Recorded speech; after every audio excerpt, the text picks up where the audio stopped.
What's going on, everybody? What's up? What's up? Red Moon, what is going on? What's going on there, Mark? Anyway, how's everybody's Sunday doing?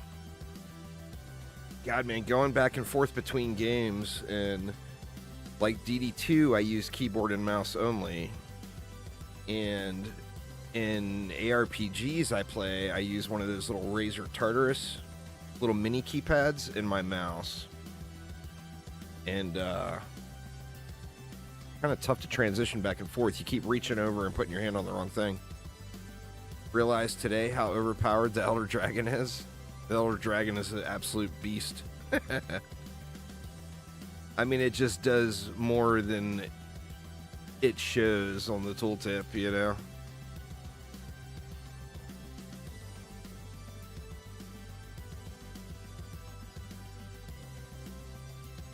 The tooltip shows it's doing 800,000 DPS. But in all reality, we are doing much more than that.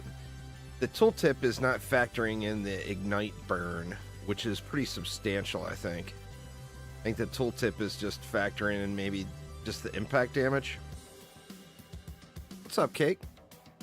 Yeah, those things are beast. That's for sure.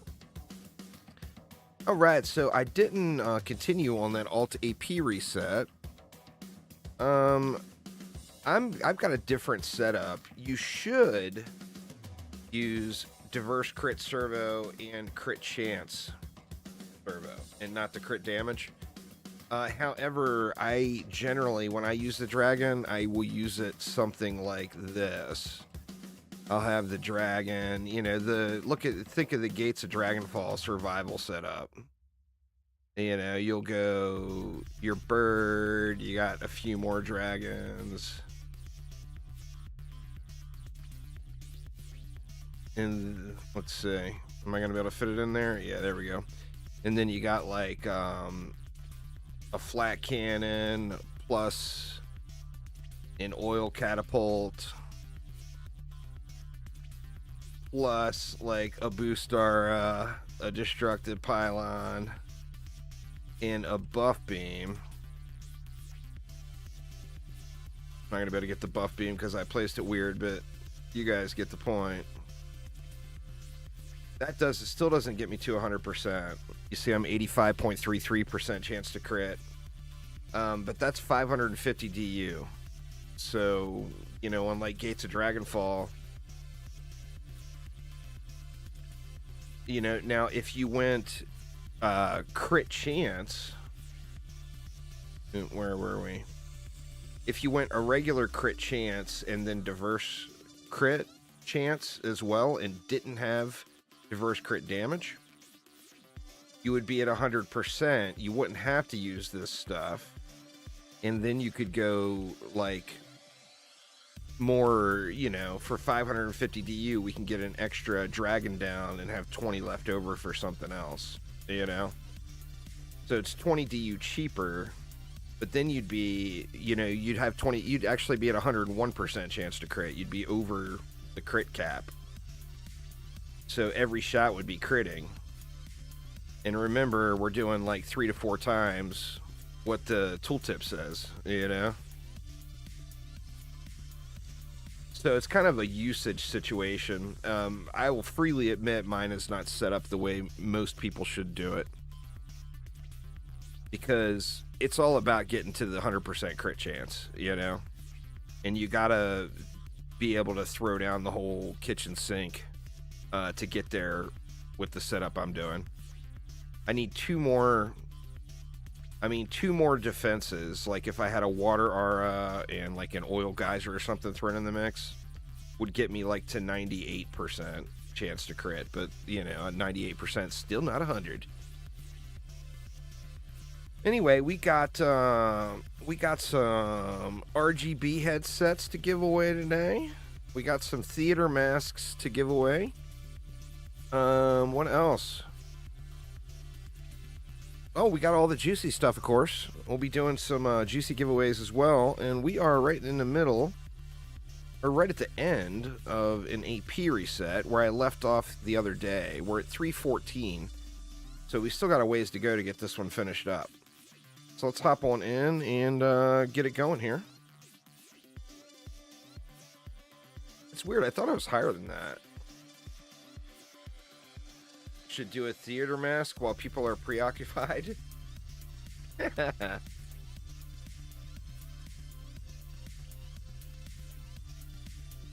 Too early, Cake. Too early.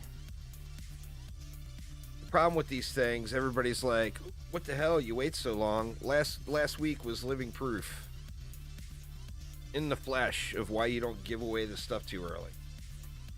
Because there's so many people that are just there for the giveaway. You know, now, ideally, you know, I would want you all who are here all the time to win the giveaway. But you got all those people that show up that are only here for the giveaway and don't give a shit about you as a person. You just die in a fire, you know? You got your uwu ears. It's all you need. That's fair. That's fair. Yeah, man, I was lucky last week. Somebody donating them up. It's crazy. All right. What do we got going here?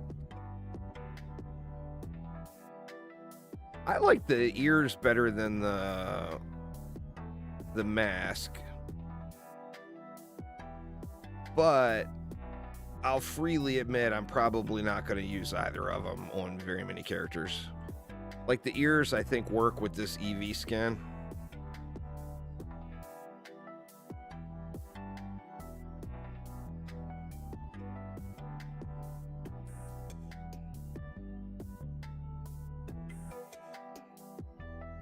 I should build for the future here, but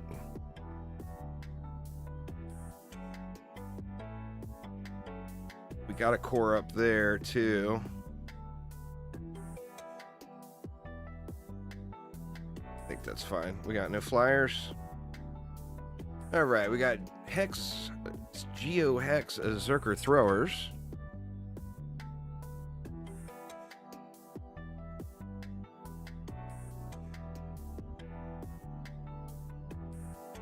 I'll plan ahead a little on this lane. What up, Probability? How you doing? We got a Bullet Sponge Kamikaze up there.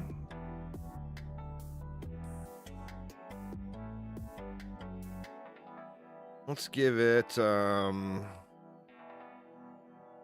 I have stuff on my Flame Aura? Looks like I do. We'll give it a Flame Aura and a Destructive Pylon. And besides that, I think we can just combine those lanes. That's a little overkill, in fact, I believe. In fact, I might have to get rid of one of those. Anyway, how's everybody's Sunday going?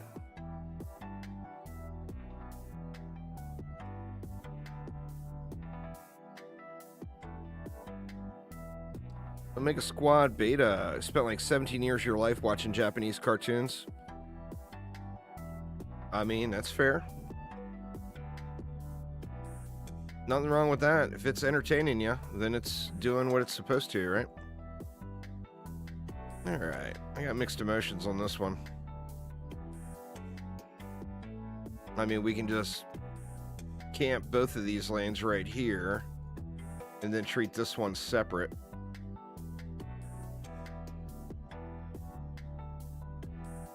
Let's do that. We'll go with, we'll just go with a little mini stack there. I'll come back and throw a buff beam on it if it works out.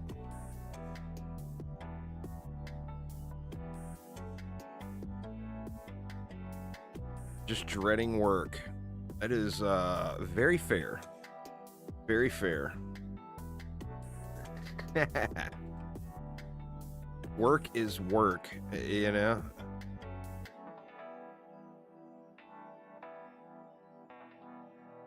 No matter how much you enjoy your job, it's still work.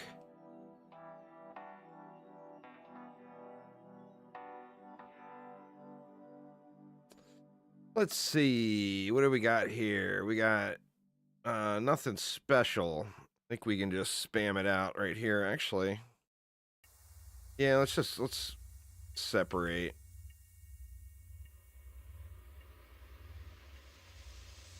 Give each area their own bit of stuff.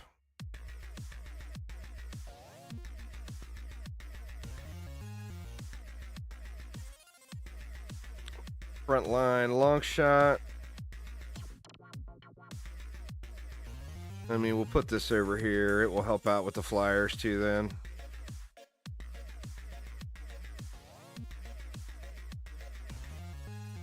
Assume we're going to get more stuff. I'll leave a little room.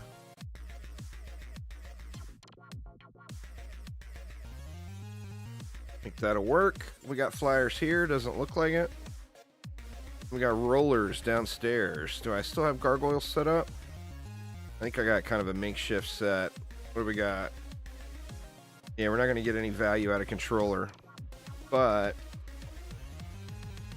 I mean, we can gargoyle this one. Leave room for a reflect beam later, just in case we get a cyborgs added in.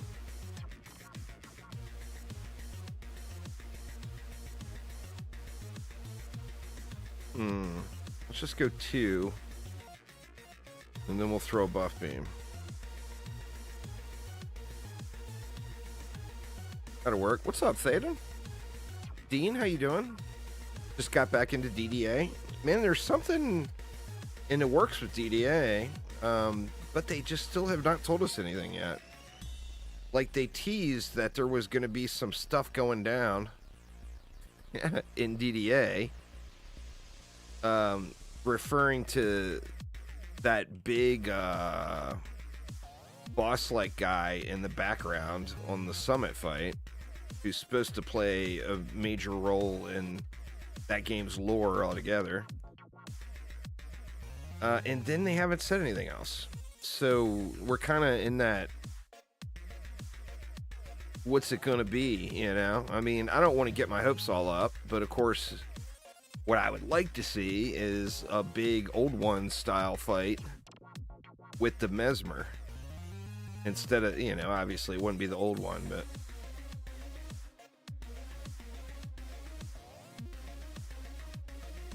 Wouldn't mind some content? Oh, yeah. See, that frost... I gotta change up my destructive pylon situation. The Frost Strike Aura is really, really good for it, and being 20 DU plus giving the CC. But in some cases, it's just plain irritating, and this is one of them. Like, I don't want the rollers to get CC'd. I want them to come out faster. You know?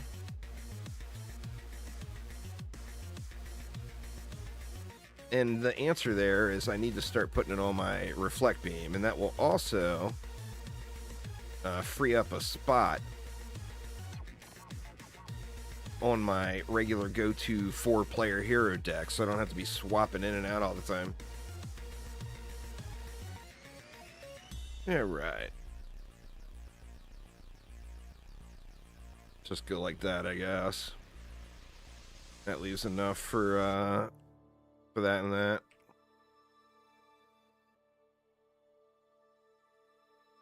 This is the shortest lane, so let's upgrade these guys. What's going on there, Trevisor? How you doing? I got 2, but the other one's on my water aura.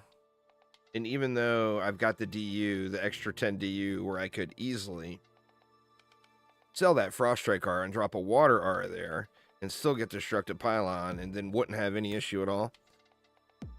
Instead of taking the obvious choice, I will just cry about it instead, Cake.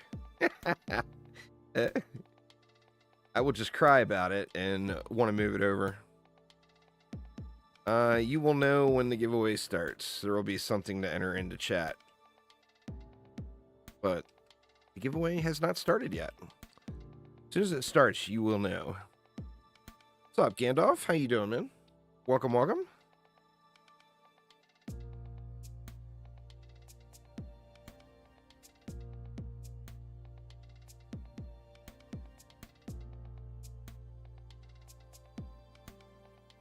Ogres seem like they're getting out there a little ways, huh?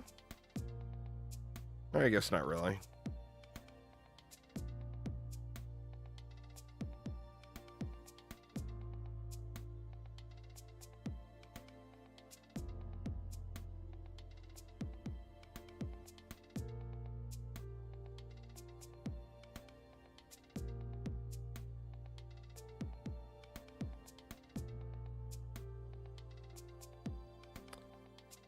Not 100% positive yet.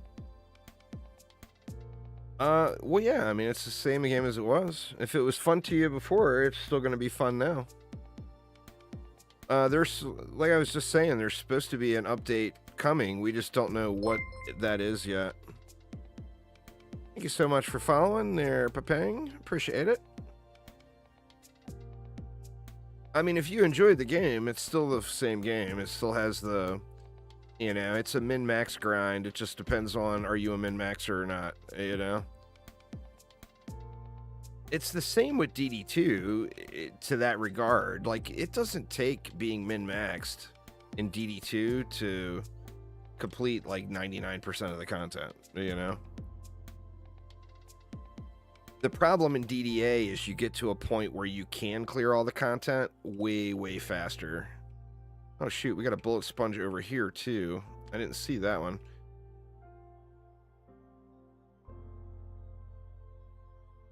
Huh. Rizo's... It is so weird. I didn't see 2 lanes over here. I mean... Maybe I just missed it.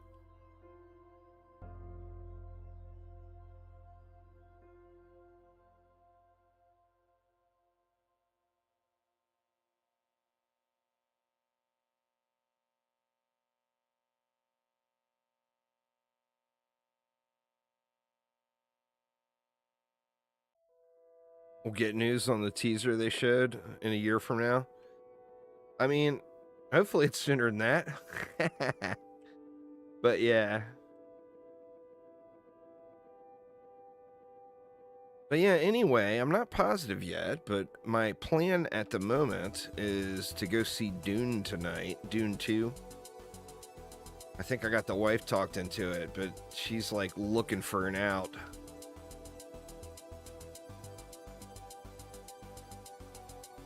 So I'll find out probably in a couple of hours if she's got an out or not. Alright, we got a controlled burn here. I am super stoked for the Stardew update on the 19th. I cannot wait. And Kursakazi. I think we can just throw a water R down. Hopefully we're far enough away from the Kursakazi where they don't hurt my dragons. We'll find out. And then that leaves me 30 left. Yeah, I guess there was 2 lanes there. I just completely missed it. Like, all I saw was the Game Ogre lane. Completely did not see the other lane at all. Alright, well, let's go, let's get rid of that bullet sponge. So we'll go something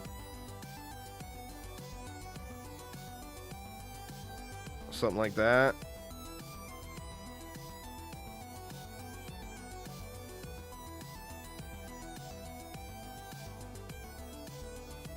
I'm just a big fan of the franchise. You know, I've read all the books. Like, when I was a kid, the original movies were like some of my favorite movies.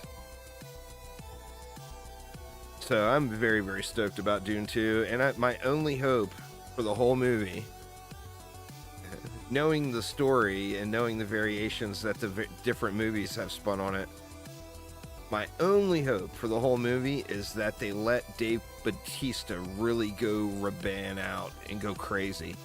Because I think of all of the cast members, I think he is just the most perfectly cast character in that movie. He is Raban, you know?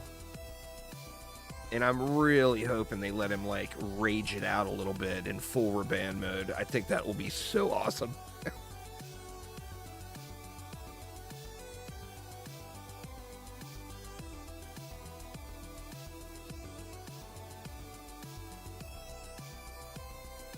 What's up there, super whatever? Uh-oh, what have we got going on? Oh, no!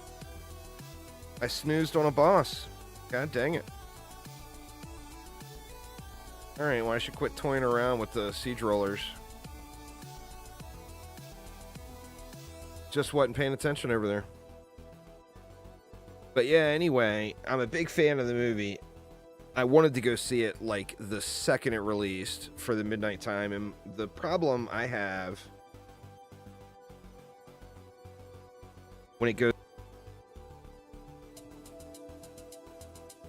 is my wife hates it, and I feel guilty if I go by myself.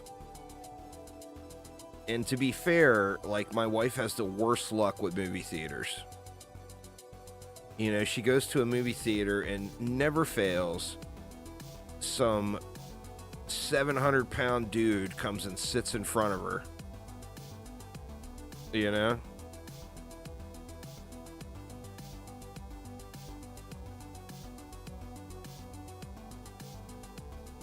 Every time. Like, literally never fails. You know? Yeah, they got Elvis as Fade. I thought that was kind of weird. The dude that played Elvis. But, I mean, in the trailers and stuff, he seemed to do good, you know? Alright, let's, gotta G it up before I can do anything. What, we had a little bit of DU left, so let's do this. Throw a buff beam there. Thanks for following there, Pat. Appreciate it. Alright, I better keep an eye out this time. Yeah, anyway, I'm really excited to see the movie.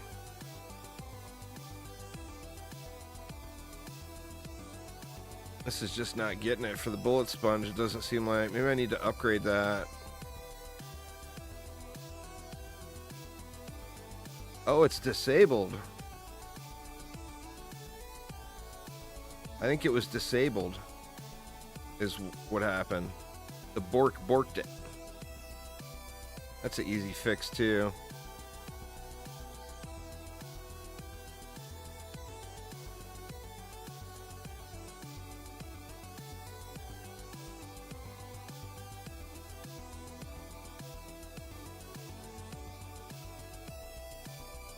I think I just need to move it down.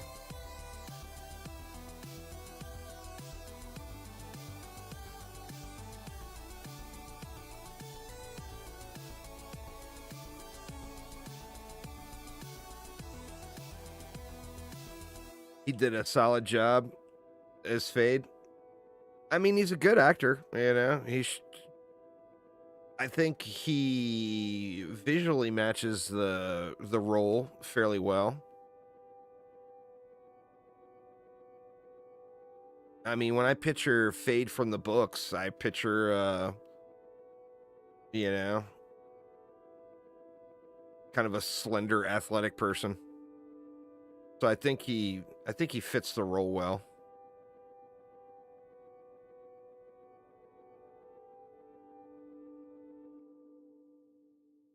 My only question with the whole movie is, don't even want to say it, but Timothy Chalamet, how is that Paul Atreides? Come on. Really?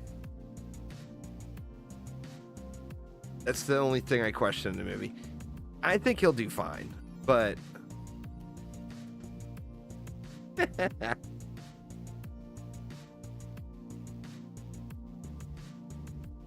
all right, what opened up?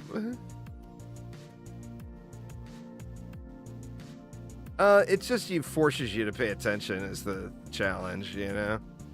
You go from, like, mind-numbingly dull AFK to being forced to look at what's going on. Is the deal. Where the hell did that lane open up? Oh, there it is.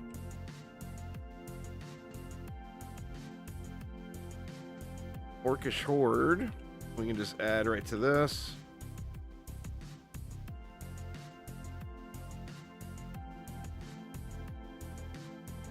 That's good, hopefully.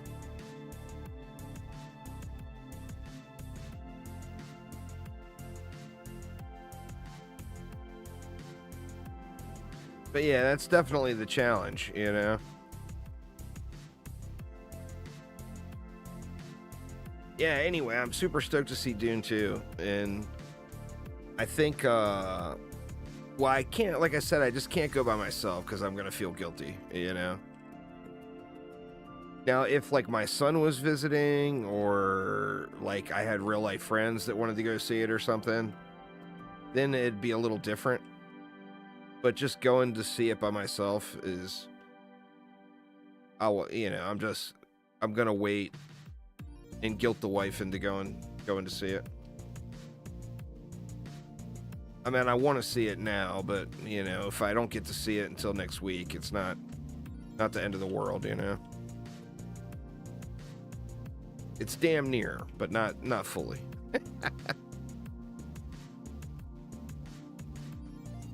All right, I'm gonna have to do something about that lane. What's up, Kizamura?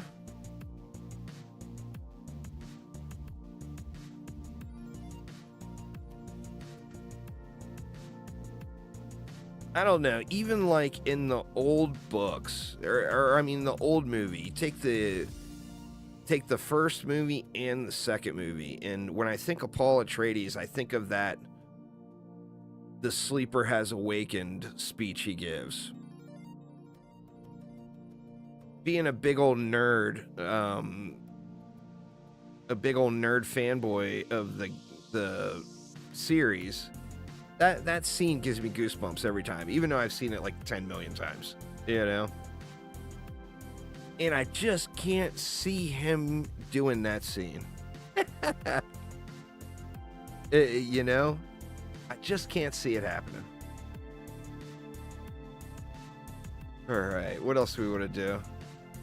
I mean, we got mana left, but what do we really want to do with it? I mean, we could do that, and that would make it so hopefully I won't have to come over here and look at all. We got enough for one more. Where's another just one more lane?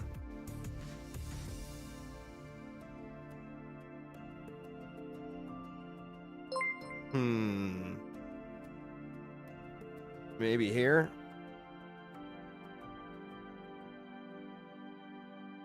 Gandalf with the sub. Just be going to be lurking today. That's fair. Kizamora, lurk away, man. Have a wonderful day. I gotta tell you, Kizamora, that Necro is stupid OP, man. I got the Wraith Lord thing figured out last night. And oh my god, it's so good. Like, I think might arguably be one of, besides the buggy stuff, it might arguably be one of the strongest things in the game.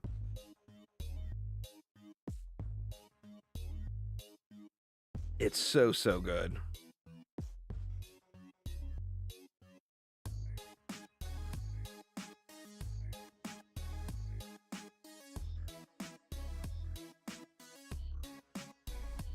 Oh, I'm gonna be streaming it some more. I'm at the point now where I gotta clear like 1.5 more islands, and I'll be in empowered monoliths.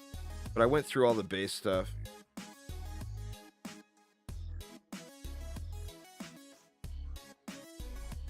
Nightbot is always there for you. They're super whatever. It's just the most reliable Twitch chat bot. And I mean, I've been live streaming for what, 8 or 9 years now. Nightbot has never gone down. It's a little sketchy sometimes with YouTube's API, but for the most part, Nightbot is like a absolutely wonderful thing.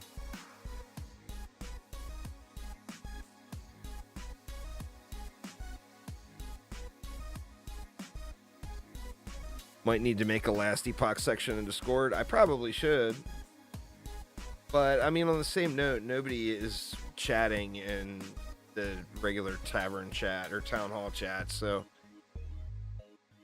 it doesn't, I mean, it doesn't bother me. It's actually easier for me if people just chatted there. That way I don't have to go scrolling through a million channels to respond to people. But, I mean, that would be the most boring Discord server ever, right? One channel.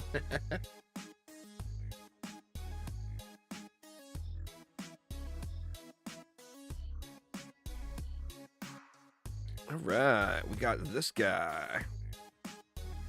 Check the Check the loot. Last stream, I didn't get a single 10 out of 10. So I am feeling overdue.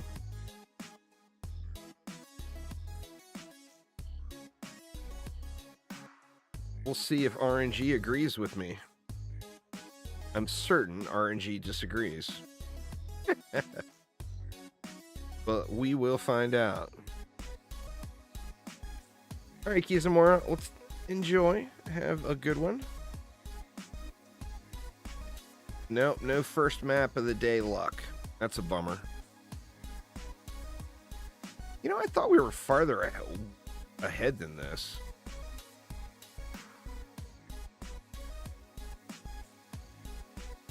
I guess not.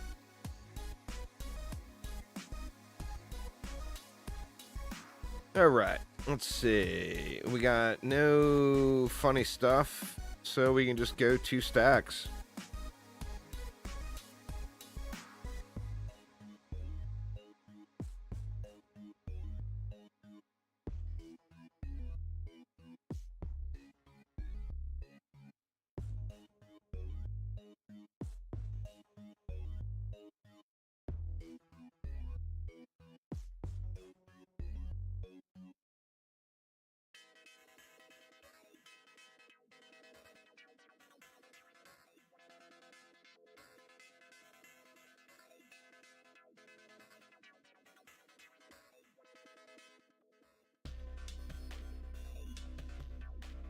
Upgrade this stuff so it can really get slapping in the back. This map, the defenses just put in so much work back there.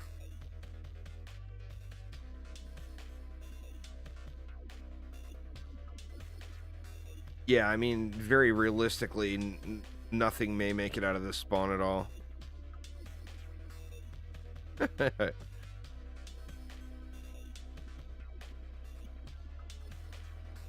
That was the back in the day. You all remember when Earth Shatter Towers were proccing Frostfire Remnants? You would put Earth Shatters up here, and it would proc Frostfire Remnants, and everything would get CC'd right at the spawn back there. What's going on there, Ghost Slayer? How you doing?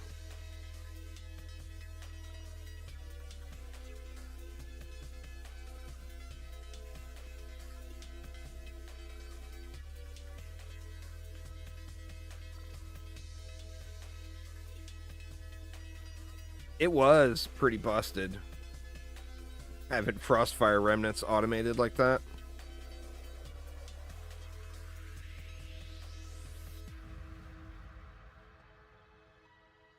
But incredibly fun all at the same time.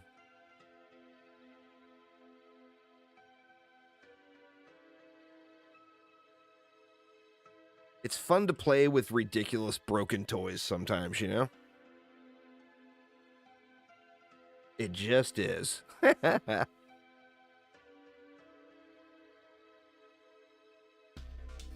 right, why don't we get our first giveaway of the day started here. We'll start off on Twitch today. And this one will be a juicy giveaway. So it'll be a item of your choice. For DD1, DD2, or DDA. Your call. Let's go hashtag juicy in Twitch chat. We'll do one on YouTube right after y'all. So don't sweat it over on YouTube. We will start a giveaway immediately after this one over there. So get your hashtag juicy.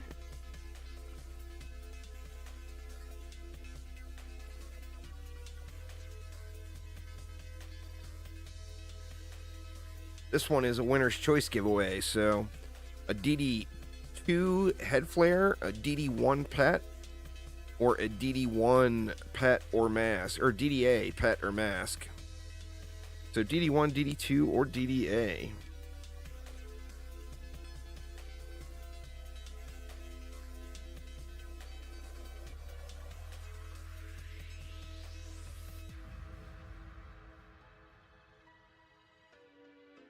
Yeah, I'm super curious in Last Epoch, though, with that Wraithlord being so strong. I mean, how's it going to be when it's dialed in? Because that's like in a real jank set. It's all about cooldown reduction. You get, you boost your Wraithlord by giving it minions to eat, and they can't be Wraiths. It won't eat Wraiths, it'll only eat other minions. So the strat is you use that blood curse and you spec into it so that when you throw the curse down, it also throws up the little ring of bones thing, the little CC bone circle dealy, which the bones are considered a minion. So you're cursing the enemies and you're giving your Wraithlord a minion to eat all at the same time. But the problem is it's got a 5-second cooldown. And the buff only lasts 10 seconds. So with no CDR, you can only buff him twice. And if you get your cooldown reduction all squared away, you're going to be able to buff him like 10 times. I'm doing Ancient Power resets on my alt here, Vito. So kind of farming pristine crafting materials and getting a little dabble of permanent gold progression at the same time for the alt.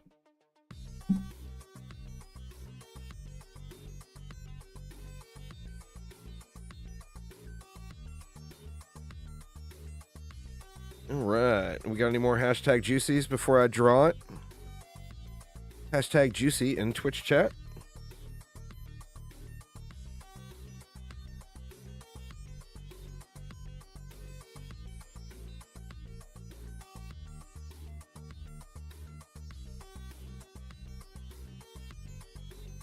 Second one for good luck. Well, let's see.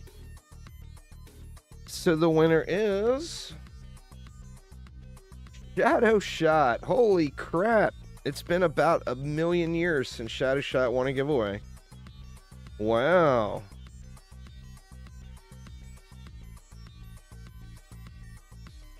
So you want a juicy head flare, I'm assuming, for DD2 Shadow Shot?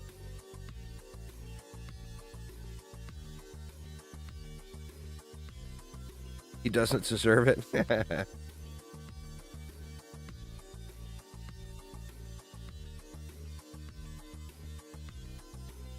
Let's see. I will send it to you right now.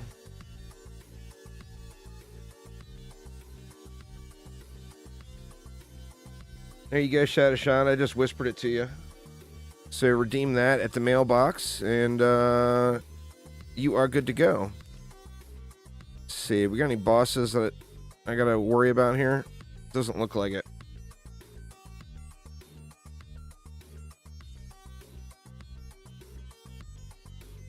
Let's get this fired up, and then we'll switch it over to YouTube.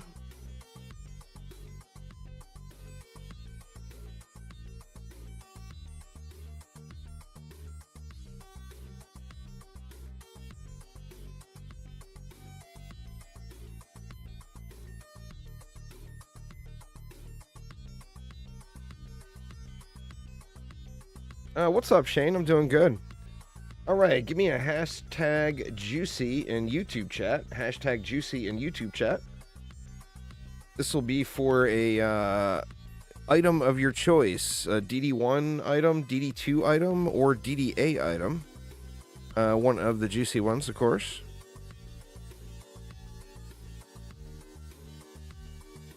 Excited for the new update, dreading the grind? Well, I mean, we'll have to see. I'm assuming we're going to get some fancy new weapons. So we'll have that, and probably, I would assume there will be some sort of rare pet drop. Seems like they like doing that these days.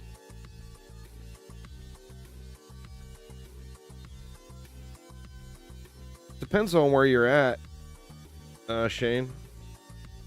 Like, if you're on reset number 18 or reset number 24 or whatever, you can do resets in like 30 minutes. On the upcoming pet rerolls, I think it's a good thing. I don't like when people overcharge pets for something as stupid as an element that's on it. It drives me nuts, and that's what happens. So that, and it's just a huge convenience, you know? What if you decide you want water on it today? Well, you can re-roll it to water.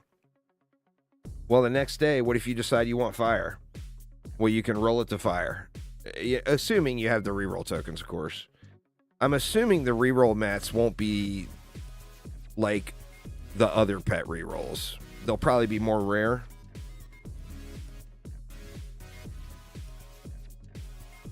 You do your highest on slot floor, and then in a lot of cases, you can just jump right in afterwards from doing your highest on slot floor and run a Chaos 8 or Chaos 9 map for the floor unlock cake.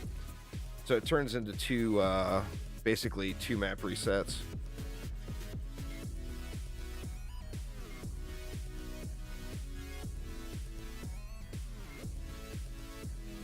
I sold one high-end pet, and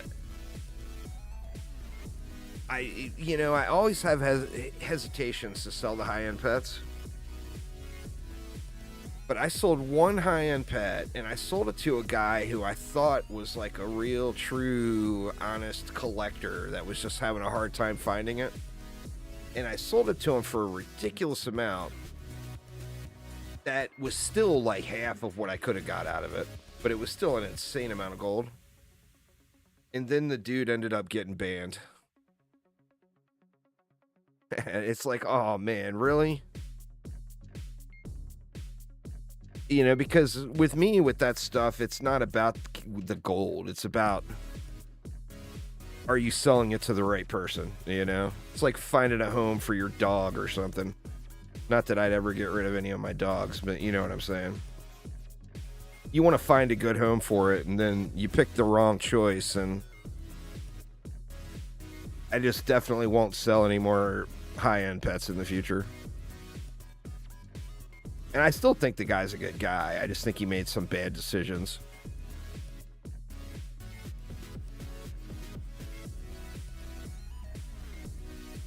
And got slapped for it.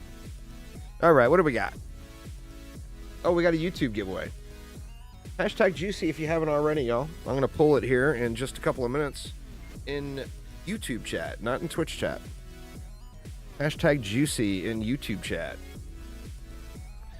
Now, whoever wins on YouTube, remember, YouTube doesn't have instant messaging. So you have to send me a message either on Twitch, Twitter, or Discord. That way I can give you your winning, your prize. All right, here we go. And the winner on YouTube is Razor. Congrats, Razor. Grats. Just send me a message on YouTube, Twitch, or Twitter. Oh, did it not post it in chat? Let's see. My YouTube chat acting funny again? Or no, you posted it there. My chat just wasn't updating.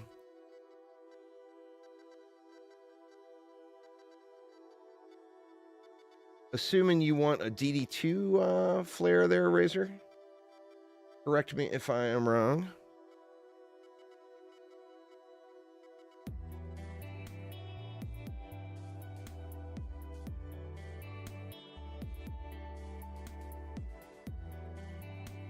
Let's see.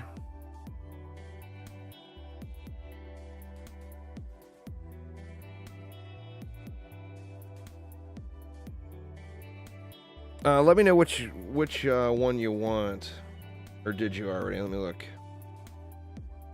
Okay, I think pretty sure it's DD2. All right. Well, there you go. Congrats. All right. Now, what do we got going here? We got winners here. We got lava bugs, arachnophobia.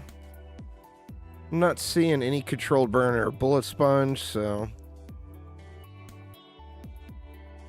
I think we'll just spam.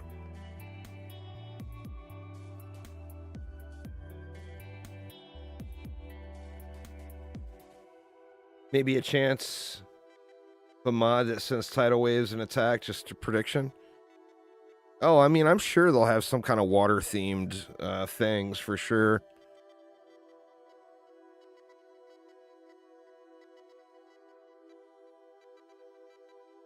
The friendly ghost pet is from the new boss fight, the Malachi fight. It's gonna get nerfed. Don't go grinding it out to try to get it now.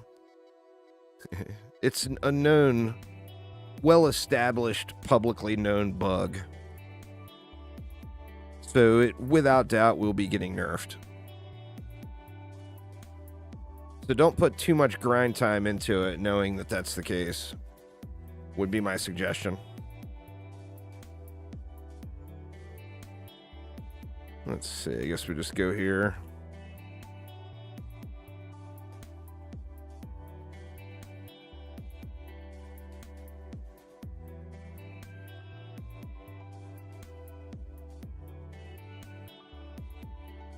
And it's got to be Chaos 9 or higher. Pretty sure it's Chaos 9 or higher.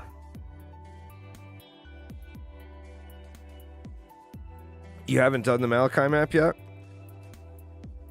It's a fun map. I do like the sewer map better as far as those two new maps. That sewer map is just really, really a kick-ass map.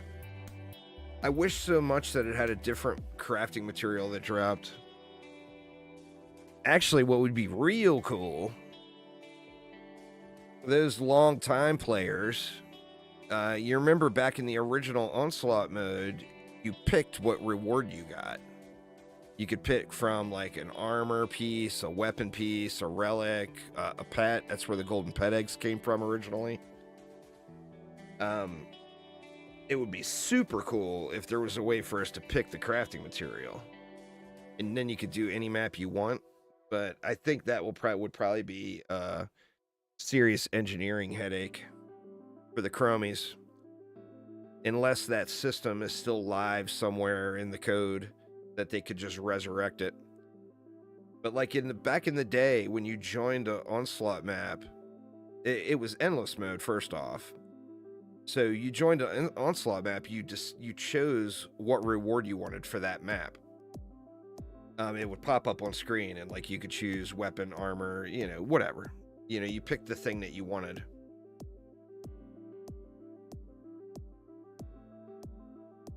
I mean, you think they'd have it, but the thing is it was so long ago, will it function with today's code? The problem with DD2 is the engine itself was so heavily modified. When they play around with those older systems that were in the game, I think it creates like 17 million bugs. Pretty pro jump there, huh?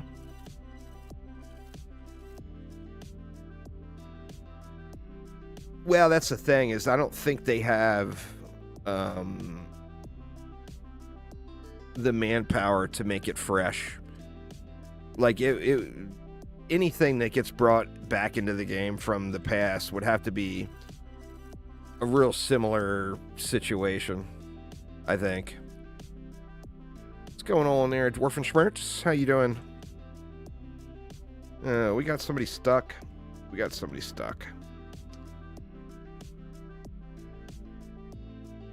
you doing in there, homie? Looks like he stepped in the wet cement, and of course he's a healer. Of course he's a healer.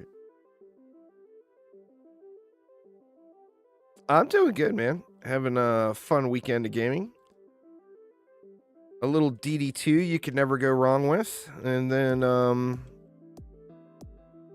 playing a little Last Epoch as well, and I'm kind of getting hyped for that Stardew Valley update, but it's still 2.5 weeks away, so I don't want to get too excited about it yet.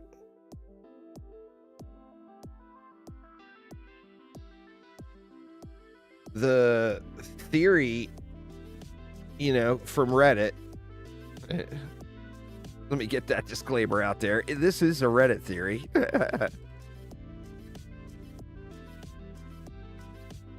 But the theory from Reddit is that there's going to be a prairie island. I pronounced your name right? First time for everything, you know? Yeah, the theory is there's going to be a prairie island. And, like, the person who theorized that, like, actually linked to a lot of information. And I guess there's a song. One of the Stardew Valley songs actually is a full song that has lyrics. And in that song, they talk about Ginger Island and Prairie Island. So people are, you know, obviously it's all big Reddit. You know, you guys know how Reddit is. Sometimes it nails it right on. And sometimes it's just complete bullshit. You know? Oh, he's stuck again.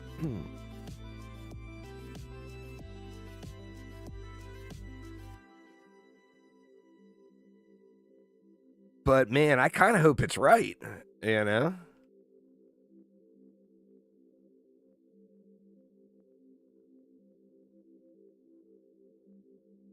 Oh, yeah, I've fallen off this map in DDA and in DD2 more times than I can count.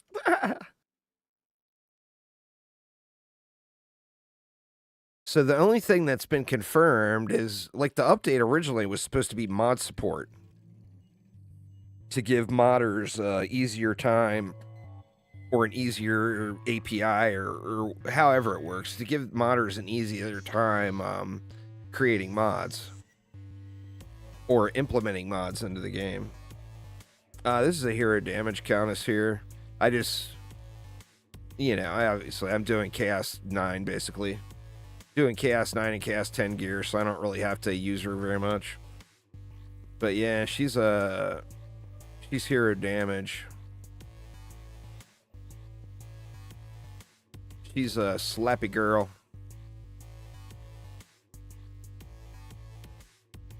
More stuck bads.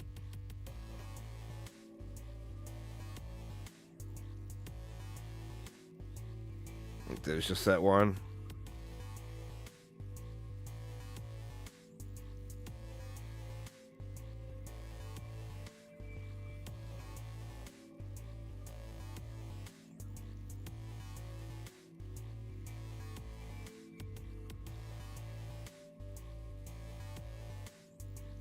I don't know after the stat squish, but the AP build is before the stat squish, so I would assume it's the same way, was like a serious siege roller nuker.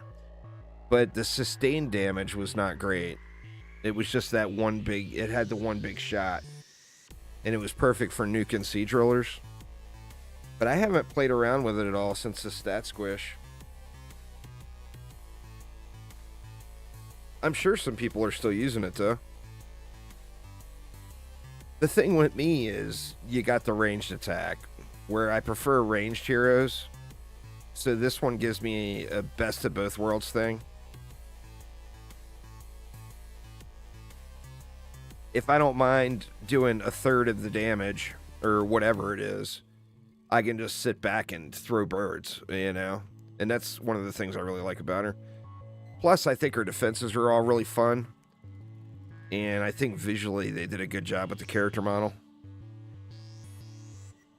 So I like really all the things with the Countess. I got mixed emotions on the new one. I mean, I'm curious. I think the model is going to look awesome. The concept art for her looks incredible.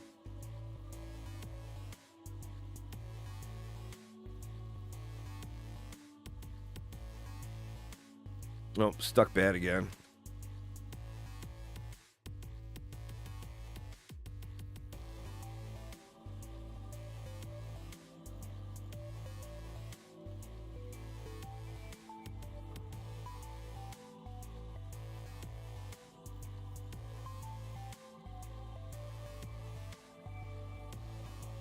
I think this looks good. I mean, obviously it's way out of season to be using that cosmetic now, but I do think it looks good. I think it's the best looking cosmetic she has. I think is a big missed opportunity with her anime skin. I don't think it looks good. Like, at all. So I don't use that anime skin at all.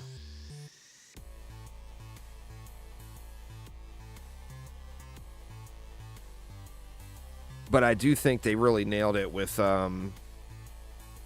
this one. I'm hoping we get some really good looking skins. I'm sure we will in the next Defender Pass. The next Defender Pass will have a bunch of skins in it. And that will be coming with the next update, with the Seas of Dragonfall update. If I got any... No, I don't have any dailies or weekly left.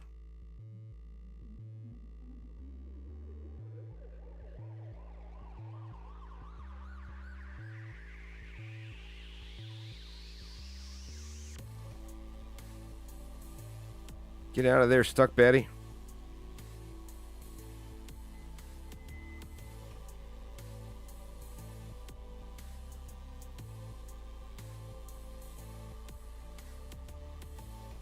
No, there's no date yet. Hopefully they get it out this month, but no confirmed date yet. As soon as we know something, of course, we'll do a news video and post it up.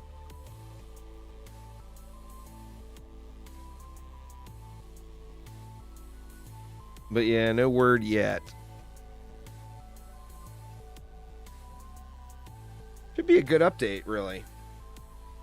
I mean, like I said, the concept art on the new hero looks awesome. It's always good to have new maps and a new pet to shoot for or whatever.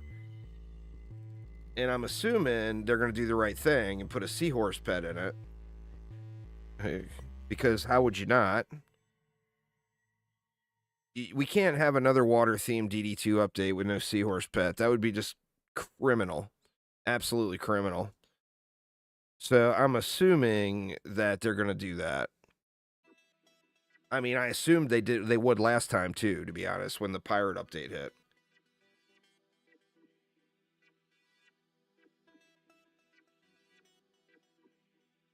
That one was just mind-boggling in itself. Like, at the time, the two most requested things in the game were a seahorse pet and the Aquanos map. And they do this pirate update where you're out at sea. And they didn't give us either of the things. It's like, what? No seahorse? No Aquanos? But, I mean, personally, I think the seahorse pet is quite iconic in DD1. So I just don't see why they wouldn't give us one, you know? What we got? Game Oga.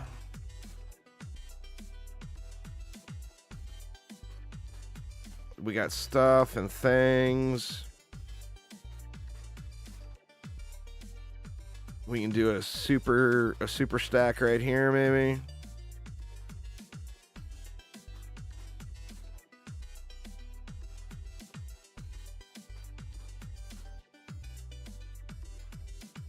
I think that was bad play, because I think I want to do up here instead, but then that only leaves one.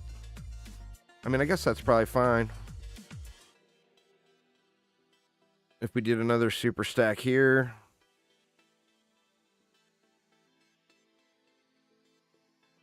Doesn't give us any spawn camping, though.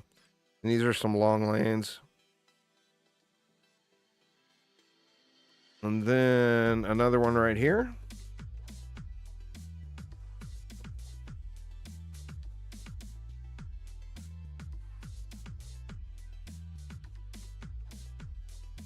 I don't know. I'm not sold on this one working. I think a ranged mob might get a shot off at the core. Let's see.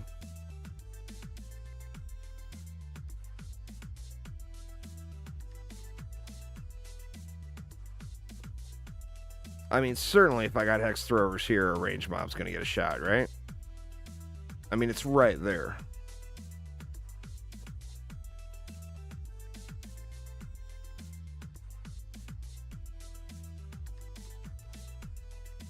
The reason I am so sold that I think that they will bring the seahorse is because 3 of the 4 main developers for Dungeon Defenders 2 now are from the Dungeon Defenders 1 community development team or Dungeon Defenders 1 community events teams. So, I mean, they know about the seahorse. You know, they just know about the seahorse. I gotta check these lanes and see if we got any hex throwers here. If so, I'm definitely gonna have to move reflect beam up.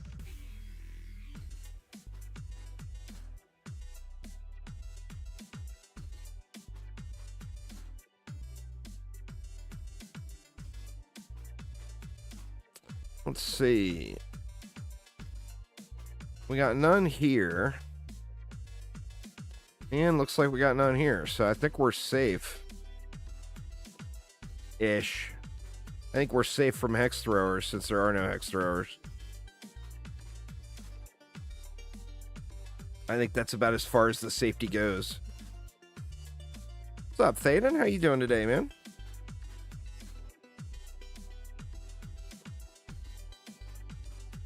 Going good. Going good. Just kind of chillaxing. Doing some giveaways and playing a little DD2.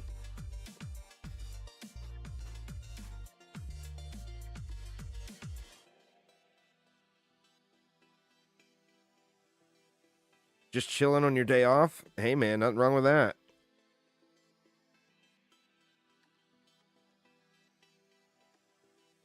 Nothing wrong with that at all. Been playing Dauntless, huh? Nice. I haven't played any Dauntless in ages.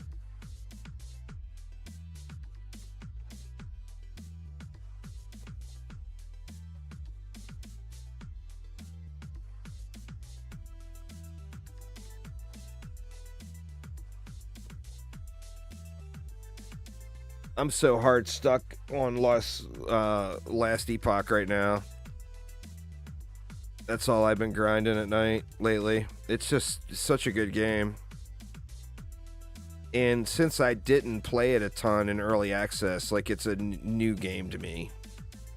So discovering all these new builds and all of, you know. It's a game that your friend and their kid can play on the Switch. Nothing wrong with that. I didn't think Dauntless was on the Switch, is it? I guess so.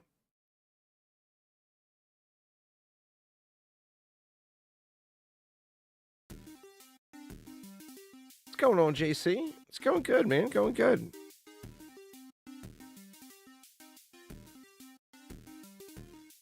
How about you? How's your Sunday?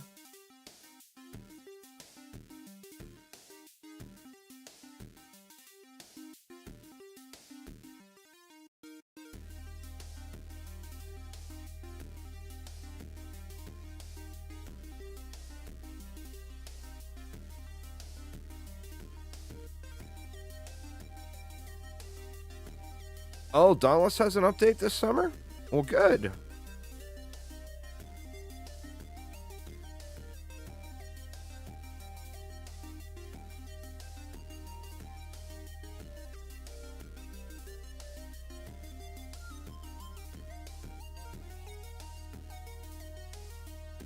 I think this is going to be another year of the RPG for me.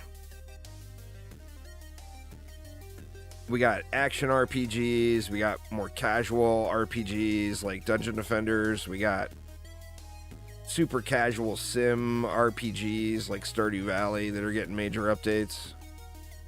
And then, you know, with the ARPGs, Last Epoch, and then PoE 2 this summer. There's going to be a whole lot of ARPGing.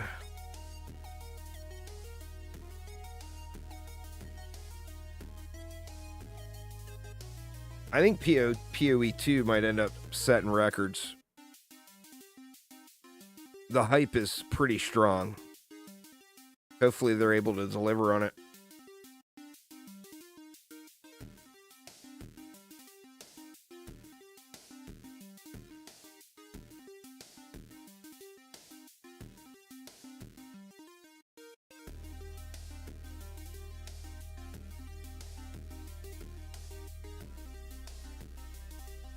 Guys burned halfway before he even made it to the road.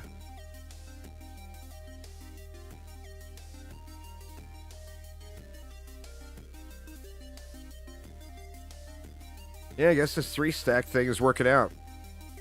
If there was, like I said, if there was hex throwers down here, I'd probably turn this into only a 5-bird lane. And then throw a reflect beam down here. The problem is the Curse of Kazi is, the hex is so big that if I put the reflect beam up here, it would bounce back, and it could bounce back and hit the ground and still curse all this stuff. But since we don't have any hex throwers, it's not an issue. I gotta keep checking for bosses, though. Hex thrower bosses would ruin the day.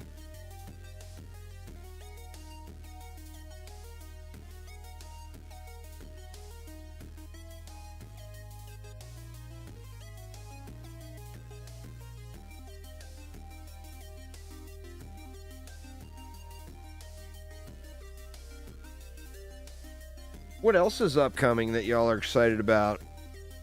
I know there's a lot of hype for PoE 2, but any other games that are on the horizon that people are really looking forward to?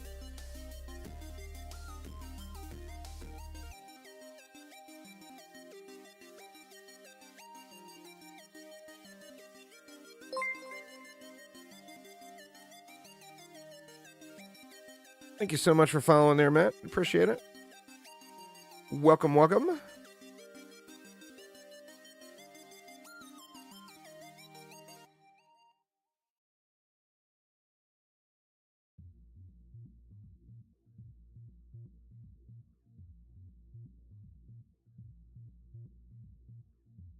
Both games from Concerned Ape. Yeah, Haunted Chocolatier too.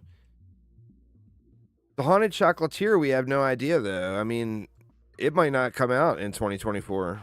And Concerned Ape doesn't do early access, you know?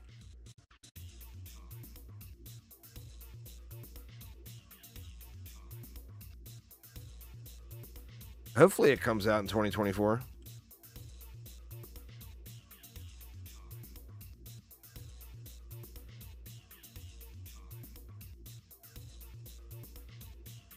That'll be a good one for sure.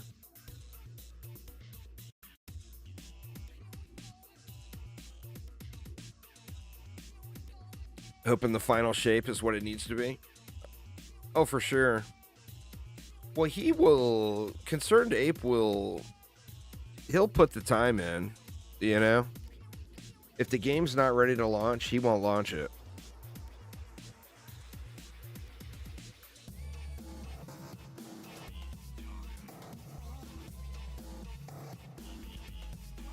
That's a good thing, you know? When a developer... I mean, he's in a position where he doesn't have to sweat the money, is the reason. Well, I mean, he did the same thing with Stardew Valley. He didn't put Stardew Valley out prematurely, you know? And he didn't know it was going to be such a success.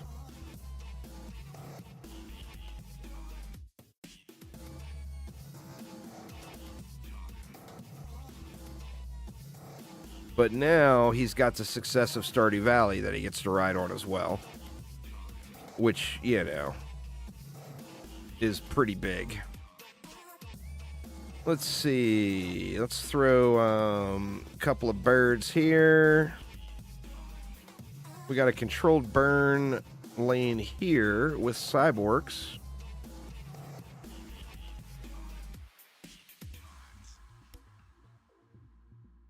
Go a big water aura, and then we'll just do that.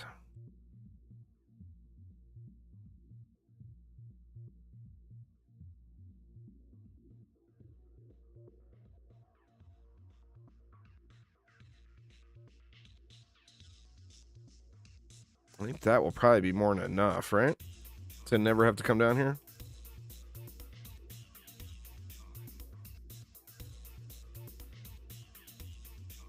I went through a phase where I didn't play pixel graphics games. I just didn't. I had a problem with the graphics. I didn't want to play. You know, I had all this money invested into this gaming computer that could run these you know, graphically intensive games. So that's what I wanted to play.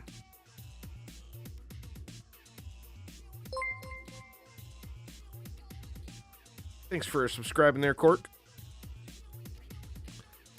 Terraria is what changed that for me. When I finally played Terraria and I found out just how awesome of a game it was, that changed my opinion of pixel graphics games. I mean, I guess I played, you know, not exactly pixel graphics, but I did play Minecraft. But, I mean, I played Minecraft for the crazy, robust modding community, you know? I mean, you can play any game you want inside of Minecraft. You know, there's a mod for it. The modding community has just done so much for that game.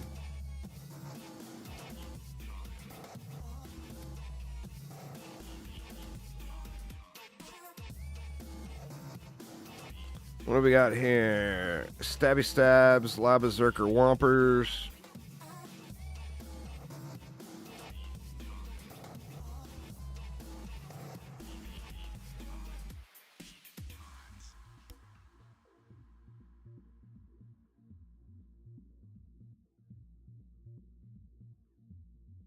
All right, and then we got the main center lane.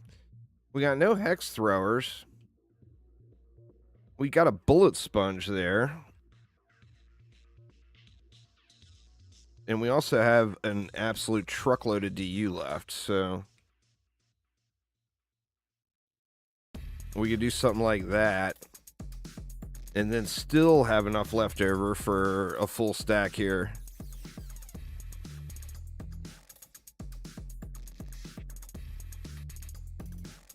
Gonna have to go with the water aura.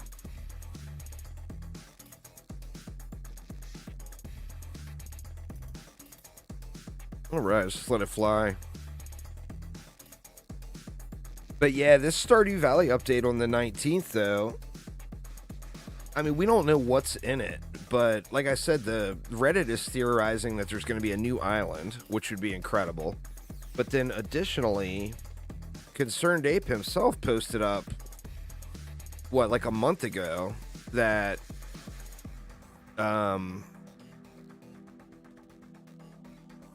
that the update is way larger than he originally intended it to be. So, I mean, what does that tell you? It doesn't tell you anything. But, of course, we have the hopes, of course, that means a bunch of new content. Oh, I will, without question, be playing it right on the 19th. I just don't know what to do. Like, it's gonna have a new farm layout, a new map. So part of me wants to start the new map right away, but another part of me wants me to go onto my 100% playthrough that I've still got to save for, and checking out all the new content. Barb is pretty beast as hero damage probability, but it's also usable as AP. But you just, a hero damage Barb you just can't go wrong with.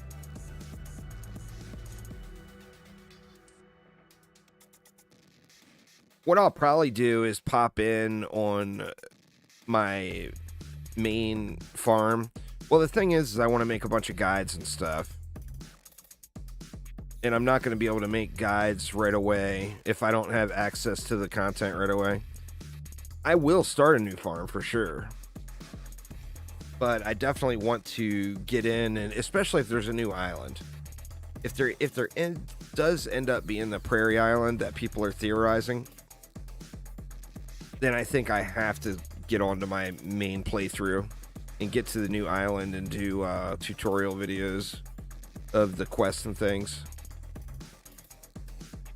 Oh, there's no way. You know how Stardew Valley is. There's no way I could get there in one day.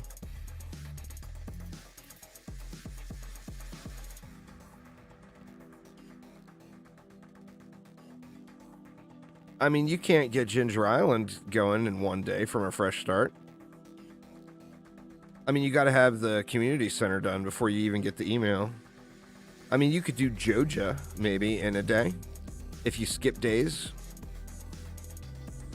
But that also, I don't know, I think it ruins part of the fun. Like, when I do a new farm, I want to take my time and explore and, you know, do the community center. It's just, Joja is just too much quality of life.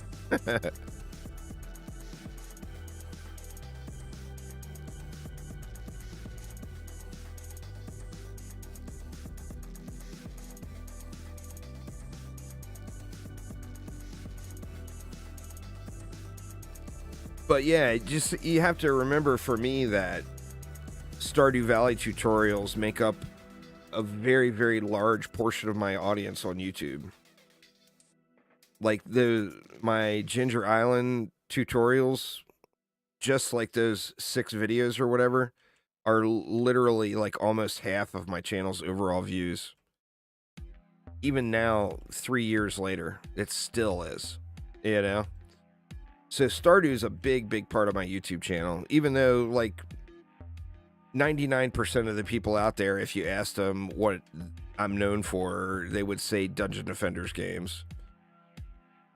But the YouTube analytics page says otherwise. It tells me your Stardew stuff kills. Keep doing it. That, and I do really love the game, so it's not like I'm, you know, it's not like I'm doing something against my wishes. It's such an incredibly good game anyway.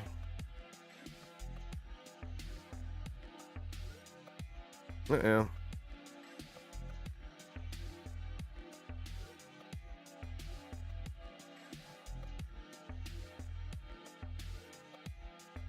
It's one of those games that I'm just so happy I experienced, because I wasn't, when it first launched, I wasn't going to play it because it was the whole pixel graphics thing I couldn't get over.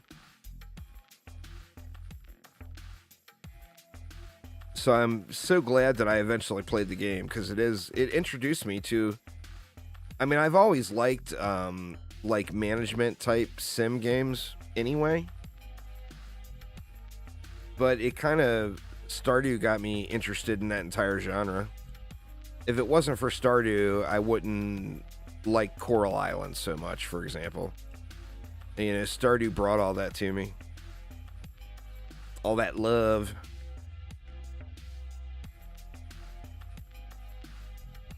It's just real nice to mix it up and play different genres.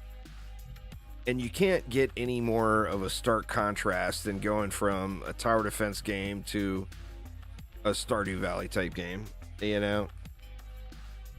It really diversifies things for you quite nicely.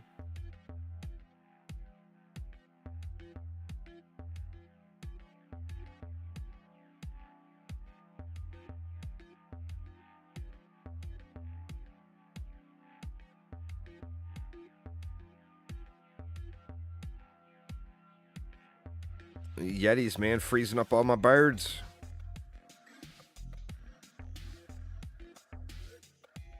Coral Island should be having an update soon, you'd think. I mean, I know they've got the roadmap and everything going, but I mean, it seems like it's been a minute, you know? Are people still playing it? I think so. Let me look. Let's see.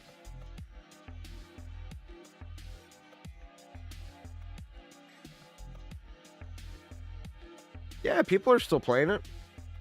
There's 3,200 people logged in right now.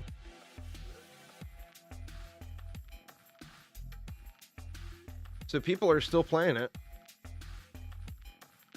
And that, of course, is just Steam. That doesn't include, like, it's on the Game Pass, so I'm sure the Game Pass gets a lot of players.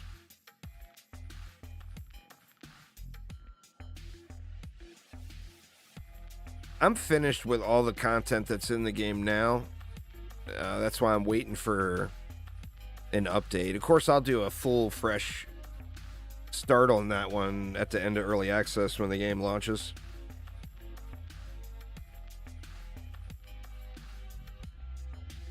It's a good game.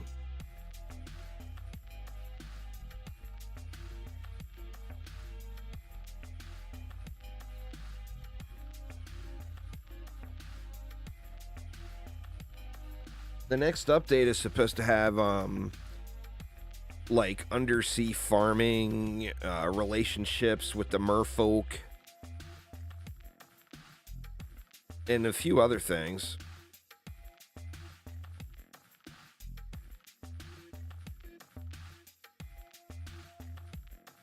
You have to set your tower up to hit it from behind.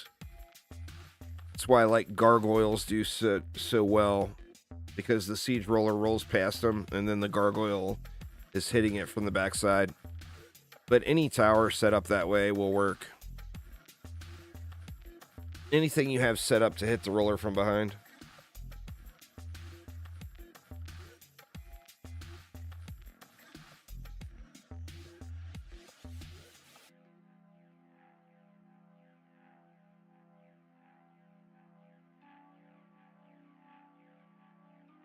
Gargoyles are definitely the meta. Magnetic Knights work too. Well, they're set up to hit the roller from behind by default because their damage, they do damage both ways of the harpoon or whatever it is being shot out.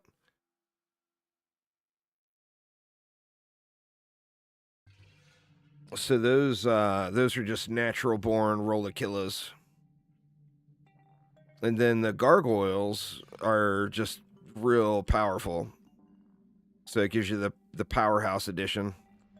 What do we got? We got a bullet sponge up top, and then a carnival lane below. And then we got a controlled burn over here. We got no cyborgs, so that'll make the controlled burn quite easy to deal with. Just throw a water aura there.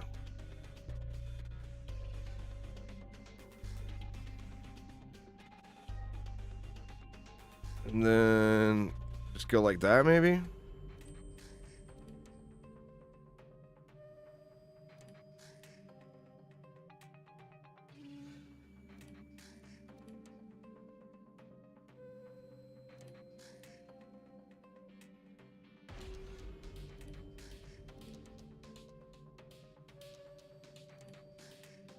Omega Squad, what's? I think we can just do a super stack here. And then that'll leave enough for Reflect Beam and Aura. Actually, you know what? Let's only go 5.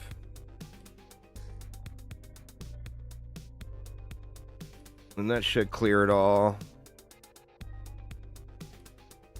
That way we'll have 100 DU left over for stuff like that. And then we want to knock that bullet sponge off, so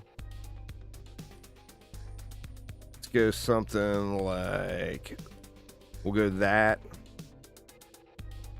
I'm not sure if, let me just put it over here. I'm not sure the destructive pylon is going to reach that. Let's see.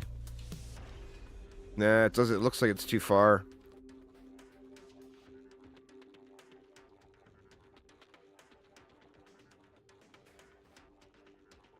And we'll throw another one right here. All right, let's just see if it's going to hold without me having to intervene.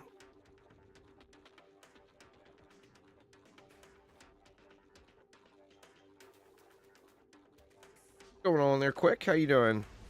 You missed DD2? DD2 is a great game to come back to after you take a break.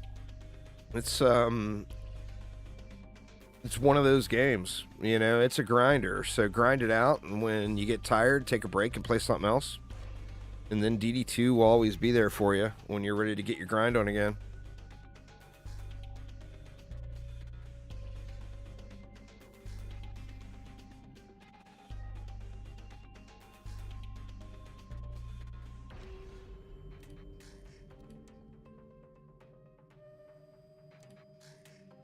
Warframe, DD2, and ESO. That's some good choices.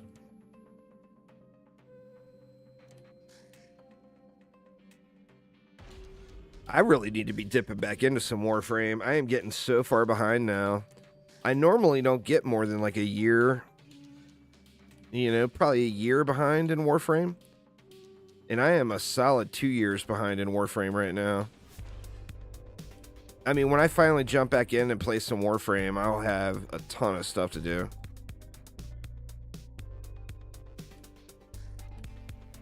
I think when I really grinded it before,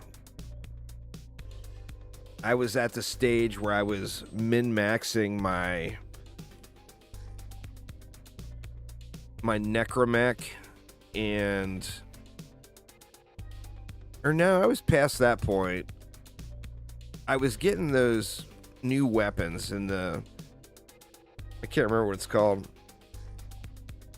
Those new weapons where you could go and get the piece to convert your weapon to a new version. That's where I stopped. But I hated it. Like, I was doing it just to get the weapon. Yeah, the incarnate weapons. I was doing it just to get the weapons, and I didn't enjoy the game. The requirement that you had to do to get it. So I actually got, I mean, I just didn't even want to do it. So when I did do it, I was always doing it with a group. Like Sophisticus and Insanity were doing it, and I would tag along with those guys. I enjoyed the roguelite aspect of it, but I didn't enjoy the part where you had to go in and fight that big worm thing. It just seemed like such a grinder to me. And people were really, really screwing it up in public games, too. Making it brutal. What's going on there, Cloud? How you doing?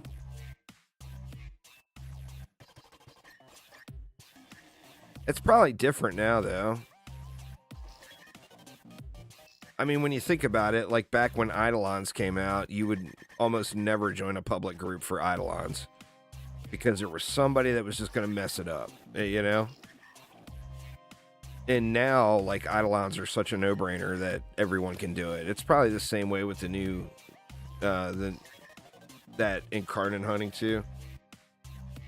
Started your alt today. Very nice, very nice.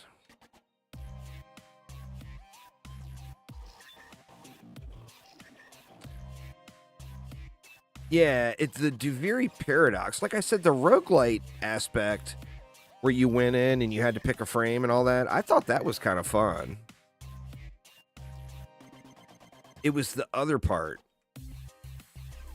When you had to go in and do the little story portion of it.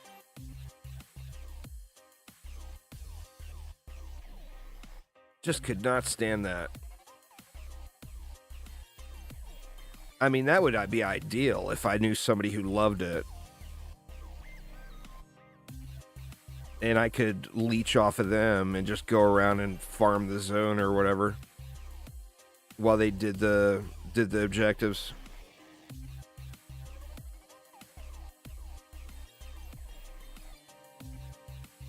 I think I only did like 2 of the weapons. I don't even remember which ones I did. I did 2 of them real early when it first was going. Like the first... Like, they had that original, like, month-long rollout or whatever it was, where it was, like, certain incarnate weapons each week or whatever.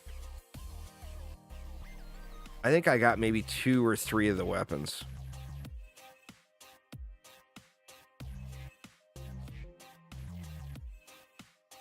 But I'm so far... Oh, shoot.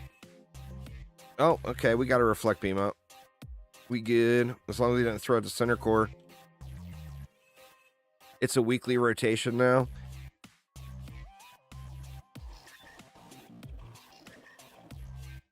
I mean, the weapons were cool. Uh-oh. The weapons were cool for sure.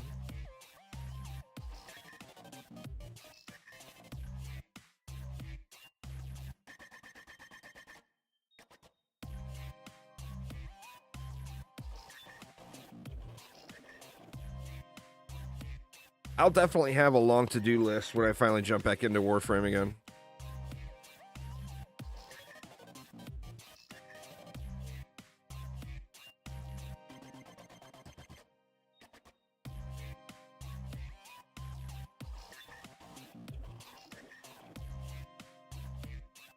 Update coming later this month. Nice.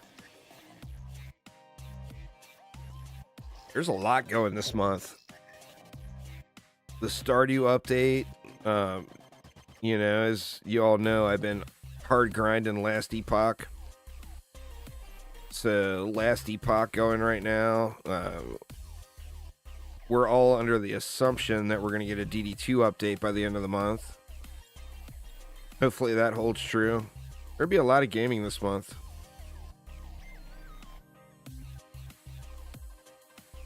I played right when it first came out. I didn't like it. It was those guys I keep mentioning. It was Sophisticus and Insanity. A lot of you guys know both of them. Sophisticus and Insanity got me into it, but I played like way back then, around then, like 2014, when it was first going into early access or beta or whatever it was. I played it then, and I just didn't really enjoy it. And then Sophisticus and Insanity were playing it, and then my buddy Joe Averon was playing it. And that made me dip back into it. And Averon really liked the whole level grind. He was so into that, you know? I mean, he's a grinder at heart. He would have no problem at all with going and sitting in, what's that mission everybody used to do to grind in? Hydros. He would have no problem with going and sitting in Hydros all day long and leveling up a bazillion different things. You know, he was all into it. And that's kind of what got me started back on Warframe. It's a great game. No doubt. I'm excited to see what their new game is all about.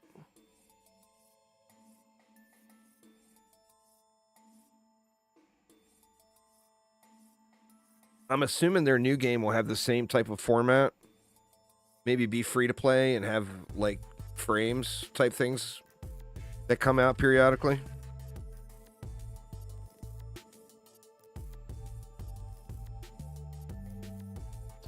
Where all the 10s at?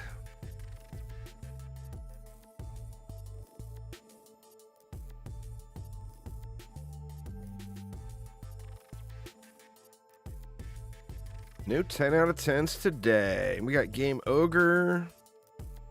We got Zerker Healers. We got a hidden flyer mutator lane. Doesn't want to tell us what's up over there. That is a very rude game. Very rude.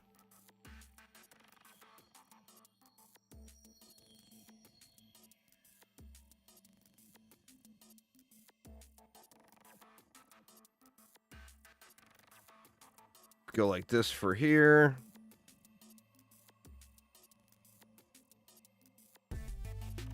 And we just do a big old stack here, and we'll pray it's not a controlled burn lane.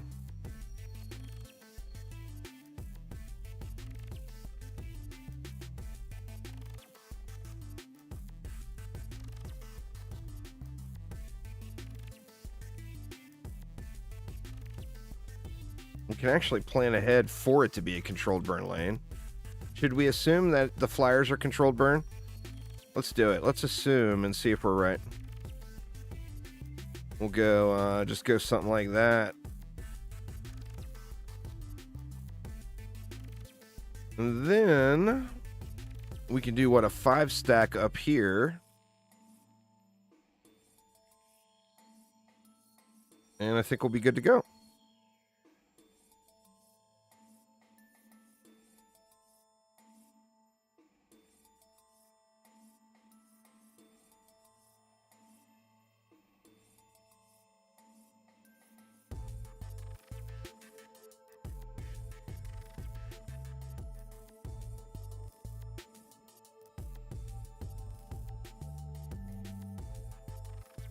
Maybe there's no flyers in Wave 1, and that's why there was no billboard.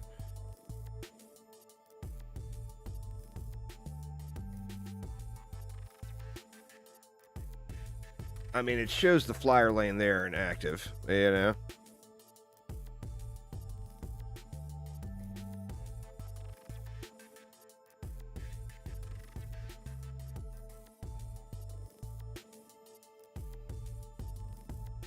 But yeah, you know, the other good thing about Warframe is you get the instant gratification with the progression. You know, there's nothing worse than a grinder game where you don't feel the progression. You know, it's when a grind game gets boring. But like with Warframe, you got a new weapon. All right, well, you can level up that weapon. Do you want to put any forma on it? You know, you can knock out some forma. You know, you can level up a frame or farm up a frame and then get it crafted. I mean, you always feel the progression, no matter what stage of the game you're at. Like, I mean, to not feel that progression literally every time you play, about the only way is you would have to be like, what, MR33 or something like that. What is the cap now? Is it 33? 34? Like, what is the highest up to now? Or is it even higher than that now? 34?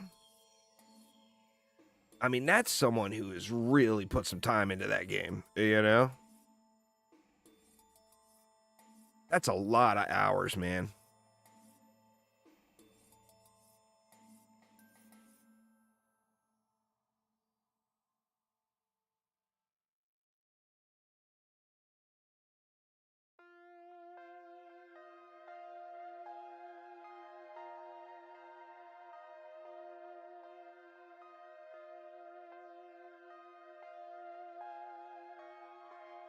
Yeah, nobody does that mission now. I mean, even if you're not MR30 plus, like I'm not MR30, I'm MR25, I think. And I mean, I can still level up a frame super fast going into the sanctuary.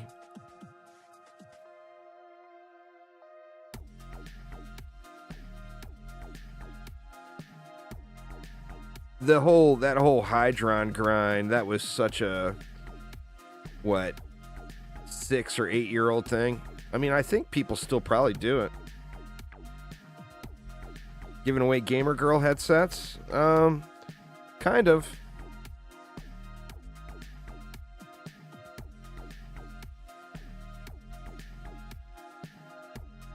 I know more furries that would wear that headset than I know gamer girls that would wear it. You know? You're halfway through Legend 1? That's beast, man. It's such a crazy grind, huh?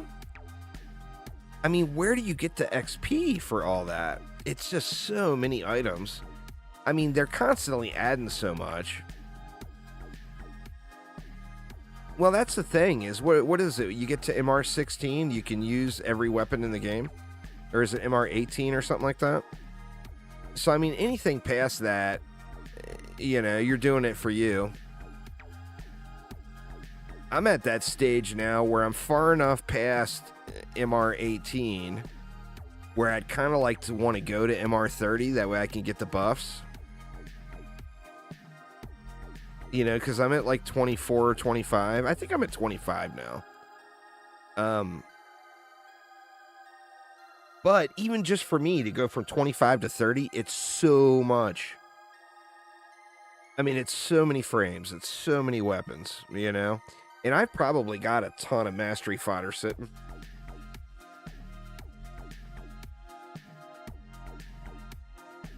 Well, that's the big benefit. I mean, that's an incredibly good benefit, you know, the blessings.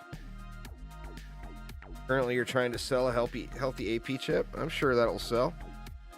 It's a commonly used chip for ancient power, or for ability power builds.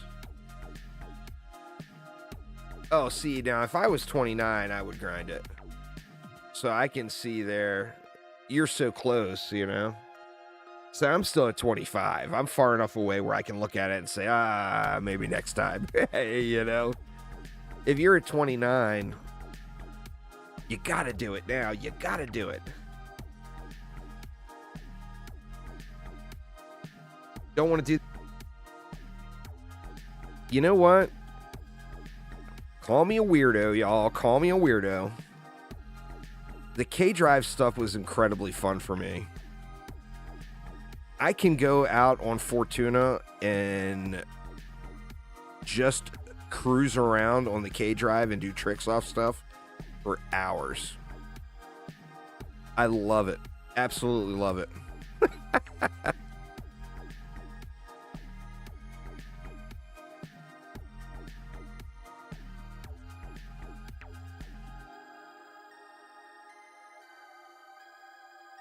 Intrinsic. Yeah, see, I've still got a little work to do for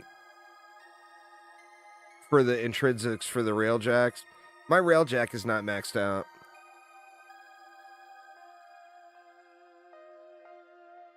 And there's frames that have hit since I've played last. The last new frame I got was... Or the last new Prime frame I got, I think, was Wisp. Wisp Prime. I mean, it's been at least 2 years. It may be 3 years now. I'm not sure.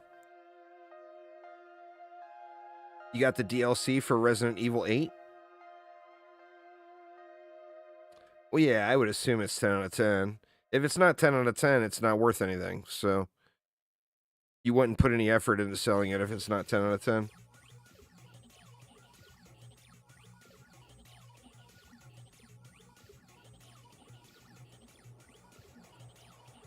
I haven't played that one. I haven't played a Resident Evil game in a minute. I can't even remember the last one I played. Goss is the latest. Here it is, quick. You know what would sell me and get me instantly back into Warframe? I've said it before, I'll say it again. You give me a goddamn Stormtrooper skin for Volvin Prime, and I am going to play Warframe the second that happens. That frame is screaming for a Stormtrooper lookalike. Just screaming for it.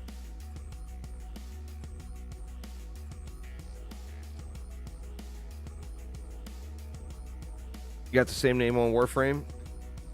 That's fair. That is fair. I mean, I've got lots of things I could do. It's just a matter of doing it.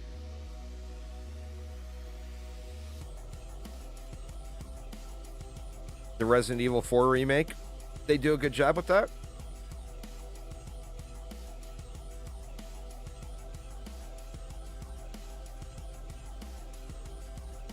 I know a lot of people were excited about it.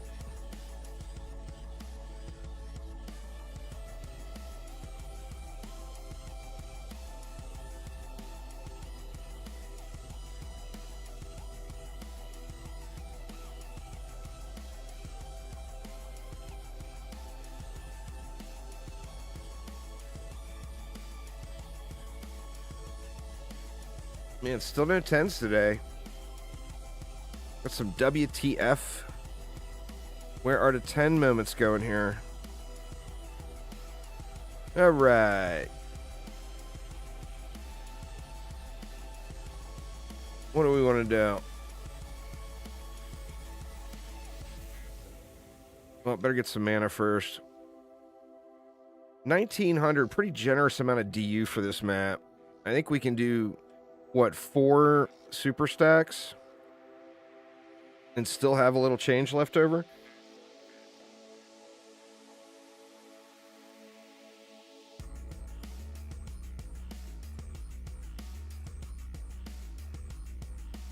Have to keep an eye out for any hex throwers, but besides that...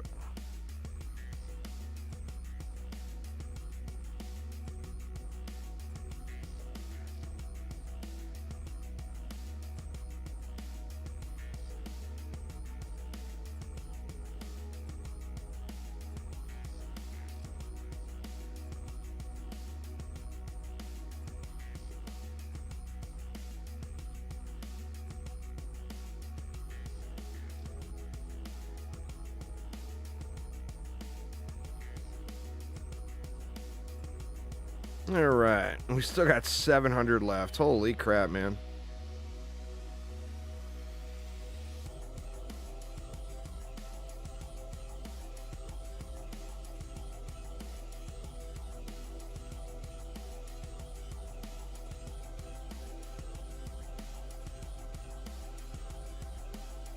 And we can do a little 4-stack over here.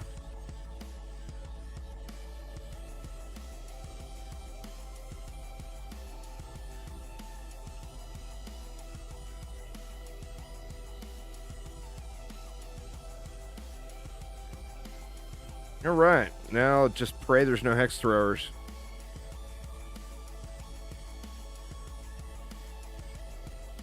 It's more serious than the old Resident Evil 4, but it still has the witty humor.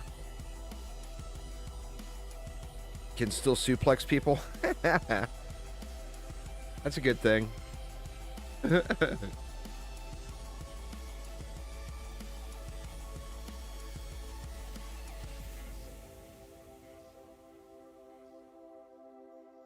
That is a good thing. Where are we at? Oh, shit. Look at me. We're done with this AP reset. What the hell am I doing? I mean, there's no reason to continue it. Let's head out to tavern or to town and get that AP reset done. I didn't realize. I forgot that it started on like 3:14 or whatever today.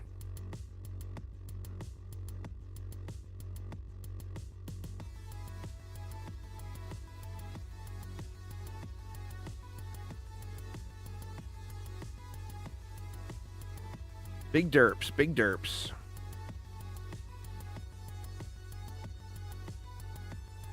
I'll have the AP reset done before my main actually loads into town. Watch. Cleared my inventory on the alt. Did the AP reset. I'm still not loaded into town yet. Holy crap.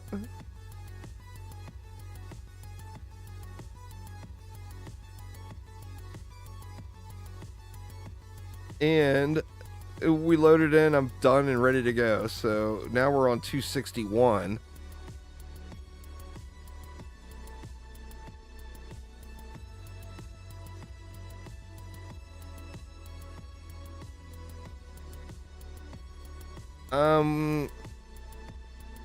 We don't have any dates yet, Bexy. It's expected in this month, but it's not known whether we'll get it this month or not yet.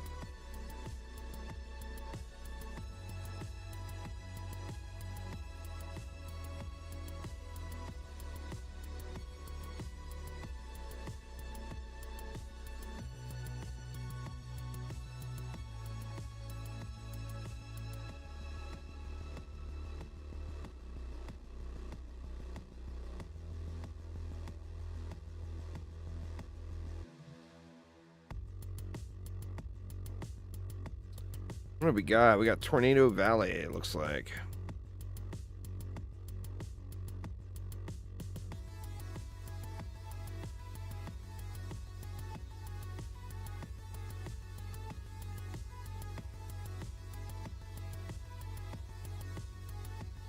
Nothing really fancy over here.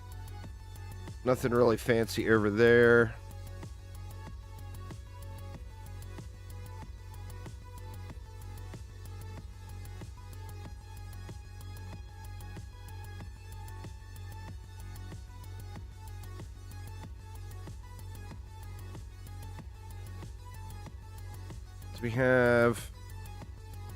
We got a Whomper lane there, so we shouldn't have to worry about cyborgs throwing at the core, or hex throwers throwing at the core. We got hex throwers there. I mean, I don't care if they throw at that. Let's just do it right here.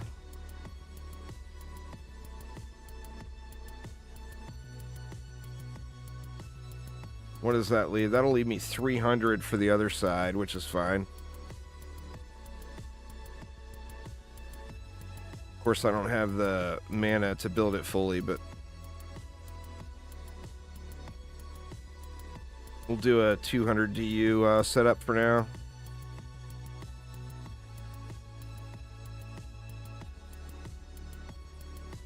Thanks, let's just do that for now.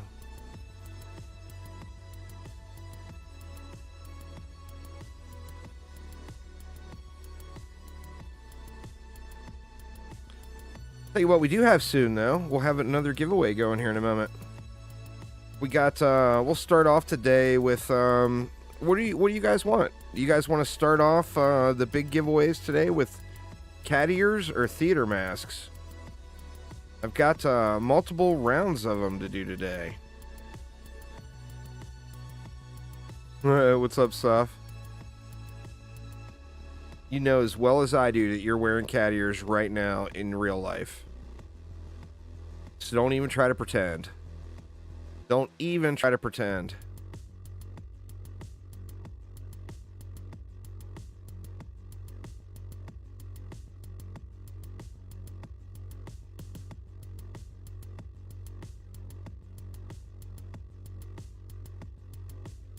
Quit outing you.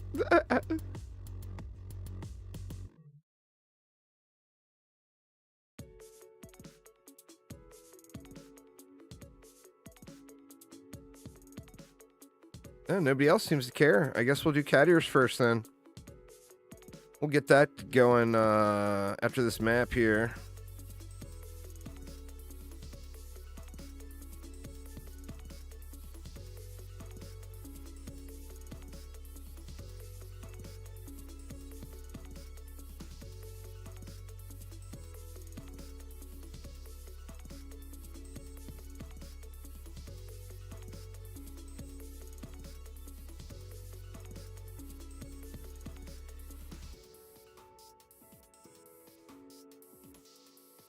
The cat ears look quite good.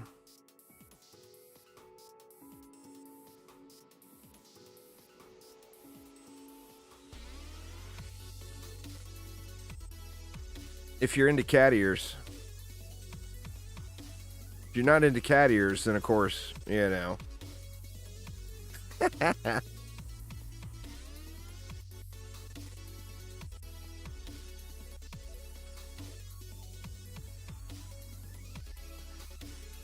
How long's it been for you, Sophisticus, since you played Warframe? We were just talking about Warframe. I told him that you and Insanity basically would carry me through the Deviri stuff.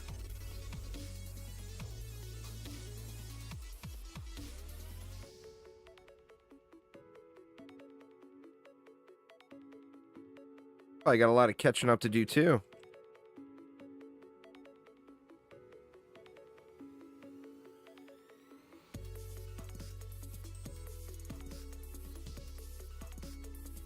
Yep, Cake's got them cat ears already.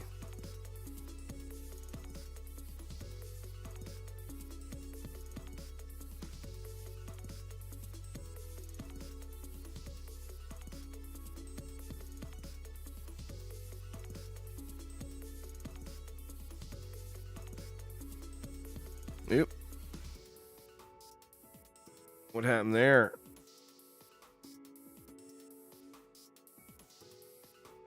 There we go. That was weird.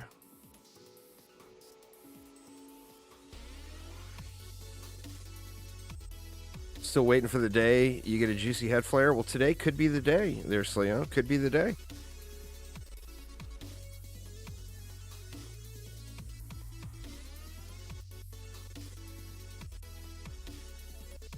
Oh, and then 7 Days to Die, too. I didn't mention 7 Days to Die. That's got that Alpha 22, which is also going to bring the console launches. The Hunter build has never been the best, but it is usable. If you... I mean, there's been no changes to the game. So anything that was usable years ago is usable right now. But the Hunter has never really been the best. Most people would say that the Nimbus is the best.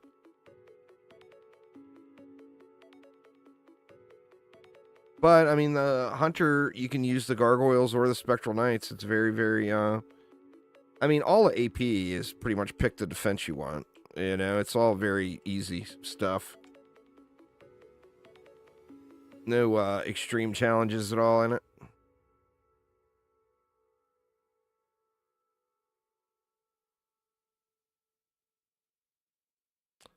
Well, I mean, you know, you just get your time served on one hero and you just want to change a pace. I played the Monk a long time, you know, so I was very excited to get some other heroes going.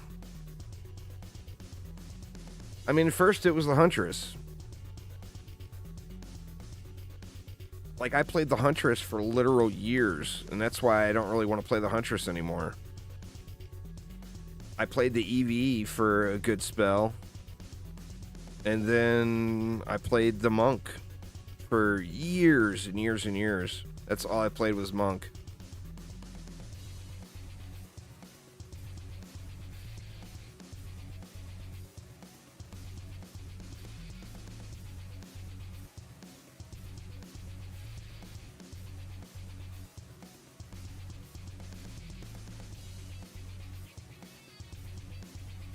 Yeah, when the Gunwitch first came out, I played the Gunwitch quite a bit too.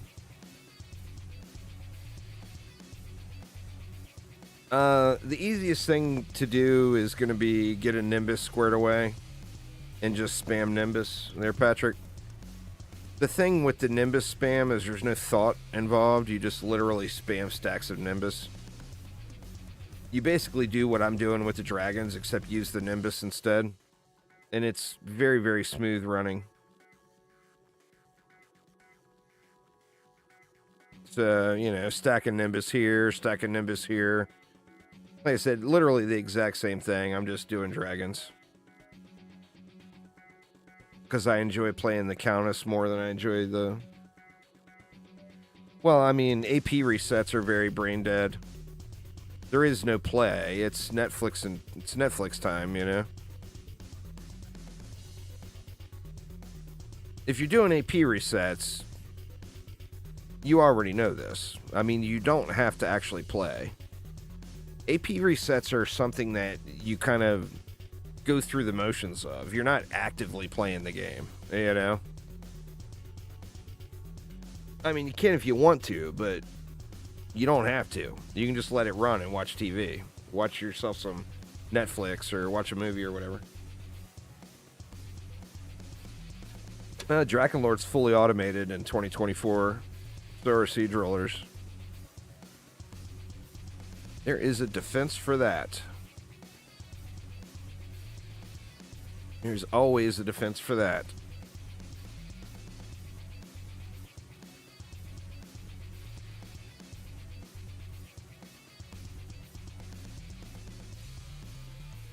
You need one for your alt. That's terrible cake.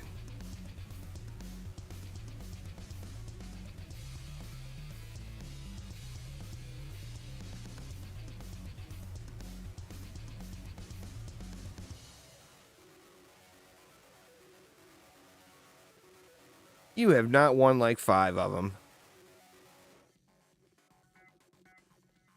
He is so full of it. Soft, don't listen to him.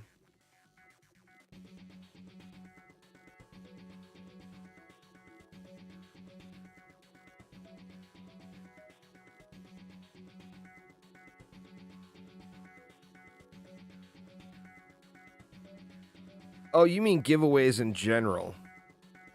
I thought you were talking about all cat ears. Yeah, I mean, it's been a lot of years. You probably have won 5 giveaways in all those years. Well, I got a 10. Power chip. How disappointing. Oh, shit. I'm doing it again. Nobody said anything to me. I'm like, why did this at Chaos 8? What map am I even on? Alright, I only did one. Actually, I didn't do any more than I needed to. I needed to just go back to Tavern.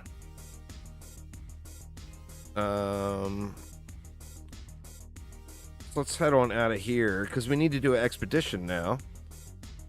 Shit, and I think I sold all the gear. Oh no, did I sell the gear? On my alt? Because I just zoned. It will all be lost if so.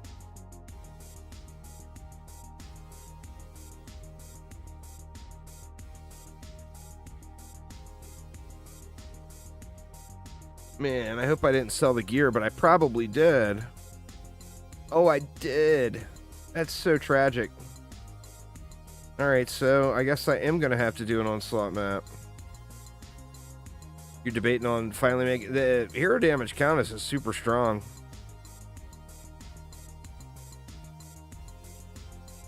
I think you'll enjoy it. She's definitely strong.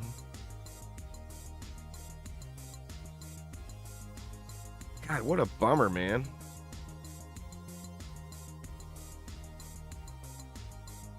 Well, now I wish I wouldn't have left that floor, because that was a good map. Oh, well. All right, let's get another giveaway going. This one, we started on Twitch for the last one. So for this one, we'll start on YouTube.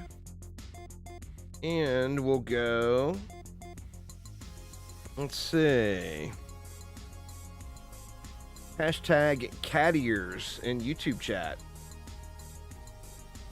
Hashtag cat ears in YouTube chat. All one word.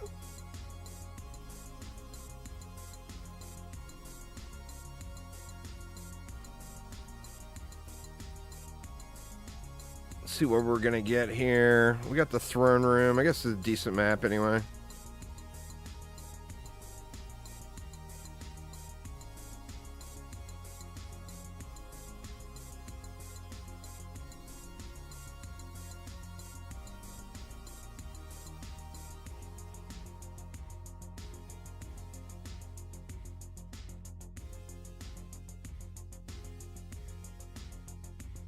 Give you guys a couple minutes to get that in while I build this out. Let's see what we got. Game Ogre, Draken, Army of the Dead, Omega Squad, What's, Timmy, Sparks, and Shields. We got kind of a standard issue loadout here.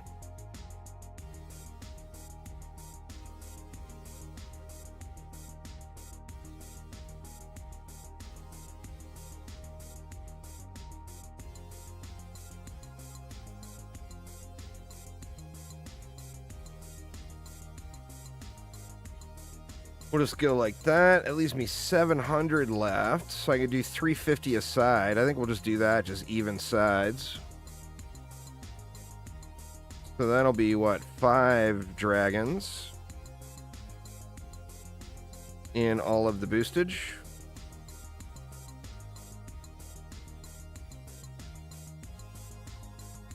And we'll do 5 over here.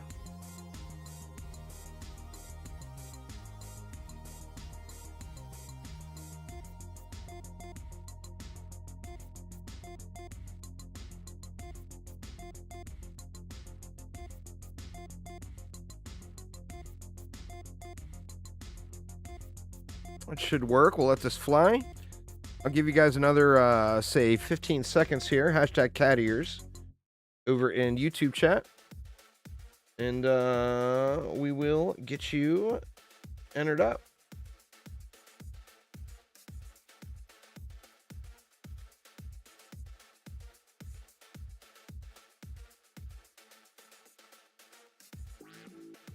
All right, and here we go. The winner is Joshua. Grats. So to claim your winnings, you got to send me a message on YouTube, or pardon me, on Twitch, Twitter, or Discord, since YouTube does not have instant messaging. So send me a message on any of those places, and I'll get you your cat ears. Let's go ahead and head on over to the Twitches now.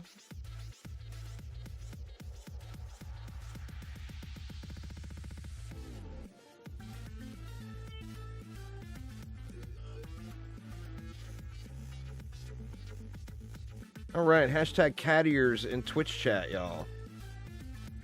Hashtag cat ears in the Twitches.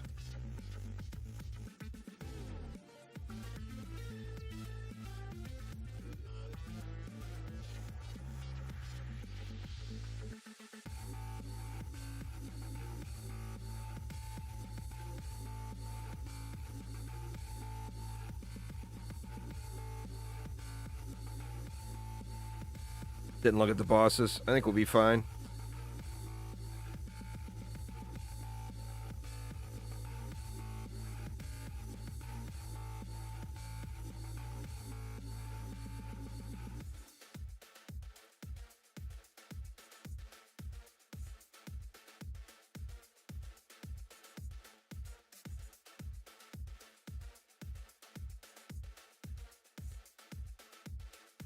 Right.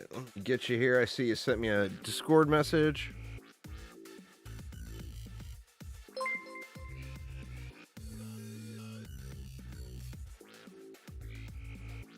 Thanks so much for the follow and the sub.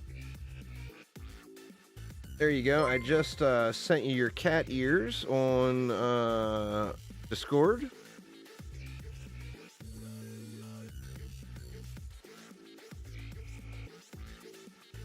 Cake with the sub. And then Mythical Rabbit Powers with the follow.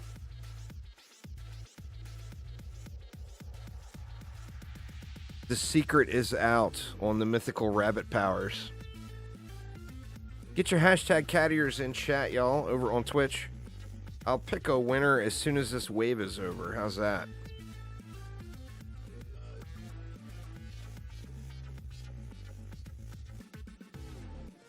AP 57 or 60, after that you're done. Yeah, I mean, it gets to a point where you're only looking for the icon. It was the same thing with me. Like, I was done at 70 on my main, but I wanted the icon from 72. So I did 2 more resets just to get the icon.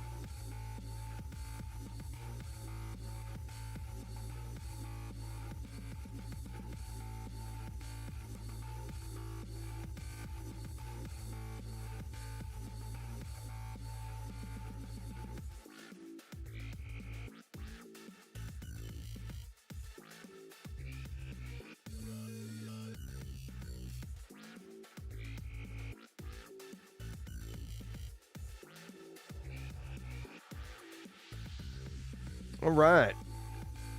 And here we go. The winner on the Twitches is Epic Cheeto. Congrats there, Epic Cheeto. Say something in chat. Let me know you're still here.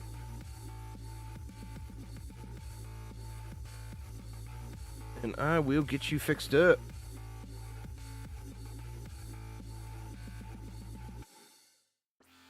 Crazy Cake says.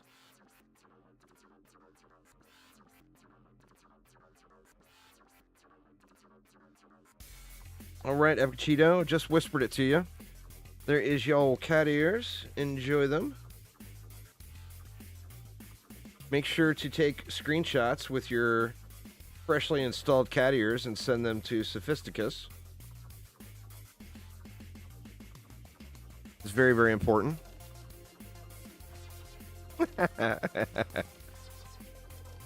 Sorry, Soft. I'm just being mean. Well, no, I don't need to see the cat ears. You can put them on whoever you want and send them to Sophisticus.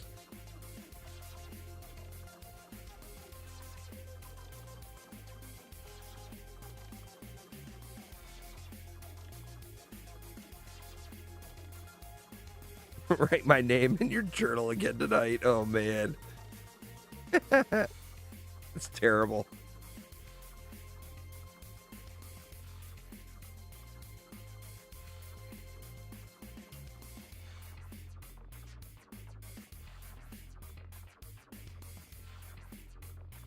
I'm surprised you haven't bit and downloaded Last Epoch yet, Soft, because you're gonna absolutely love that game.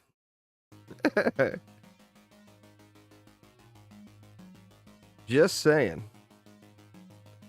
You are gonna love it. Well, I mean, next season, maybe? Oh, you started a new save in Monster Hunter World? That's an undertaking, isn't it? Isn't that a lot of grind?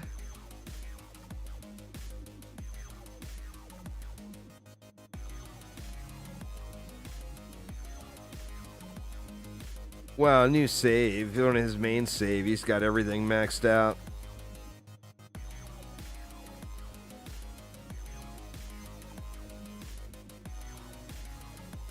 Oh, they got an update coming in a few days? That's fair. That is fair.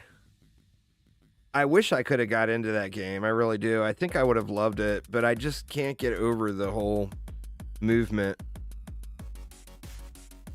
I've tried and tried again.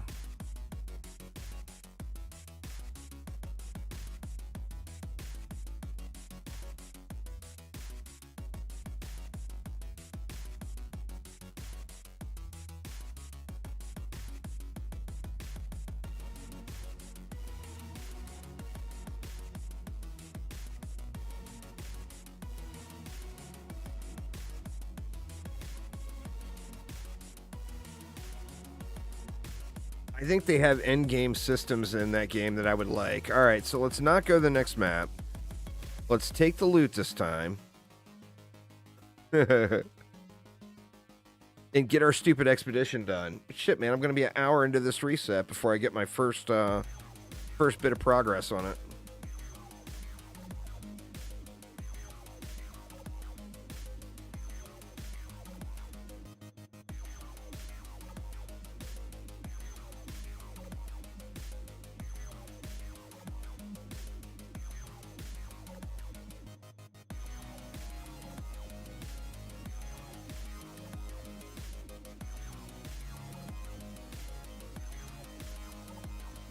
Oh, I think I love the end game. It's just getting to that point. I don't think I can make it to that point.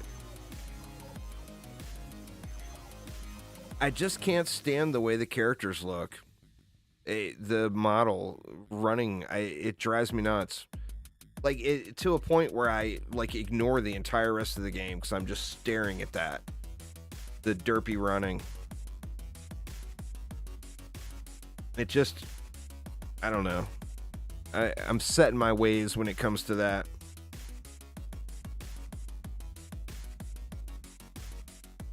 It feels like the characters aren't touching the ground, that there's some sort of heavy gravity issue, and they're all like stuck in a lean, and they're gliding across the top of the ground, is what it feels like to me.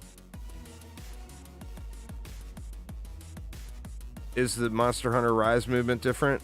I assumed it would be the same. Let's see. Alright, well, we got enough champ score to get to Chaos 9. That's a good thing.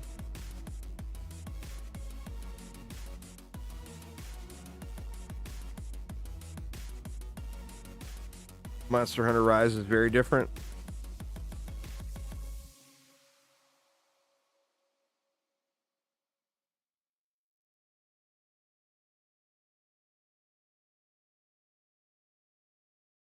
Like I said, I think I would enjoy the end game system. You know? It's just getting to that point.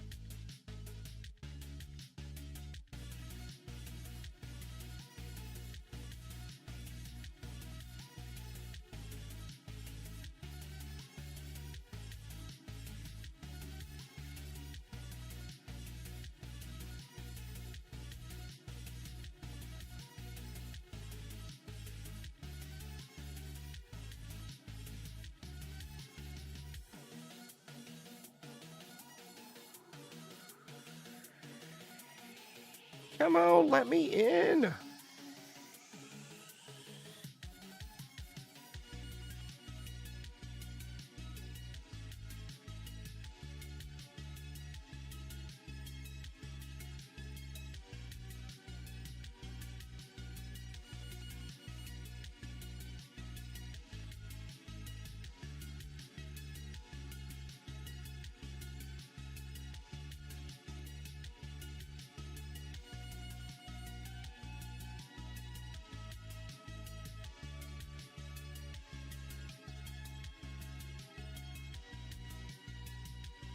And next, the other thing you got to remember about Last Epoch, Soph, is when the next season, they call them cycles, but when the next cycle starts, it's going to be right around PoE 2 time. So you're going to miss out on a lot of the experience because, you know, we all going to be doing PoE 2.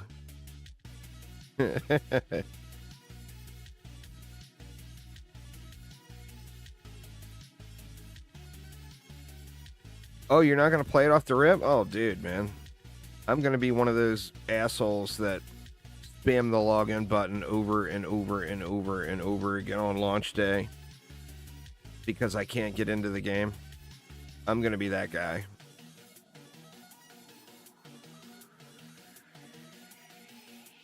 Well, I mean, you got to compare it to launch versions. The speed is almost never in any ARPG at launch. It wasn't in PoE. It wasn't in Diablo 3. Still isn't in Diablo 4. There's no date yet, but it's June. They said early access is going to go live. The blasting will come later. You know, a few updates down the road after launch when new sets are introduced or whatever.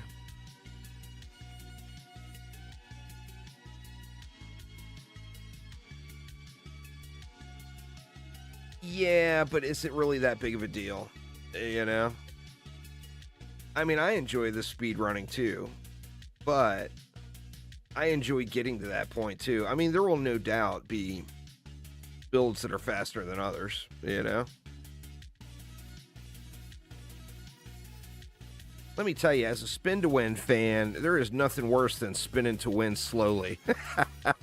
That shit is just triggering. When you're spinning and you're just barely moving. So, I mean, I hear what you're saying, but I'm still just super stoked about it.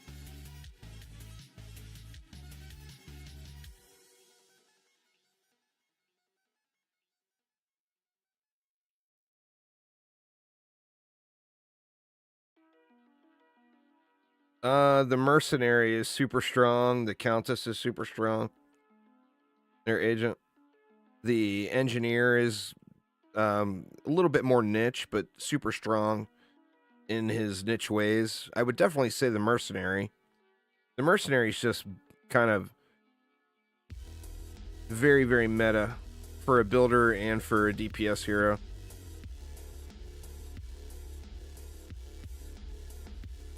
Don't let me inside a casino.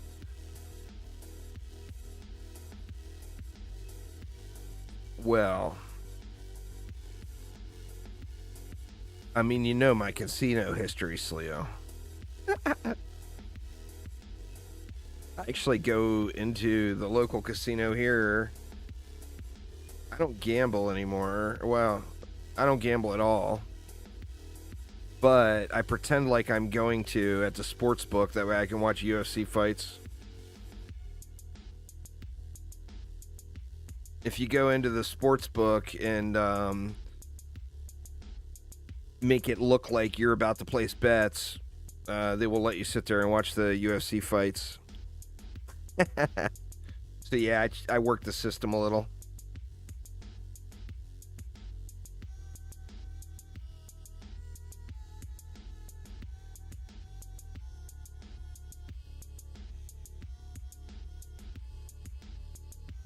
It's really good stuff. It really is.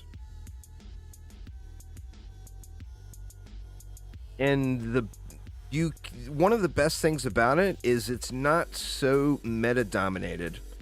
There are metas, but you can do your own build, like from the ground up, without looking at a single person's play, and get through and do the end of game content. Now, of course, you'll find ways to fine tune it as you go, but it's very it's got not the level of complexity as PoE, but it's got more complexity than a Diablo type game, but it's very, very user friendly. Their crafting system, everything is super, super easy to understand, very, very user friendly.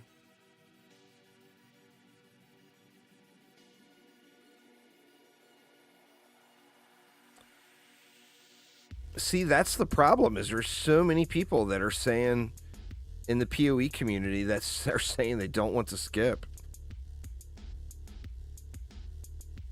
It's crazy. I mean, to me, it makes no sense why anyone wouldn't want that skip. But there's so many people. I posted on Twitter about it once, about skipping the campaign in PoE, hoping that that's an option in PoE too. And like the Twitter post just got flamed.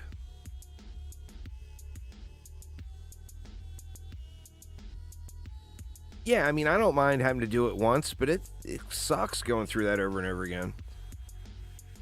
That's another benefit you get with Last Epoch, is you do have to go through the campaign over again with each character. But the campaign doesn't feel so grindy like the PoE campaign does.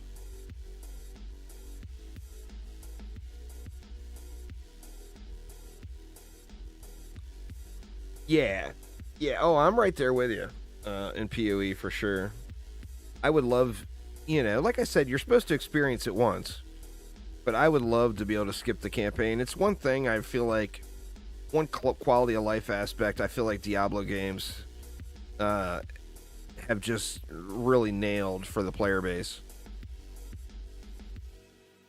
And the thing is you would think that would encourage people to play the game longer each season. If there was a way to skip the campaign, like if you want to make an alt, your season's coming to an end. You don't know what to do. Do you keep playing? Do you make an alt? What do you do? Well, if you don't want to go through that campaign again, it's very likely that you will just go ahead and play something else until the next season launches,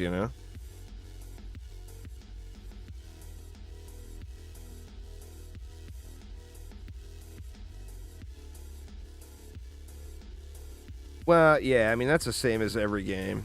The people that post the most are always the minority. A lot of people just don't understand how it works, too. Like, there's a large number of PoE players that have never played a Diablo game. And, like, when I made that post, they're like, what do you mean? And be just instant level 100? There's something wrong about that. And I'm like, no, that's not what I mean. What I mean is you start your new character at level 1, but you have an alternative activity to do to get leveled up. You can grind dungeons or, like in Diablo 3's case, do rifts. And there's alternatives to how to level. I mean, I don't expect, like, to start an alt and have it instantly leveled. That's ridiculous, But that's what so many people thought, too, and it's just, I think their only ARPG experience is PoE, and they never played another one.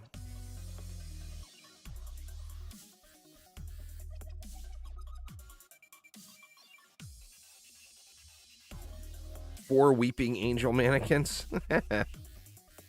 Enjoying your Resident Evil, are you?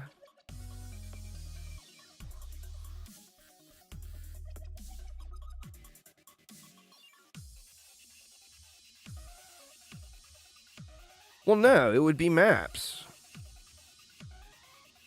The most, like, for PoE, the most obvious alternative would be you have maps start at lower difficulty. I mean, not maps that people are forced to play for their Atlas progression, but you have a set of maps that's level 1 maps, level 10 maps, level 20 maps, level 30 maps, etc. And you could go through a selection of maps to level up.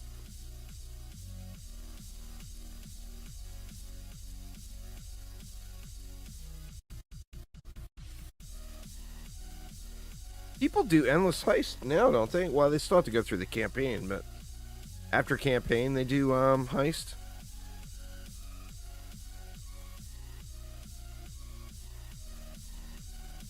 I mean, how do you even sustain that? You've got to, like, you have to buy the blueprints or whatever, don't you?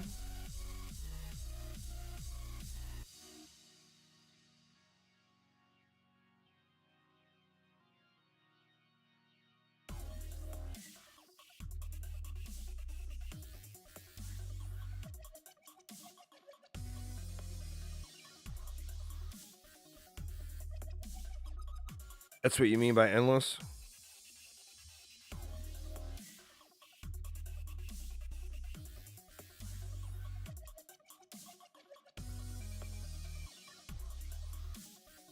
PoE is no doubt a great game, though, and I think PoE 2 could be really good.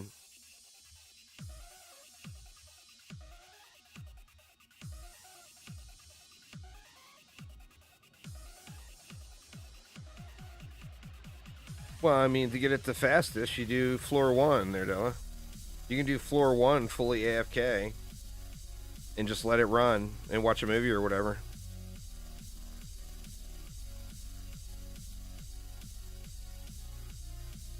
Yeah, that's the issue, is it comes, when the game director wants the game to be ruthless mode.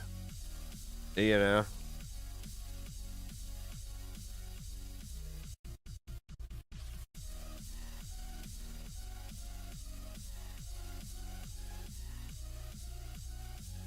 It's one of those things when the person in charge or the person making the game wants something very different than what the players playing the game want. That's a very real thing in Path of Exile. Right, that took us to 300.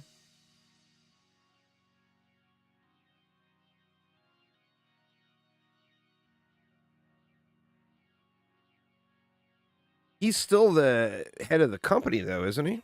Isn't he the big enchilada?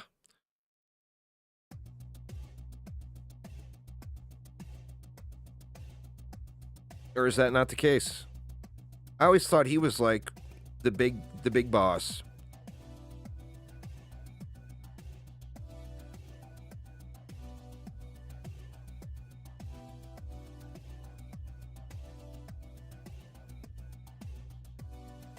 Oh, he has no hand in PoE 2. He owns the half they didn't sell to China. That's fair. That's fair.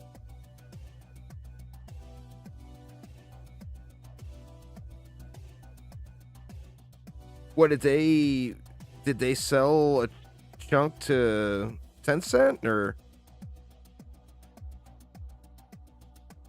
I mean, assuming that's what everybody else seems to do.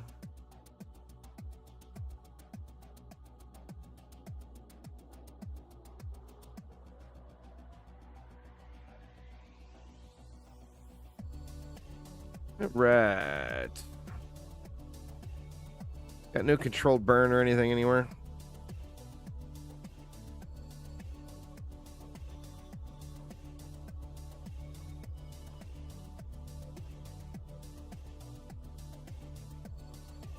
That is a massive, massive company, Tencent is.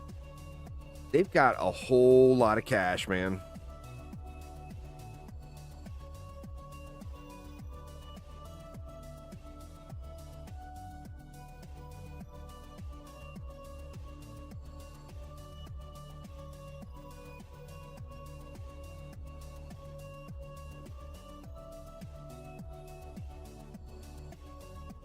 It boosts towers in its radius. So it's like a buffing defense. So I'm using it to buff the... It's just like the buff beam. It's an aura form. So I'm double dipping here with a boost aura and a buff beam to get the birds all jacked.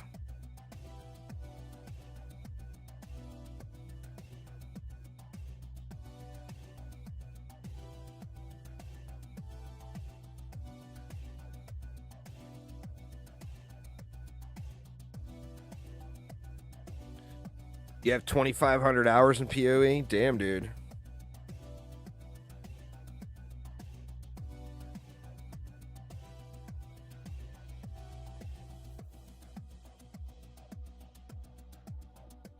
What the game needs is more longtime players like that are gonna be public and vocal about it, you know?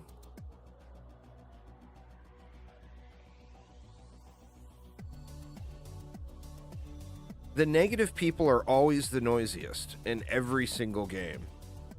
You know, the people that don't want what you want, they're just always the loudest. So when that is all the developer hears over and over and over again, they end up thinking that's what people want, you know? If more people were vocal about the campaign, doing something different with the campaign. I mean, like I said, it's just, you do it now, and...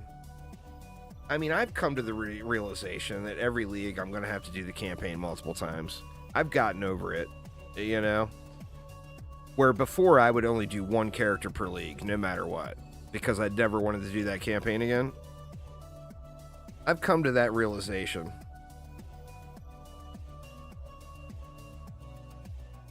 And,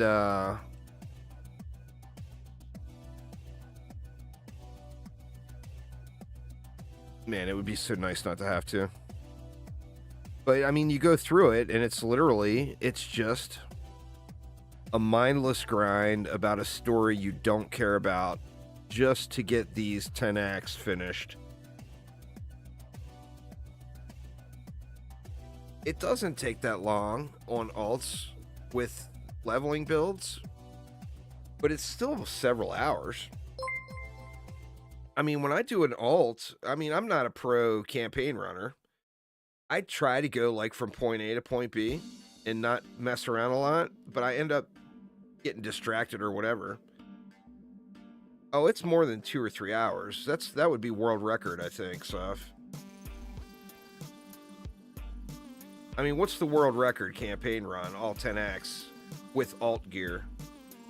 There's no way it's faster than that.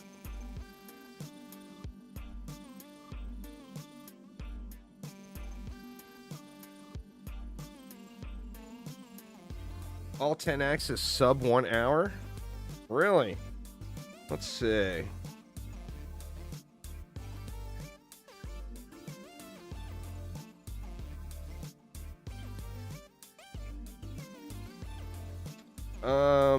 The world record is 2 hours and 9 minutes. So no, it is not sub 1 hour.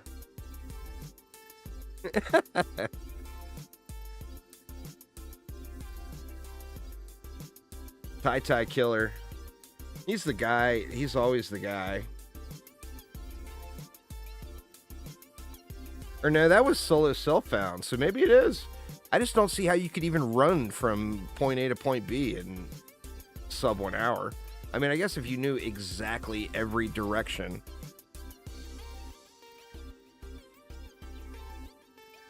I mean, even with alt gear, for me personally, going through the campaign again on an alt, it takes me like 3 or 4 hours.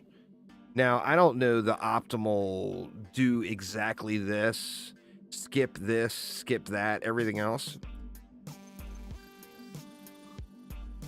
But I've got a pretty decent general idea. Don't skip anything that's going to give passive points and just blast it. Well, I'm not talking about any kind of cheesing or anything. I'm talking about just normal play, but with, you know, having your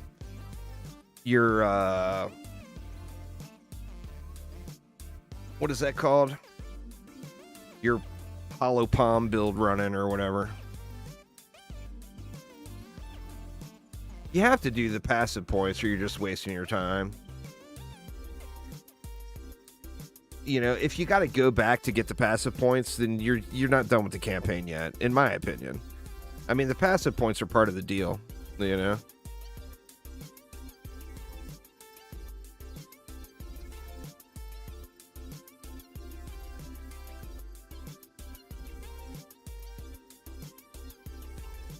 The thing you got to look at, though, is that's someone who has practiced doing that exactly 1,000 times. 99.9999999% of the player base is not going to have that experience. You know? That's a lot of practice. I mean, I can tell you just from the only one time I ever tried to speedrun anything for a world record was the challenges in the Long Dark.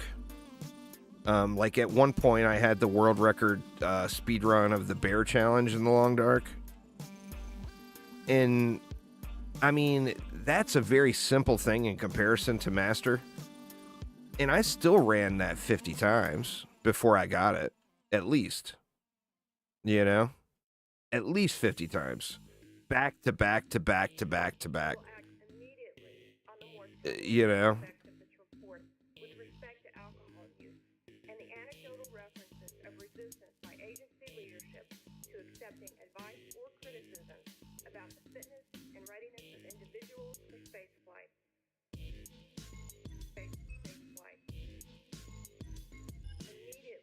I don't know. Like, if I just...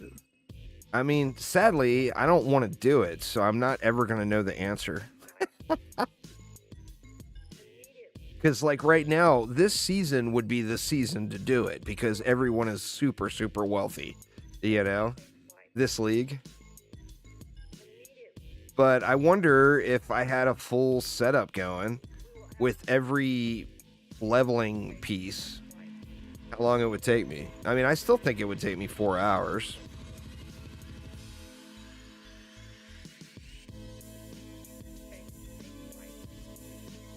Well, I mean, that's some kind of cheese.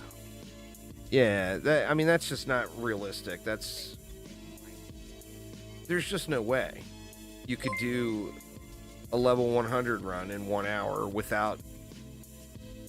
I mean, you couldn't do that being carried through 5 waves. Thanks for subscribing there, Jesper. I do appreciate it. Like, if you had the ability to skip the campaign and jump at level 1 right into a 5-way, it would take you longer than an hour to get to 100. So, I mean, that's some kind of cheddar cheesery there.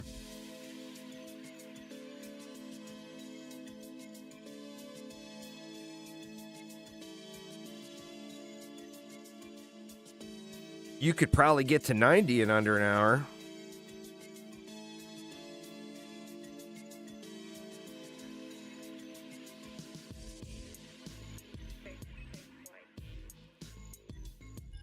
But then you've got the whole you don't get any XP if you're dead. And if you join a 5-way at level 1, you're going to just be dead.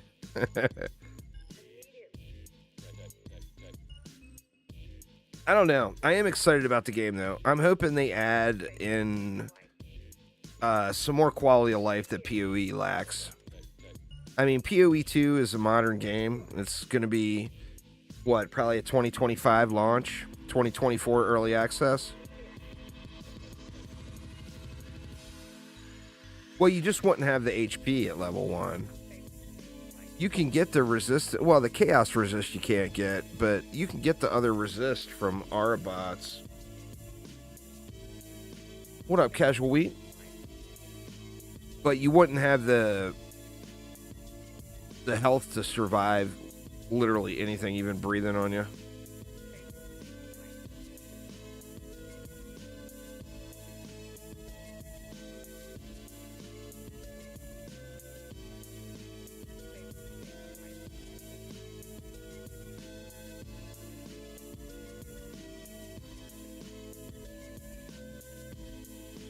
Another little carnival adventure.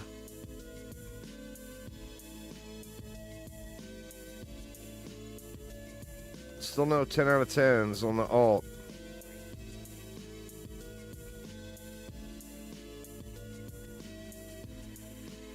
Big Boo. Big Boo. Use tower type defenses, Stolen Soda. You don't want to have anything up close where the spiders are dying. So use the correct defense to tower to counter the enemies and you will win. Assuming you have Chaos 7 gear and the shards. All the shards you need, etc.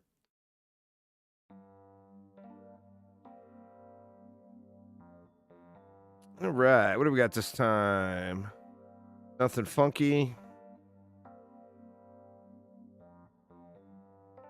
Nothing funky there.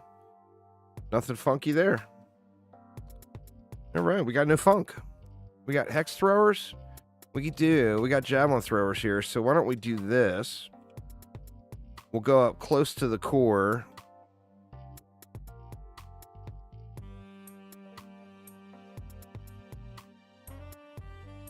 And then we'll give it a reflect beam.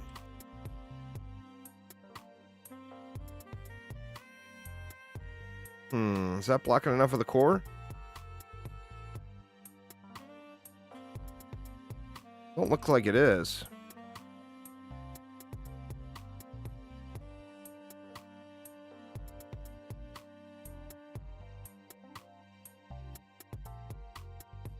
I think that gets it.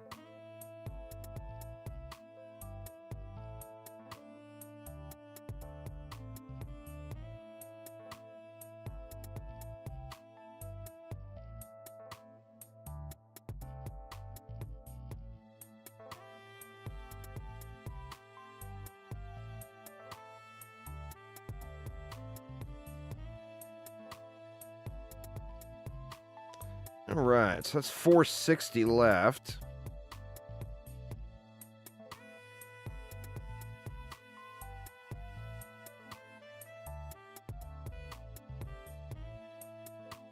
We have 60 left over.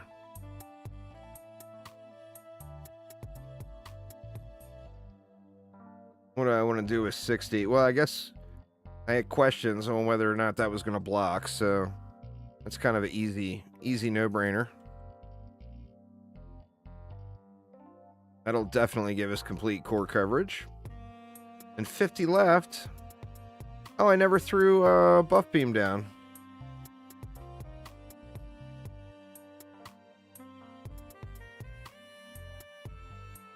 That'll work. Hopefully.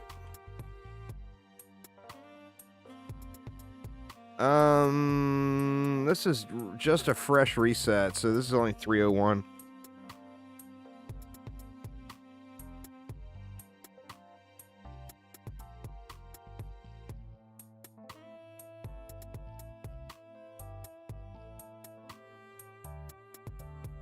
It is a freshie.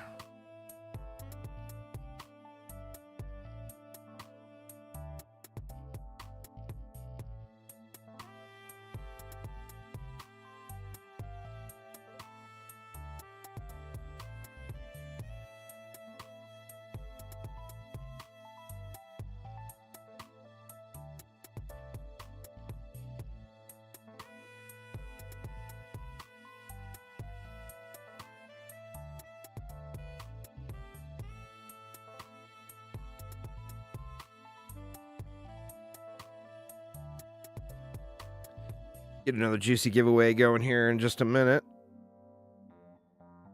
In fact, I might need a little more coffee here. The caffeine intake is running low.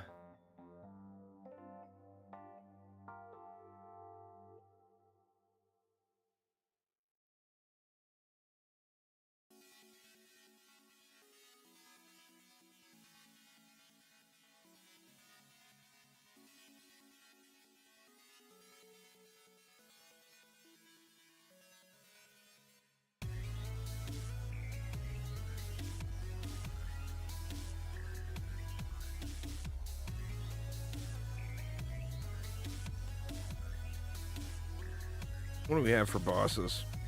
We got quibs. I don't think we have to worry about quibs or griblocks, so we're gonna go do that real quick while this is running, y'all. I'm just gonna leave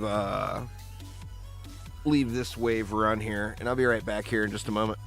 Gonna grab a little caffeine and stop by the bathroom real quick.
All right, sorry about that.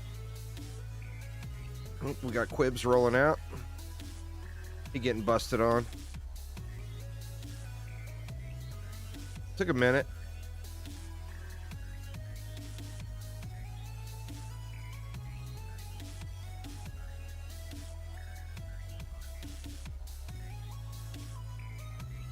I need to get back to that tsunami grind at some point.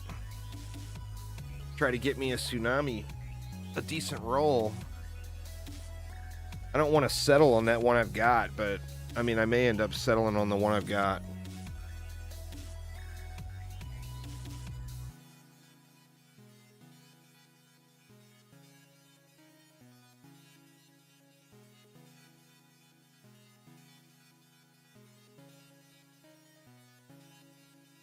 It's like a mid-tier roll. It's quite usable. The one I have is very usable. But I'll show it to you here at the break. It's not a good roll. It's not a trash roll, but it's not a good roll.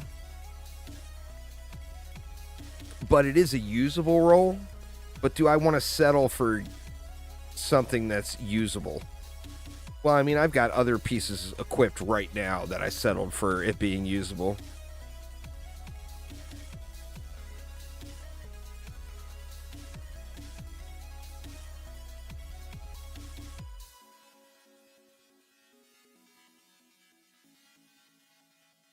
No, I'm talking about the Tsunami Bow. Dan with the gift sub. Thank you so much. This is the one I've got. Where is it? Oh, right here.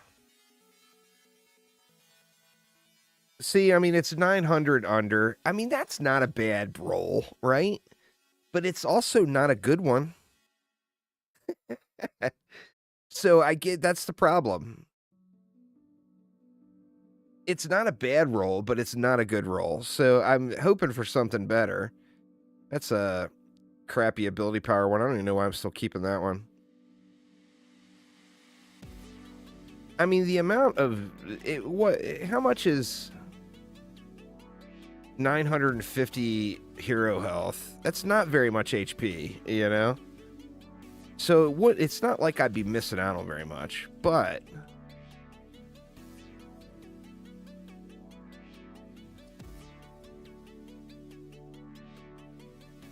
want something a little bit better.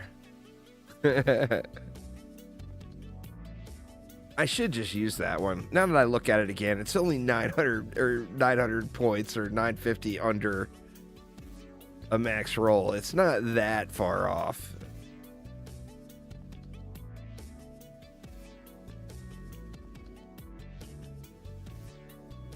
I should just quit crying and use that bad boy.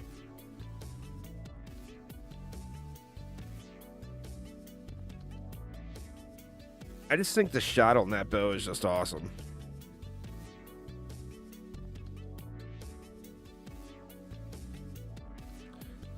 The Gunwitch guns, I just got so many of those that are really good. I got like 95% plus rolls on that, like a bunch of them. I don't know, it's just if I just had luck on that map or what. Yeah, Dryad's super effective without her active form, or corrupted form. I mean, obviously, being corrupt does have its benefit. But, I mean, I use Nimbus all day long without jumping on the Dryad actively at all.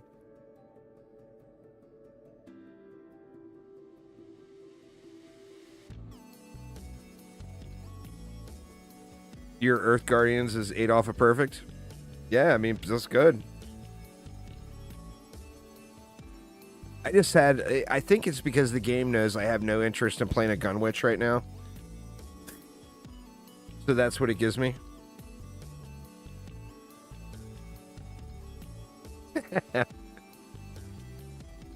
My Earth Guardian bow is kind of trashy. Well, I mean, I guess it's not that bad.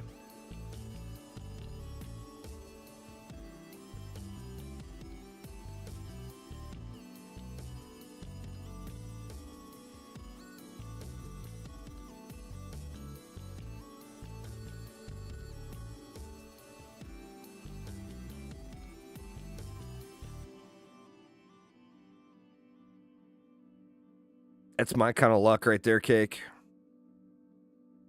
It is, that would be the normal for me. I finally get the shot type and the hero health roll, and boom, min roll secondary stat. You never know. Maybe someday we'll be able to roll secondary stats too. I mean, them with the pet element thing that they're doing shows us that, you know, they could potentially add more reroll type things that weren't in the game at all. You know, I would think rerolling an element for pets would probably be more difficult you know, now remember this coming from someone who has no real clue, but I think from an engineering perspective, it would be more difficult to do the pet rerolls for the element than it would be to do a secondary stat reroll.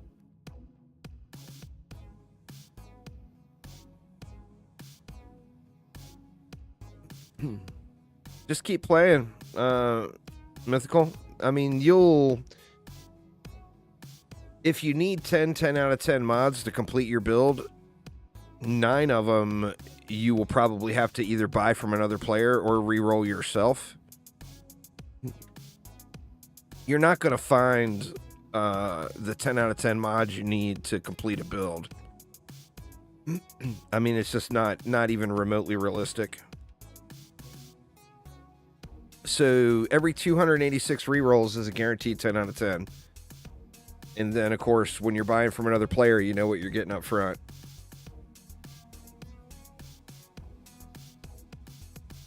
I mean, I've found 10 out of 10s that I'm using, without question. But as far as, like, completing a hero with even just, say, one of their defenses and their entire DPS set, you're just not going to find all of those, you know? Unless you've been playing for a bazillion hours and it's a new hero that just comes out and you've got that stuff saved up from before, you know, is about the only realistic, only realistic way for that, I think.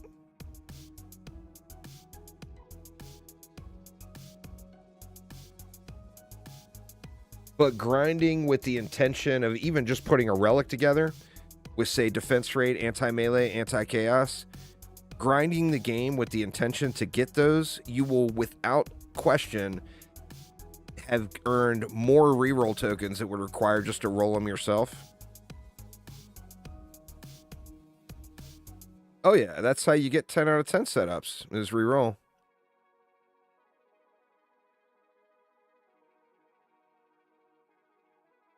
Went to Betsy. Betsy doesn't have anything good except that crystal egg, though. It's a fun fight. And she looks badass thematically, you know? Oh, you're grinding it for a crystal Betsy? Yeah, I mean, you gotta... To get your crystal Betsy, you just gotta grind it out.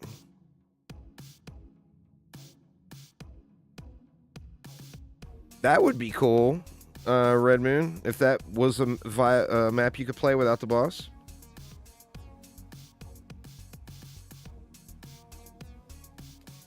Joe got a crystal Betsy yesterday. Very nice.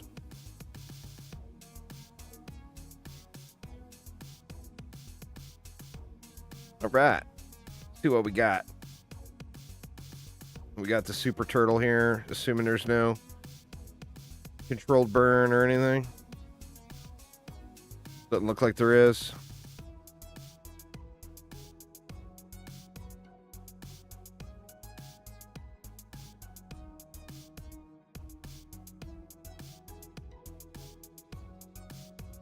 I think the wife's making cookies or a cake or something.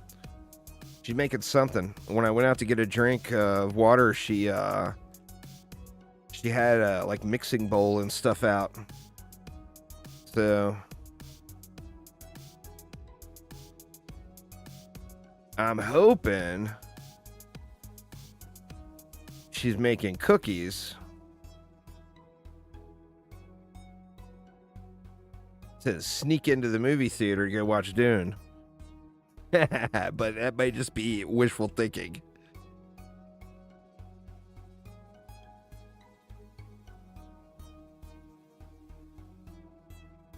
Oop. Tabbed over. Cookies are delish, man. And my wife does an incredible job with baked goods. I'm very, very lucky in that regard.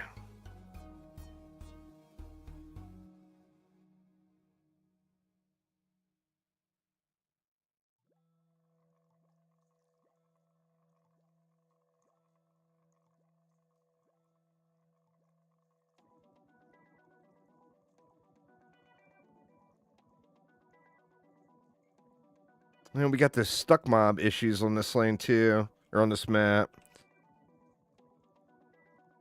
I gotta do something for those. What do we got? I got 130 left. That's fine. So this map gets a bunch of mobs stuck up in there. So I'm just gonna do this. And give it a destructive pylon too. And that should be smooth sailing. We'll have to see. I didn't look at the flyer lanes. We got any real dive bomby stuff, that could be problems. Alright, Sleo, take it easy. Have a wonderful rest of your day.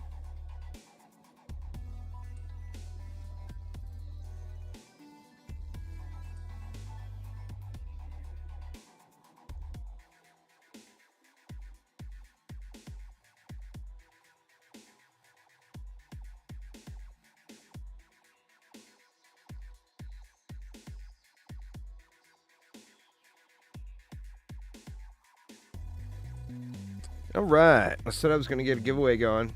Well, we started on YouTube last time, so we'll start on Twitch this time. This one will be for a juicy item of your choice. So, juicy head flare for DD2, juicy fruit pet for DD1 or for DDA. And let's see, we'll go... Well, let's just go hashtag juicy again. Hashtag juicy in chat, y'all. In Twitch chat, we'll do one on YouTube right after. But this one will be on the Twitches.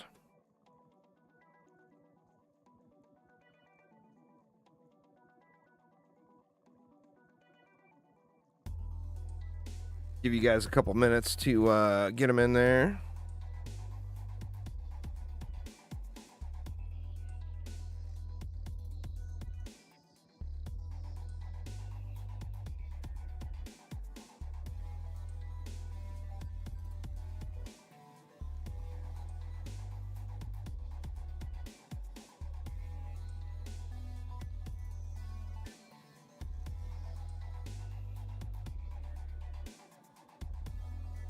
Yeah, looks like those dragons are enough to deal with the stuck mobs there.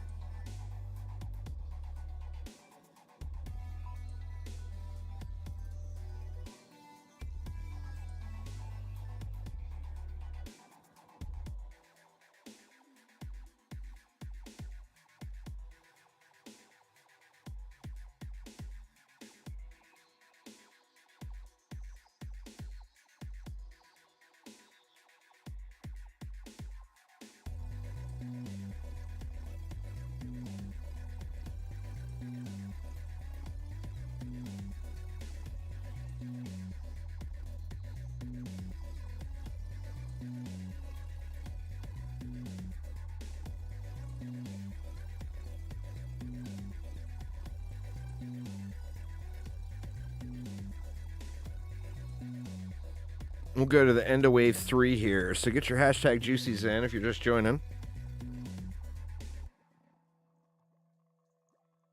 And at the end of this wave, we will pick a winner.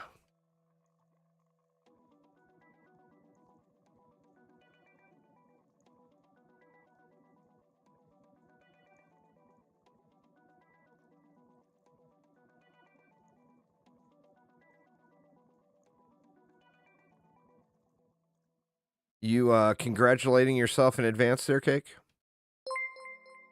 Thank you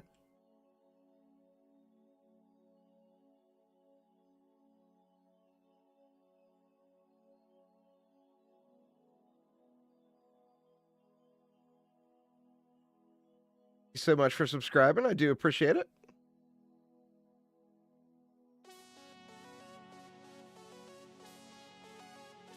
My YouTube chat wonked on me again. There we go.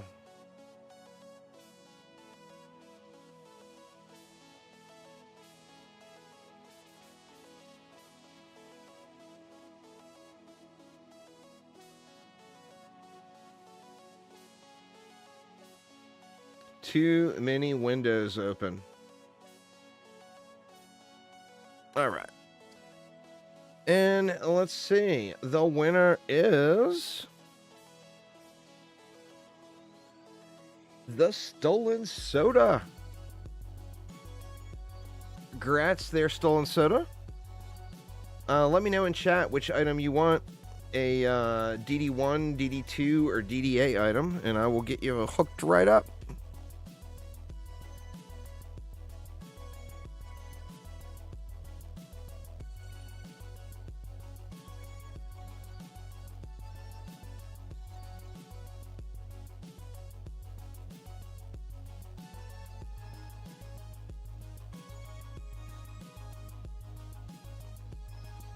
Just let me know which item you want there, Stolen Soda.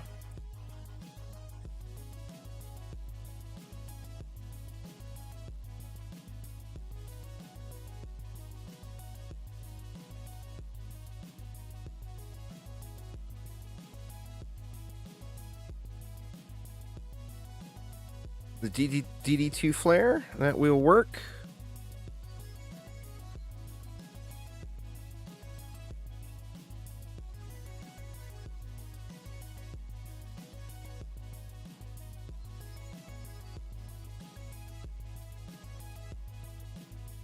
I just sent it to you through a whisper. Just redeem that at the mailbox in-game, and you will be good to go. And now let's switch the bot over to YouTube.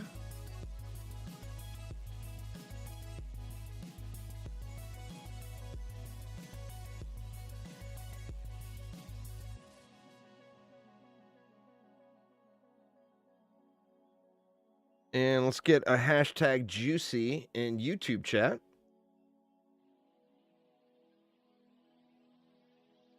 For your chance to win the juicy item of your choice.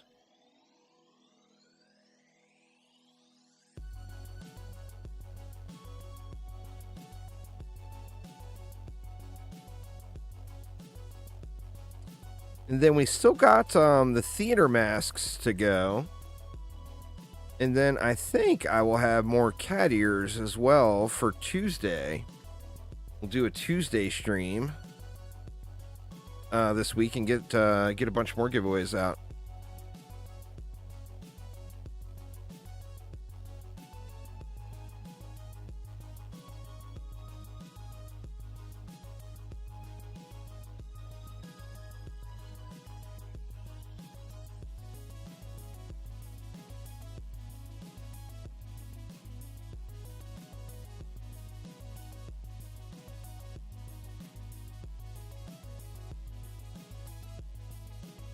Tuskar on the... Oops. Let me just go ahead and check down here real quick. Nope, no loot down there.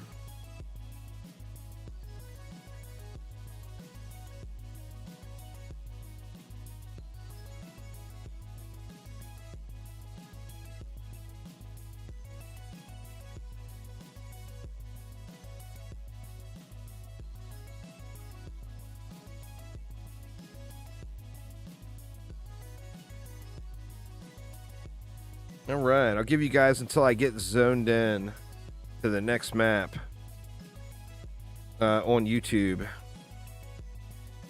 That'll only take 7 days. Just kidding, just kidding. As soon as I get zoned in, we will draw it. So get your hashtag juicies in if you have not already.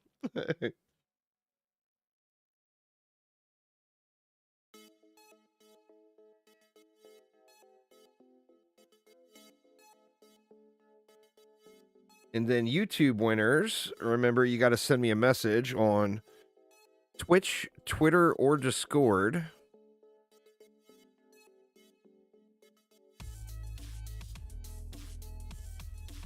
And still no 10 out of 10s on the alt. That's crazy. Crazy.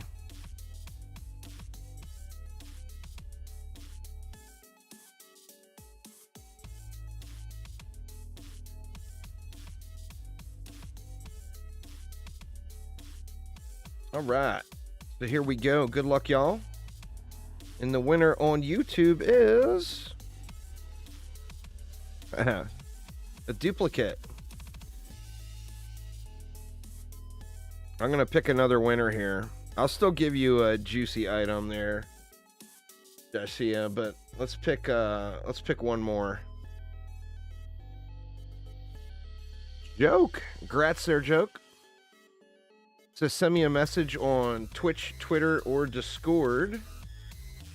With what you want, DD1 item, DD2 item, or a DDA item. And I will get you hooked up.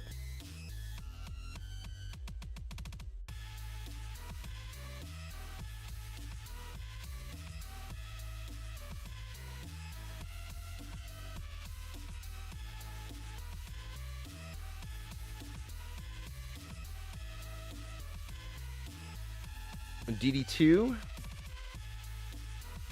already. Let's see if I can't come up with a code here for you.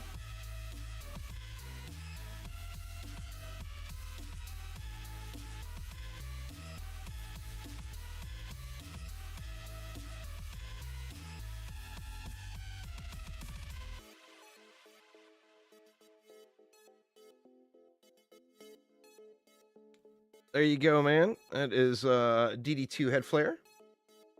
Congrats, congrats. And let's see what we got going here on this lane. Alt has no loot.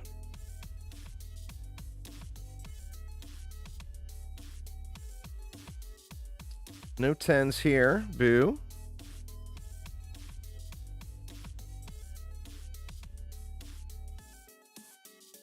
All right.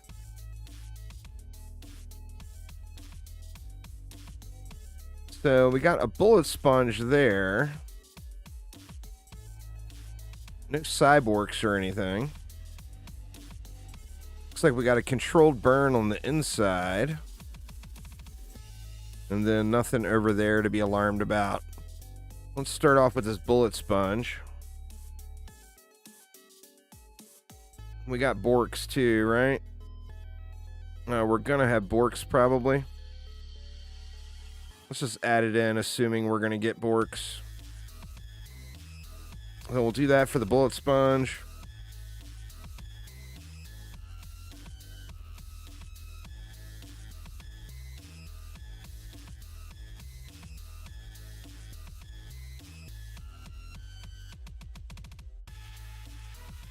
All right, now what did we have here? We got a Game Ogre there. We got Timmy. We got Cyborgs here as well. So for the controlled burn,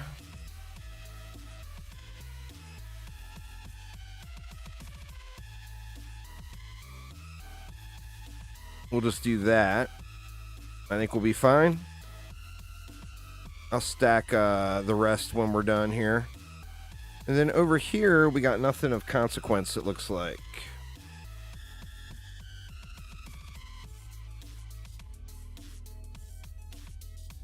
Looks like I underspent, maybe.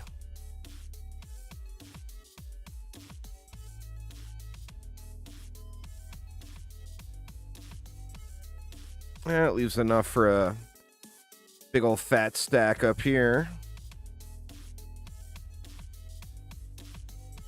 We'll just throw them up top and let this lane share.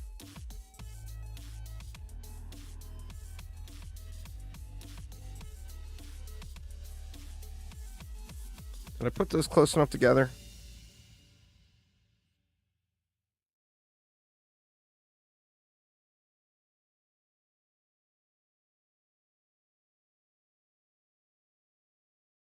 I think so.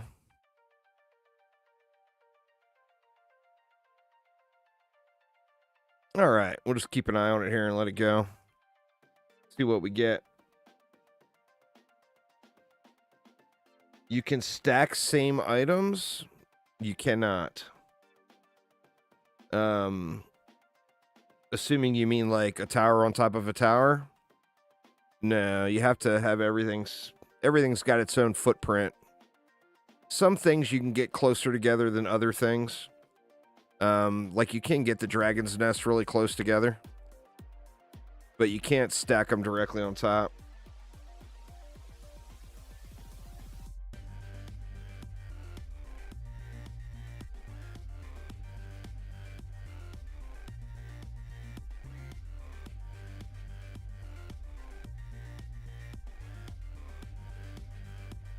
Oh, the stuff in my inventory? No. Some things stack, some things don't. It depends on the item. Like shard packs, for example. The shard packs themselves will stack up to 99, but the individual shards will not. So if you open the shard packs, you basically will fill your inventory. Where if you just hold the shard packs, they'll continue to stack on top of each other. I generally will go until I get 99, and then I'll throw them. I got a vault tab for shard packs. I'll throw the 99 stacks in the vault after I get there. And then save them for an update. When an update comes and a new hero comes to the game or whatever, if you need, you know, whatever tier shard packs for one of the shards that hero has, then you've got all those shard packs sitting, you can go crack them open.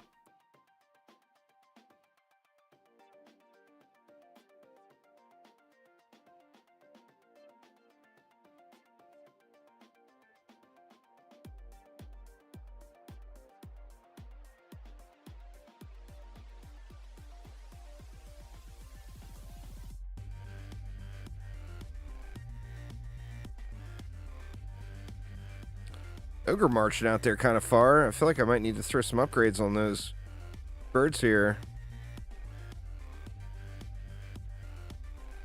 It got wrecked. And we got a lovely siege roller.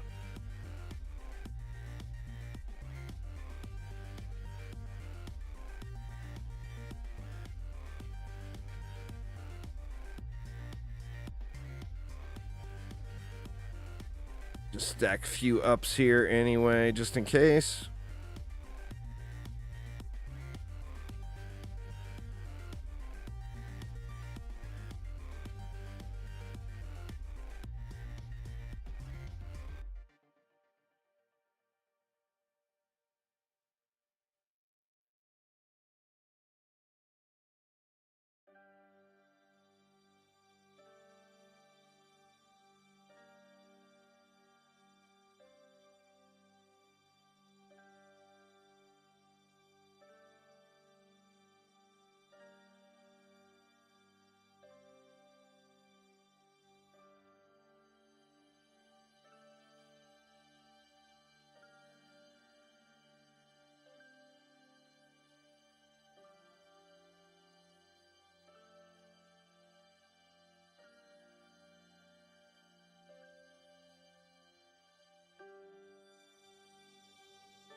I think this one's going to be smooth sailing for the rest of the go here.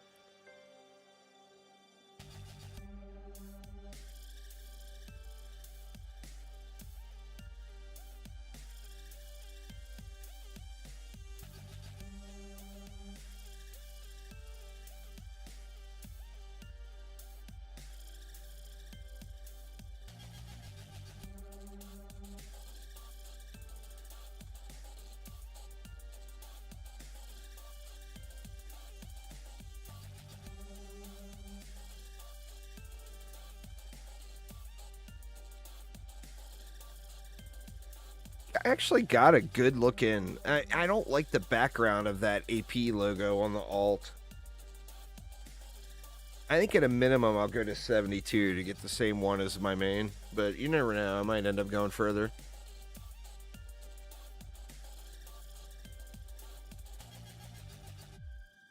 Every reset is an extra 5,000 gold per map, basically. I mean, that's the thing. If I'm going to go past 72, then might as well go to 100, you know? Because the icon looks way better for 100.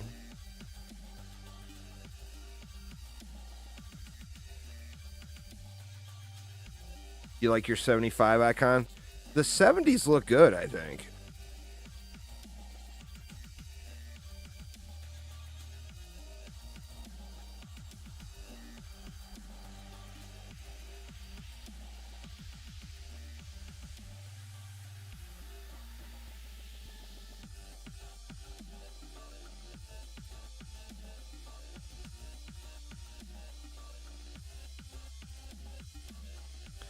But I mean, 100 it's a good place to go. I figure it's a good spot.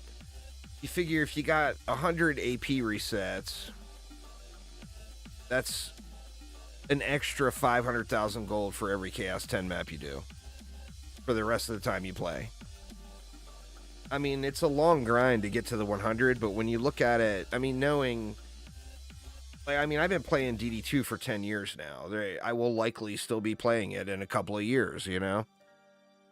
It's a pretty considerable amount of gold over a long period of time. Any chance they ever let you pick a previous icon? I mean, it's possible. I don't think that that's one that would be difficult for them to do or out of the question at all.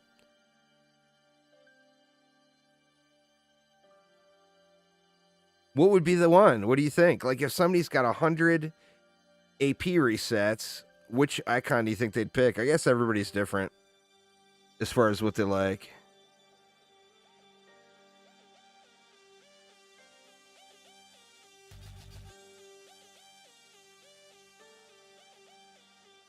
You want a blue one? I mean, that's very fair. That's very, very fair. I mean, I think that would be really cool if you could do that. I don't know if that's something that they would ever consider or if they feel like it would be worth the manpower to put that system in or whatever. 56 is probably your favorite.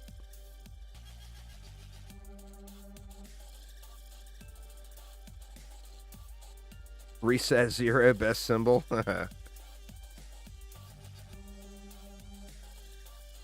There's quite a few people that would agree with you there.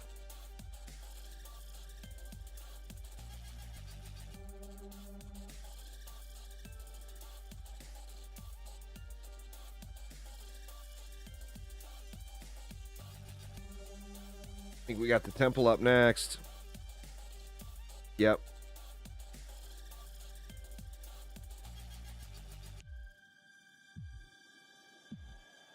See the loots. No loot still. Man, the alt is just cursed right now. Cursed on the loot. I'm getting, I've got 8,000 defender medals on the alt now. I'm getting a little closer to unlocking a hero. I don't know who to unlock, though. I'm not sure who I want to do. I don't have a countess on my alt. I thought about doing a countess just so I could get an extra mama bird.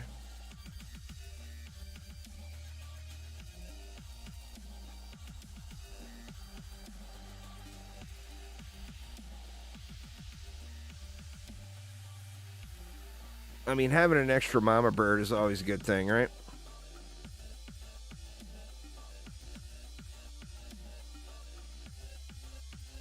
All right. Timmy? We got a little Timmy laying there. We got some controlled burn there on the flyers.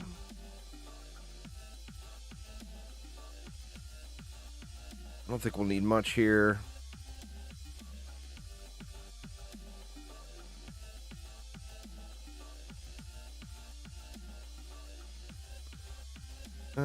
Let's see. The controlled burn. We can just slap a drench up here.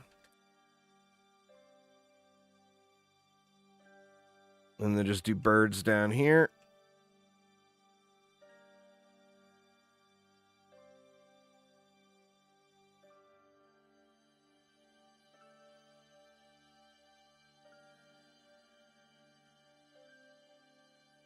It's like we got a lot of stuff crammed together over there.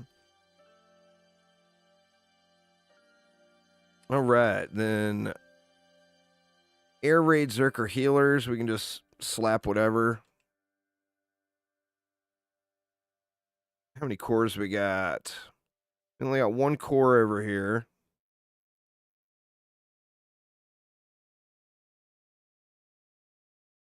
We'll plan ahead anyway.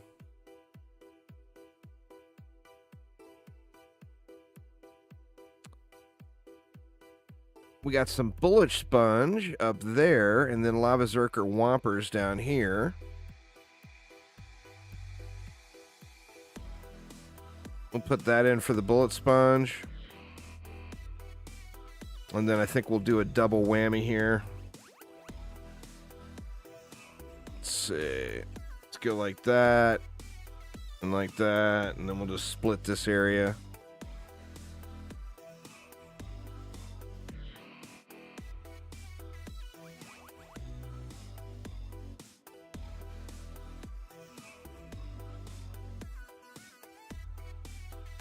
I think that'll be fine. We got a bunch coming out here.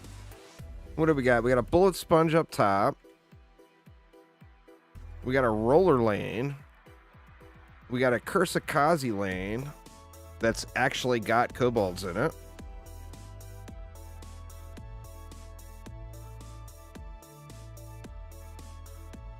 I might have problems over here.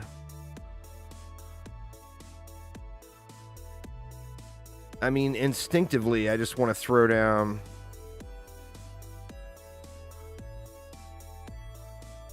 You know what? Let's just build it. Let's do a 6 stack here. And I'll just kill the rollers myself. Do we have any hex throwers or anything? We do. Those are supposed to be going that way. But will they take pot shots? I mean, I got no faith.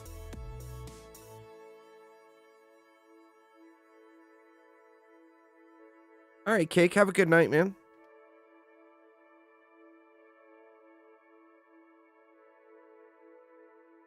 Geohex Zerker throwers.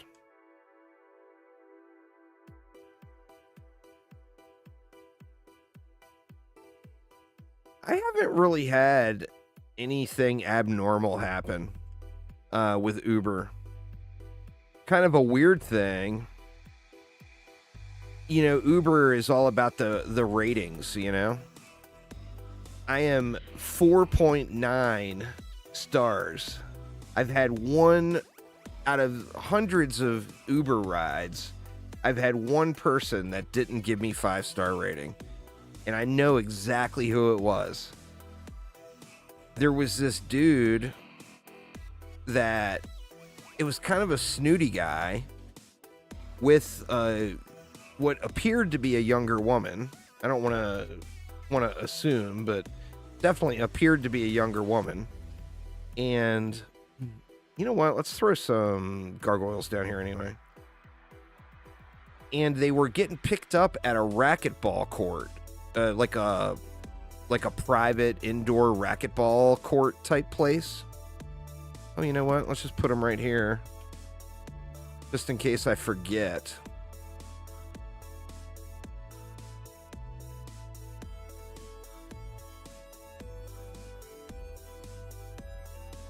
Kind of a waste, but anyway, the younger woman apparently whooped his ass in racquetball, and he sounded like he was joking about it when he got into the car. They got into the car, and I'm, you know, going through all the pleasantries, like the how you doing today and all that, and the dude's like, oh, well, I'd be doing better if my girl here didn't just beat my ass in racquetball. And, you know, it sounded like he was completely joking around about it. And I made a comment like, I don't even know what I said. I said something like, oh, well, you know, she's got to win. She's got to win at something. Or, so, you know, I made some stupid comment or whatever. The dude was really pissed off that she beat him. And he got mad that I made that comment, and he left me a low rating. It's literally the only non-5-star rating I ever got. But I mean, like I said, completely sounded like he was joking, as I would think he would, you know? I mean, if I'm off doing something with my wife and she beats me at something, I'll joke around about it afterwards, you know? I mean, shit, we can take a direct example from video games. I whoop her ass at every single video game we play together, with one exception. And that's Mario Kart. She just owns me at Mario Kart.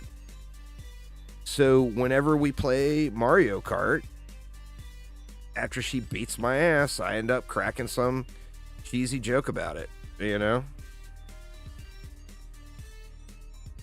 But yeah, I can't believe the dude was actually serious. He was actually genuinely mad that his wife or girlfriend or whatever beat him at racquetball. I mean, it's like, come on, really? You are really mad about that? I mean, for God's sakes. She's just really good at driving games. She plays a lot of driving games. She prefers two types of games. Either a puzzle game or a driving game. And that's all. If it was up to her, that's the only game she will ever play. And she does very, very good at the driving stuff. The driving games. Where me, I'm just awkward with a controller in general, so... You know, I'm pinballing off of the rails back and forth in pretty much every driving game. So I've got that. But as far as like racing games in a car, she just does great. You know, she just wrecks it.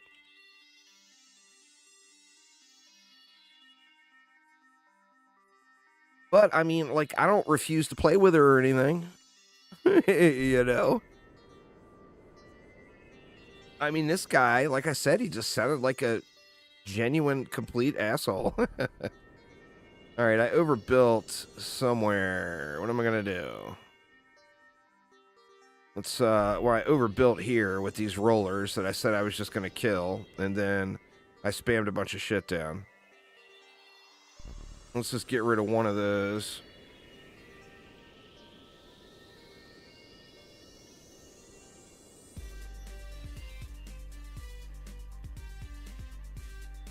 Is this where I was at?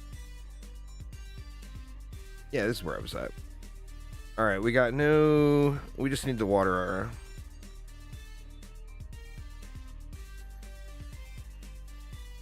We'll just do that. That actually leaves me enough for a buff beam. Or a trip to the pool. What's going on, Wozak? How you doing?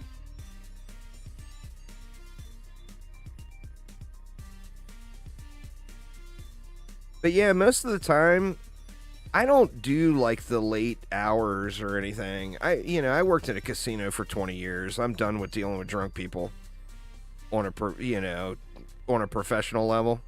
I'm just not doing it. So I don't drive the late night shift, and that's the money shift if you're an Uber driver. You're going to make more money taking drunk people home from bars than any other time of day. But what I like to do is the late afternoon shift, and I live relatively close to the airport in Spokane. And there's an incredible amount of people taking Uber rides from downtown Spokane to the airport. And it's like a quick 15-minute trip. Not even 15 minutes a lot of times. It's a super quick trip, and you usually make 15, 18 bucks off of a relatively quick trip. The giveaways are winner's choice, Braden. It's for any Dungeon Defenders game. We got Dungeon Defenders 2 head flares. We got a pet for Dungeon Defenders 1 or a pet for Dungeon Defenders Awakened. So it's a winner's choice type thing. There is a specific... what's going on? There is a specific item that I'm going to be giving away later that's only DD2. But same thing there. If the winner wants something different, they can pick one of the other items. I don't know what that damage was from over here. Looks like there's some curses on the ground. Kind of.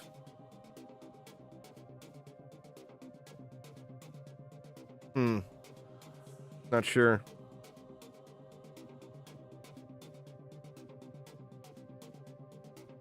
Looks like I better get my butt over here to this lane pretty quick though, huh? Oh, jeez. That was cutting it way too close. Oh my god.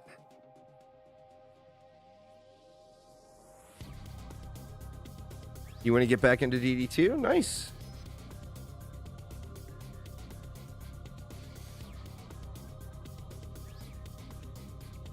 see, we got front line over here.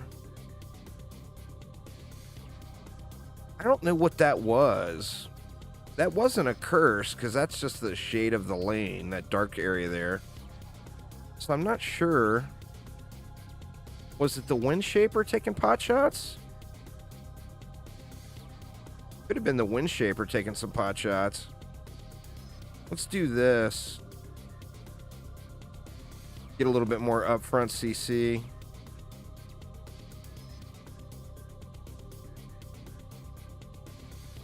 And then since we got this lane, we'll just add in a few rando upgrades.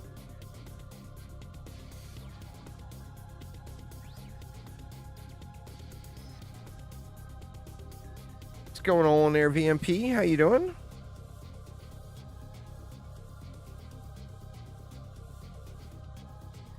I shouldn't let those rollers get quite so close.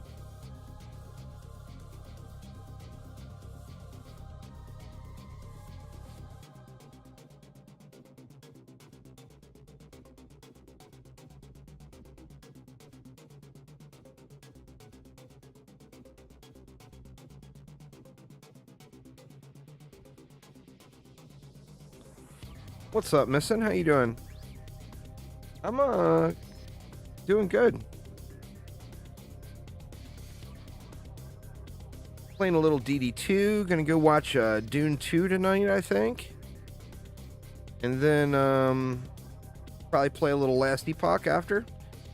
Oh, that's what it was. It had to have been the Shapers.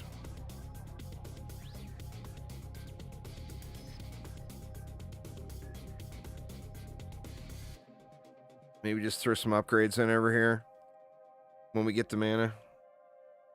Yeah, it's been out for a couple of days. I'm a big fan of the Dune franchise. I think it came out either the first or yesterday. Am I planning on streaming full time? If I can get enough YouTube members or Twitch subscribers, I do. It's 500. If I can get to... Uh-oh. Oh, shit. I just talked about the rollers, too. If I can get to 500 Twitch subscribers and YouTube channel members combined, I will quit driving Uber and stream more hours. But not in that financial situation quite yet.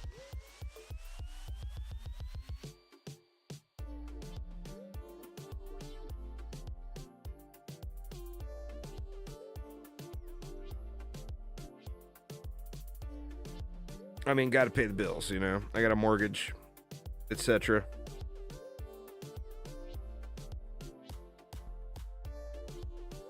Open with PoE 2 this summer, maybe. I'll end up picking up enough. We'll have to see.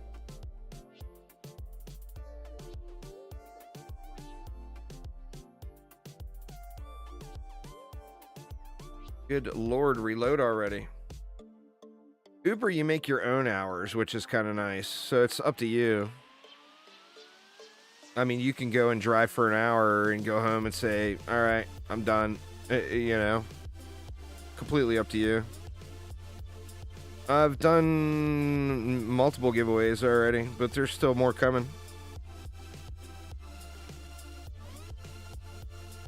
I mean, we're coming up on 4 hours in, so yeah, I've done a ton of giveaways already.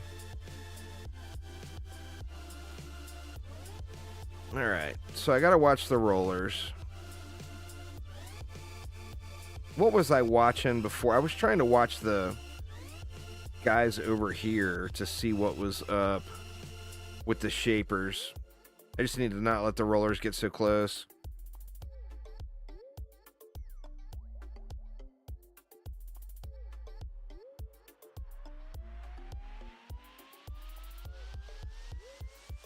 I mean, they're just getting wrecked, but that one keeps going so far down the lane.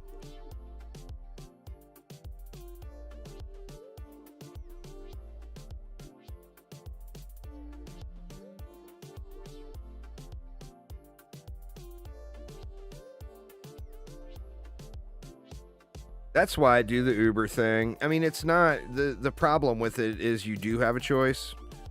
Is the other problem with Uber. We know what she looks like and what she's called.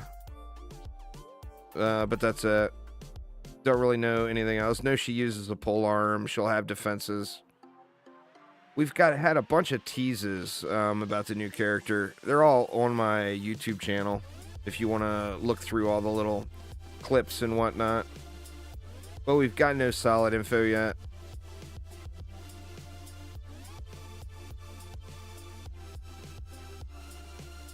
Nothing solid quite yet.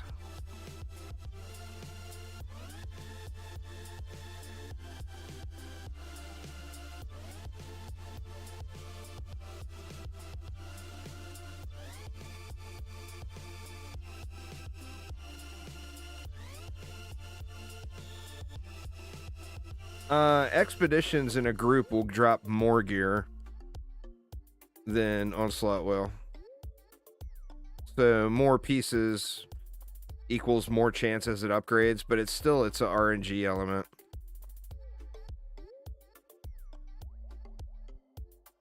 On getting the right piece, etc.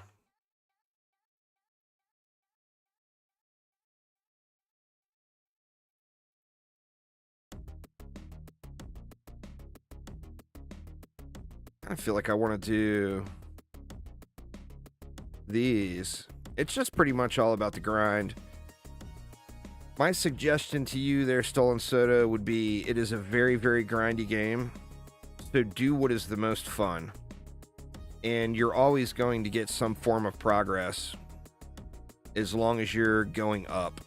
So if you find Onslaught really fun, as long as you keep going up in floors, you're going to be getting progress. If you find Expeditions really fun, as long as you can go up to the next tier as soon as it's available, you're going to be getting progress. So just pick whatever is the most fun, because whatever you choose, you're going to have to do it 10 million times. So always choose whatever is the most fun to you.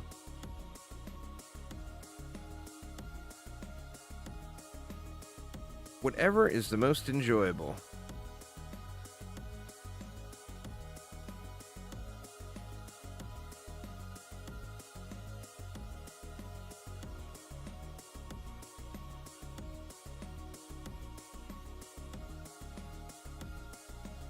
Give this guy a little tickle.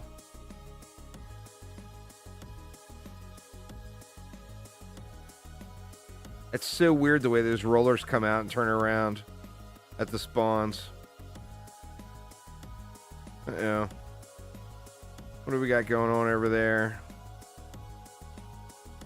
I think it was just another shaper.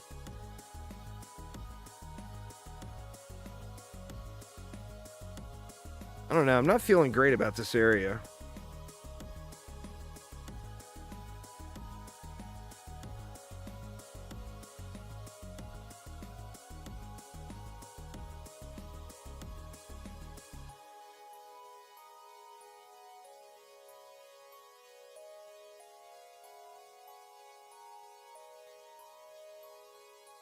Starting to feel tired? Well, go to bed, man. Well, you want to grind where the crafting materials are that you need. Remember, it's not a loot game either. It's a game of grinding the crafting materials. So if you need ingots, you want to go to a map that drops ingots. If you need clusters, then you want to go to a map that's got clusters, etc., etc. Not necessarily about the loot at all. I actually have had a bunch of requests for another one of those videos. Best map to grind for all crafting materials, but the problem with it is it's so opinion based. The map that I like might not be the map that you like, you know? Maybe I'll do a survey and put it out to a bunch of veteran players and see what they say. What's going on, Jay? How you doing, man? Welcome, welcome. This is back around again on another ancient power reset, so we're only up to 304 now. I think we started at 315 or 314 today. Went to 320, did the reset, and then we're back up to 304 again. Doing some armor runs on DD1, very nice. Thank you so much there, Greg and Uzar. I appreciate it. Yeah, when you go and look at the war table, when you look at each region, look down in the bottom right-hand corner where you would make a map, where the game browser is, and it will show you what materials drop there. The only thing that drops from every map is moats. Well, every expedition or onslaught map. You'll get moats just based off of the tier. But as far as the exact materials, so like dungeon maps are really popular, and then maps for reroll tokens are really popular.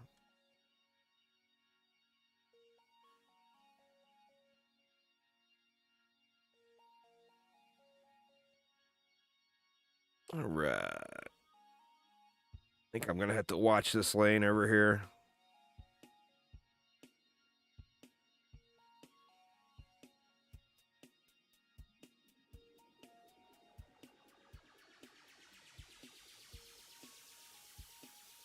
See if just boosting these. See, that guy's just rolling out. He was really low health, but he was rolling. We got anything else getting uncomfortably close anywhere? Those rollers are going to. Let me slap one more of these guys and we'll head over to Rollerville here. Oh, we got a roller right here. Oh, it's up top. We got about 1,000,000 years on that one. Oh no! They're getting too close. Run! Run! Run!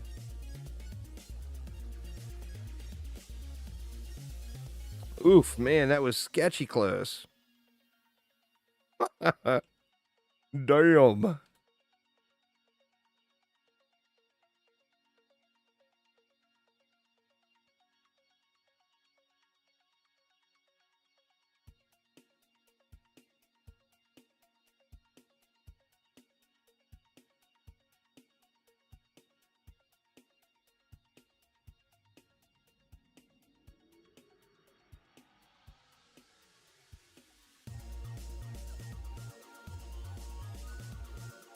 Yeah, I'll probably do that sometime soon, though. I'll put up a little survey on my Discord server or something.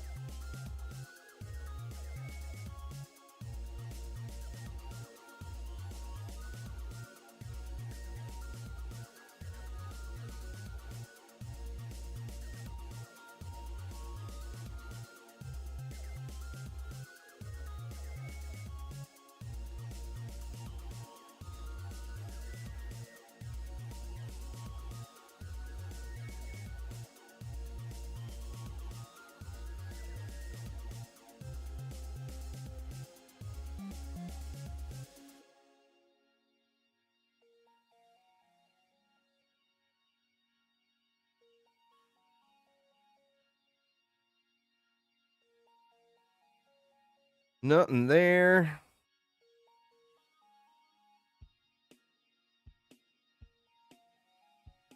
Wow, man, the 10 out of 10 drought continues. Check the alt real quick. I didn't check them while it was loading. Nothing on the alt. Damn.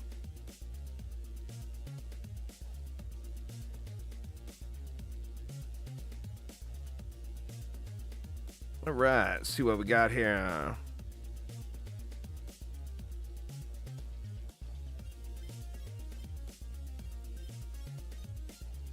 Nothing. Nothing of any consequence once again.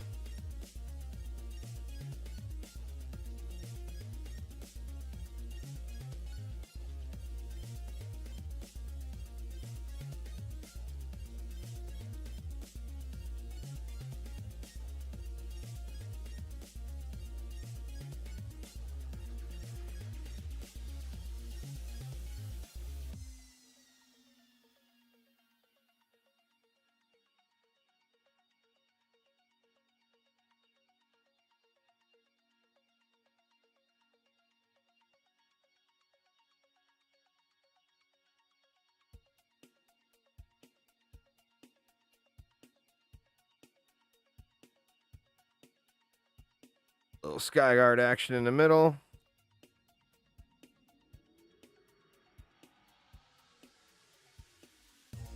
And we should be good. We will do the theater mask giveaways after this run.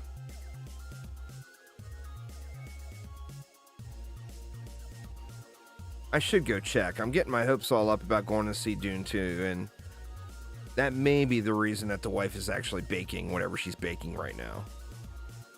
That may be a, no, we're not going to the movie theater. Here, have some cookies. It might be one of those situations.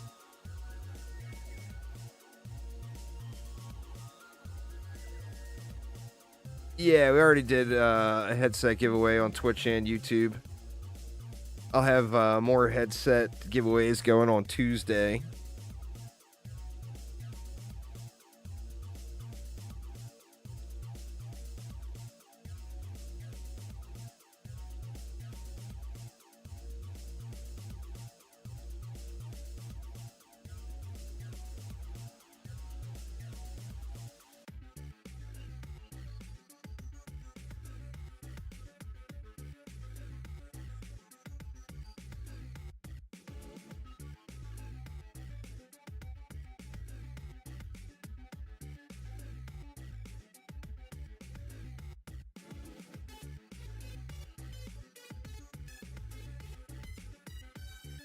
I think we good.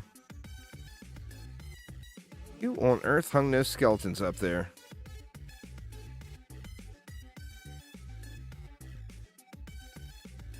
Did they really need to do that?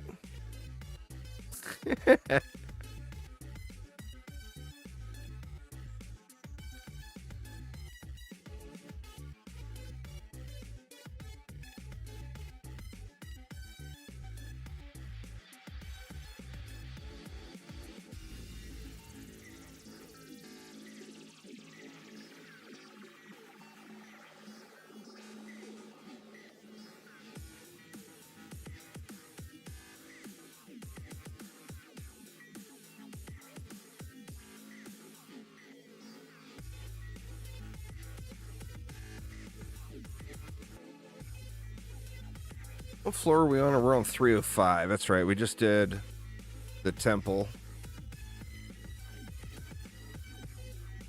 Man, I shouldn't have said that because now I'm completely thinking that's exactly why she made cookies.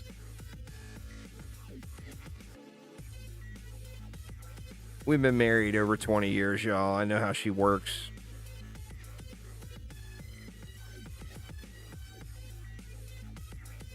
I know what her brain is thinking.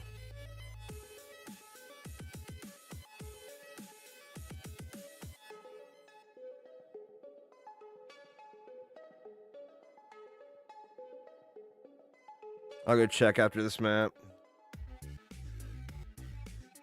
If we are going to go to the movie theater, then we'll do the theater mask giveaway right away, and then I've got to run. If we are not going to the movie theater, then I've got probably another hour to play. So we'll do a juicy giveaway, and then we'll do the theater mask at the end. We'll do a giveaway either way.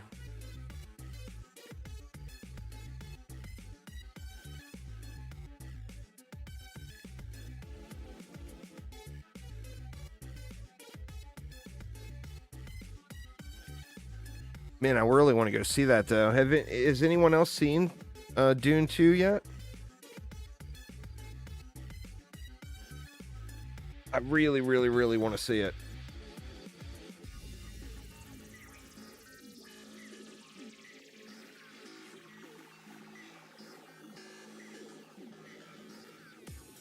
I end up streaming so movies. Was the first Dune good?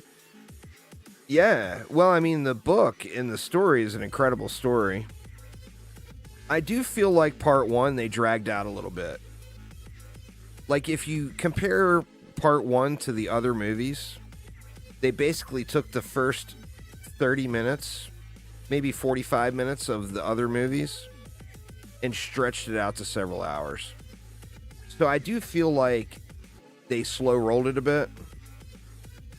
And right in the storyline, like right as we're starting to get to the good stuff, part 1 ended. So part 2 should be all the good stuff, you know? You worked at a theater when that was out and you saw bits and pieces. It was long. You know, I feel like they made it a bit long. But I still think it was well done. But it was definitely a bit long. The thing with part 2, knowing the story already,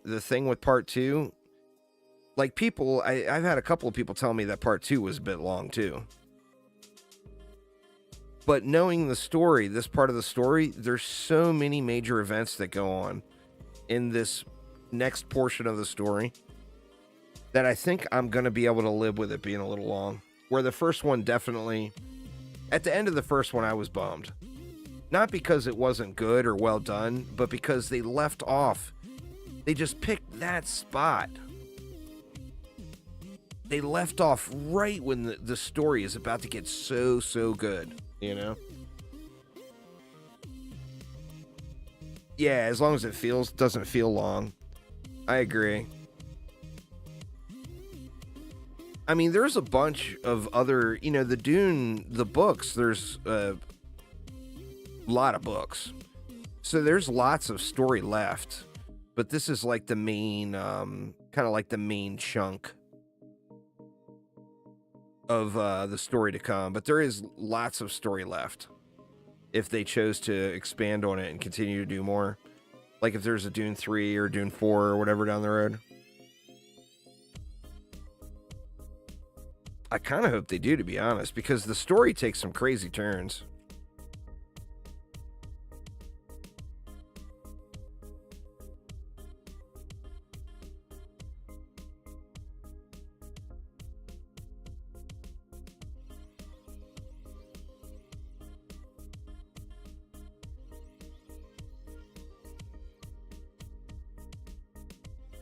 I just watch so much now. You know, I mentioned already my wife doesn't like going to the movie theater. Plus, it's always costs so much.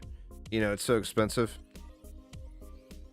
Where 99.99999% of what I watch right now, I stream, you know, from wherever. So I don't go to the theater very often. But, like, I like to do Star Wars movies at the theater. Dune is one that I really want to do at the theater.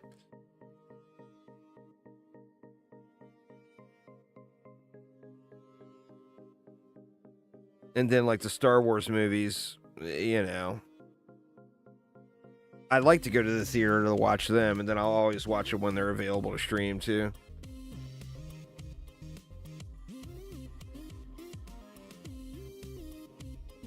I mean, those are 3 real classics, you know? Harry Potter, Star Wars, and Lord of the Rings. That's all good stuff. I haven't watched the Harry Potter movies in a long-ass time. When I get back around to not playing games that are so active, and, like, I go through spurts of doing a lot of late-night DD2 grinding. But lately, I've been playing games that require active play. But when I'm doing those spurts of late-night DD2 grinding, I like to watch movies while it's going. All the Hobbits and Lord of the Rings multiple times a year. I mean, they're so good, you know?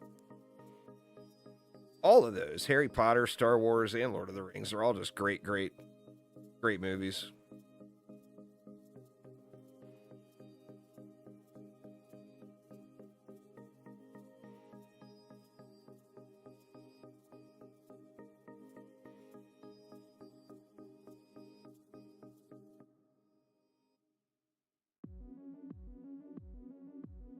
Still no 10 on the alt.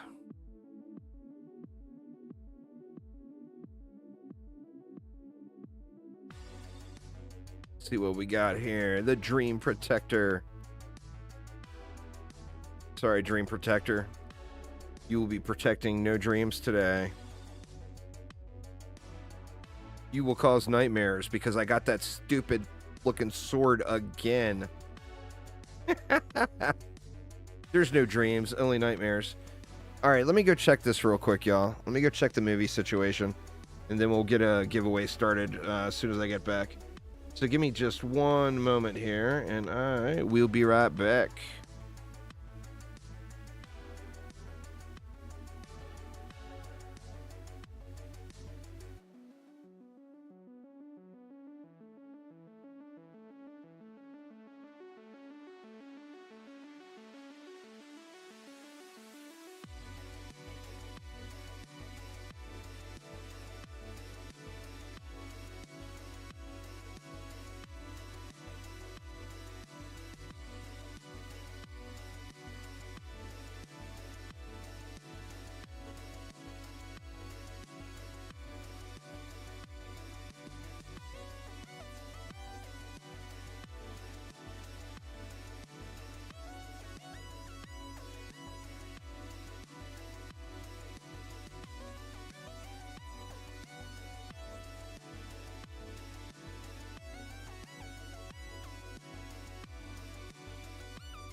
Well, there is good news and there's bad news.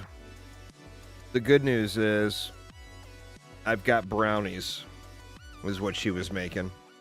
The bad news is that means no movie. God dang it, man. I want to go see that damn thing so bad. I'm not going to go by myself, though. So anyway, let's get a giveaway going. We'll do a juicy item once again. We started on Twitch last time, so let's start on YouTube this time. Give me a hashtag juice. Hashtag juice in chat. On YouTube. We'll do it on Twitch right after. Got any controlled burn anywhere? Doesn't look like it.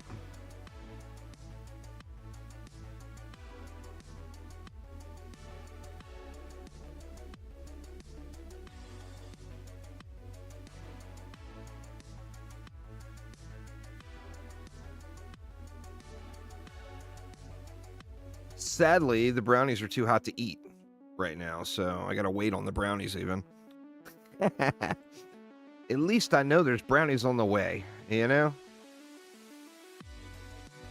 But oh, they have not arrived yet.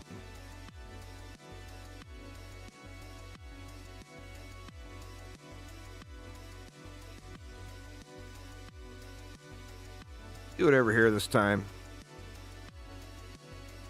I think it'll speed this up a little on these inside lanes.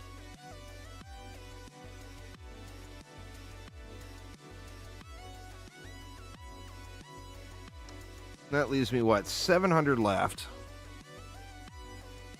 So we can do a 350 and a 350 stack. That'll be 5 Dragon's Nests. And then once again, we'll just pray that we don't get any hex throwers.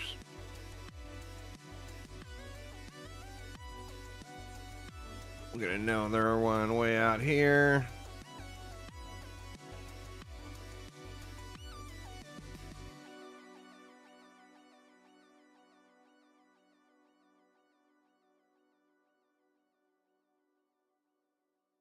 All right. Well, I mean, if you ask her, she was not baking because of that stolen soda. She was just in the mood for some brownies. But we all know the real reason. We can read in between the lines. I wish you could stream that now. I guess it's going to be like 6 weeks or 8 weeks or whatever, and it'll be on... You can stream it off of Max or whatever.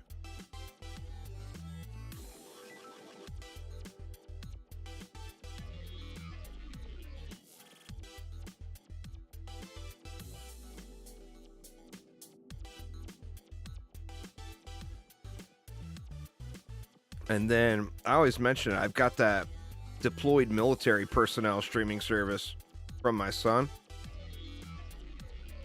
In about 1 out of 10, probably about 1 out of every 10 movies that goes to the theater, they release the rights to the military to show that to deployed personnel right away when it releases at the theater.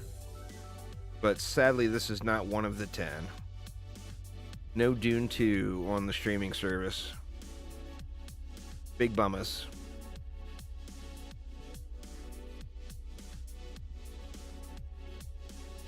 Give you guys like another 30 seconds to get your hashtag juice in YouTube chat.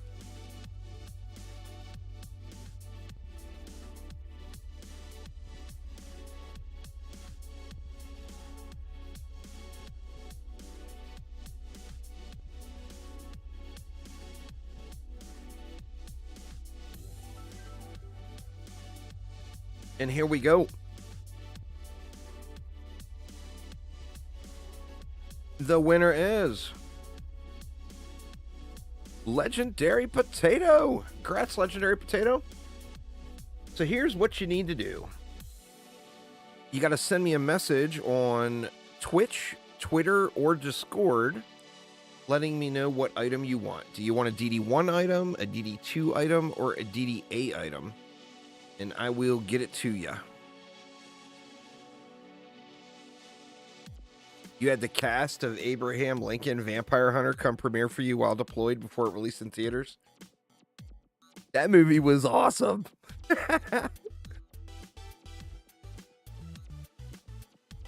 I enjoyed the shit out of that movie, man. All right, so now we will head on over to the Twitches. Hashtag juice in Twitch chat. We'll get you entered in for the juicy item of your choice.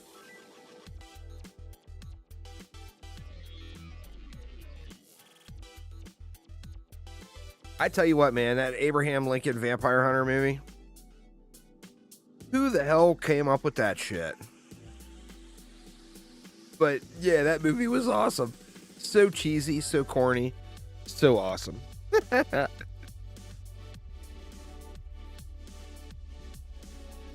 The only one that they had on the service that you guys remember, that Hateful Eight movie, that Quentin Tarantino movie? Quentin Tarantino is, I guess, actually a big backer of the U.S. military or whatever. But he gave the rights for deployed military personnel to stream that before it released in theaters, like 2 or 3 days before. Like as soon as the world premieres hit and all that stuff, it was out. That's the only one that came before, but it's usually, like I said, about 10% of the movies that launch in theaters, they'll get there right away. And it's been a while, so I was really hopeful about Dune.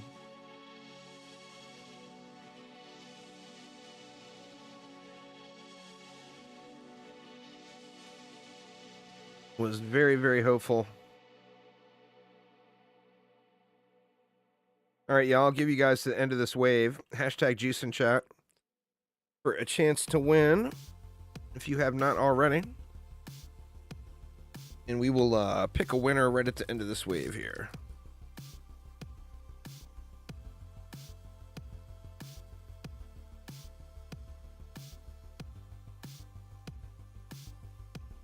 These guys are... No, that one was dead pretty much. The one over here, last wave, made it way down the lane.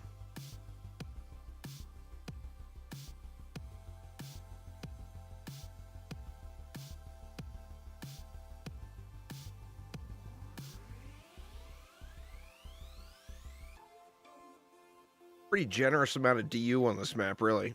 I mean, there's a lot of stuff going on, but...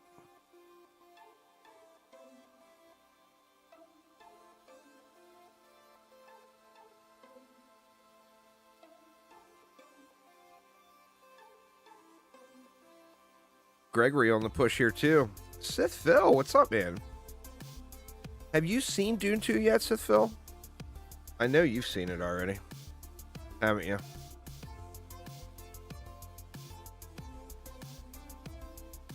Yeah, it's all good. Feel free to enter. You know, there's 3 items.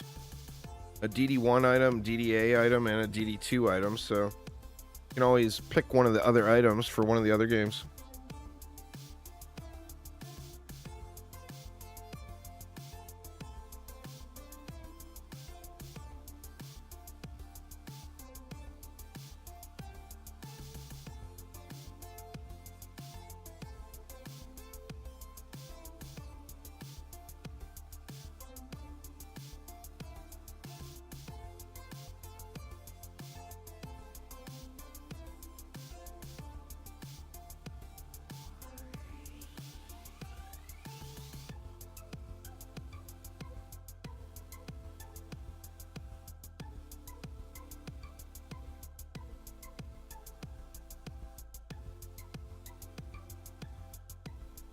God, I was so hopeful.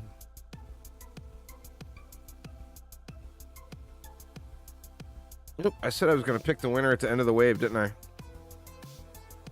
Nothing but lies, huh? All right, here we go.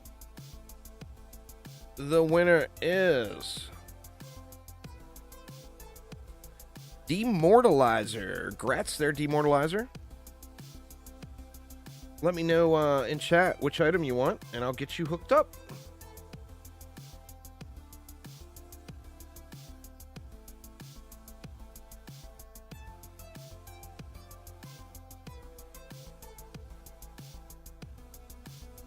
Right, we got Legendary. I see your message there.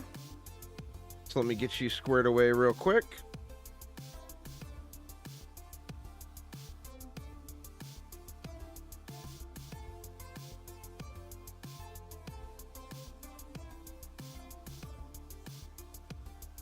And Demortalizer wants the DD2 head flare. Very nice. Fine choice, fine choice.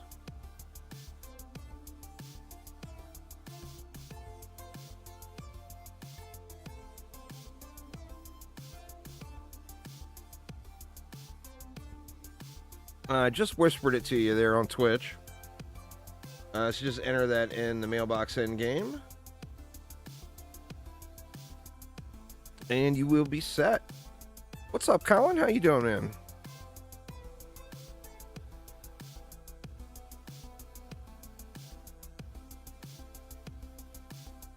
What map we gonna get next?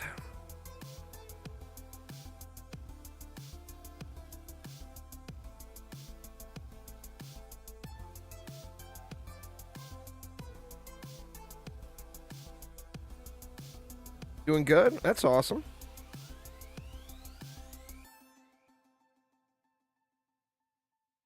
It is always a good thing. We got the Dead Road.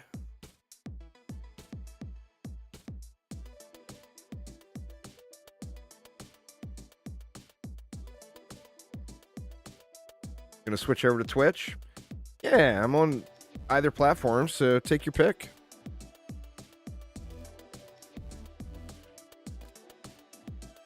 You can watch wherever you want.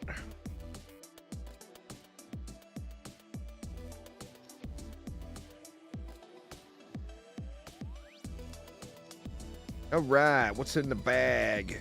Nothing. Oof.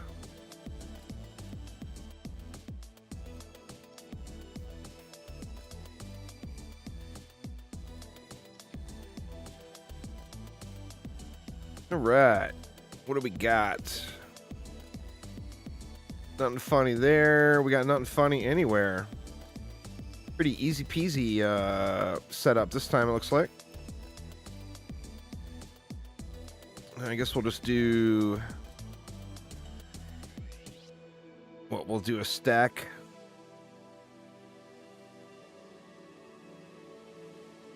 Actually, we can probably just go 3 stacks on this one.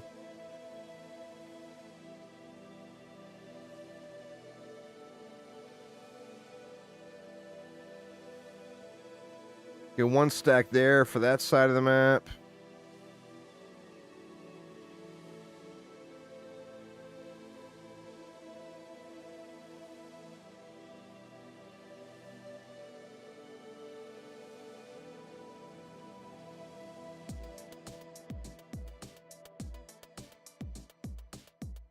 One stack there. And then I guess just one stack here.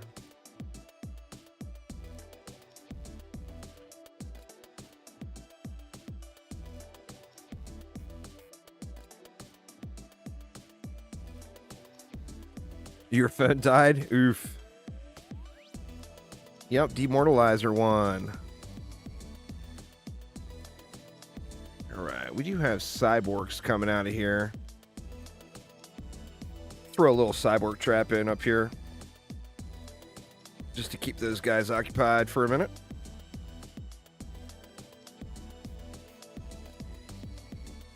And should be smooth sailing.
Who won the YouTube giveaway? Legendary Potato.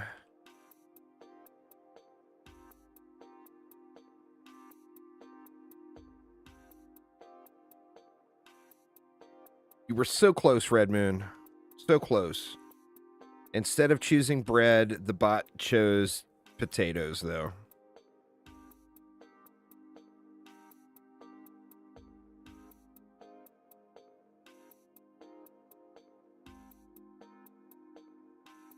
You think the bot just got mixed up? It happens. It happens. I can tell you every giveaway that I enter that the bot doesn't pick me, then the bot just got mixed up. That's just how it is.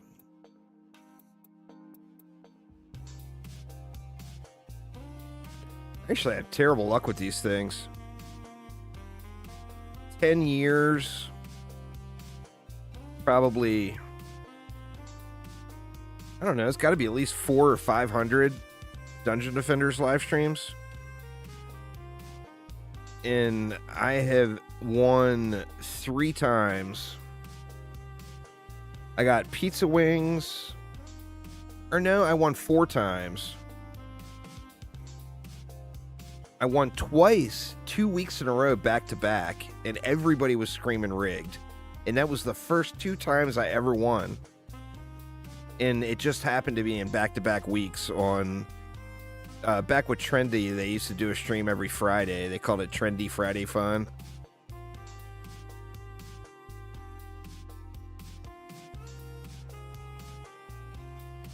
The giveaways back then, you got to pick whatever skin you wanted in the game. Any skin in the game. They don't do those giveaways anymore. But of course, that's how you get the, you know, back before, that was before Defender packs. So the only way to get, like, the lightning skin on the monk or whatever was to fork out the bucks. The $50 or whatever it was. But if you won on a Trendy Friday Fun stream, of course, you know, the smartest thing to do is pick the most expensive skin there. And, yeah, it was awesome. It's good times, good times.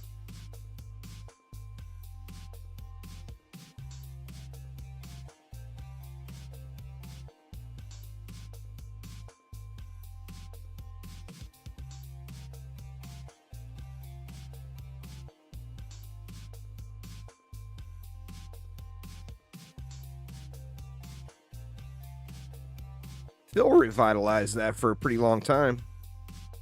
And then now Joe's doing those DD1 streams on Fridays, so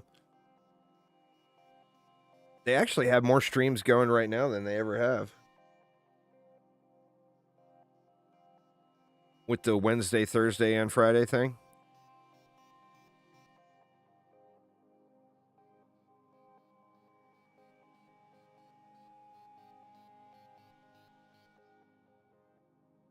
Working 4.5 hours, but you can't sleep? Oof. It sucks, man.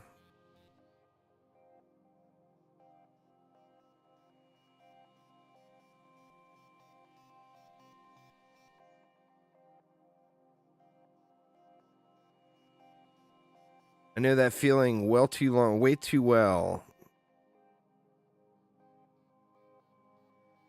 Before we moved up to Washington here, we lived in Nevada. And I would work from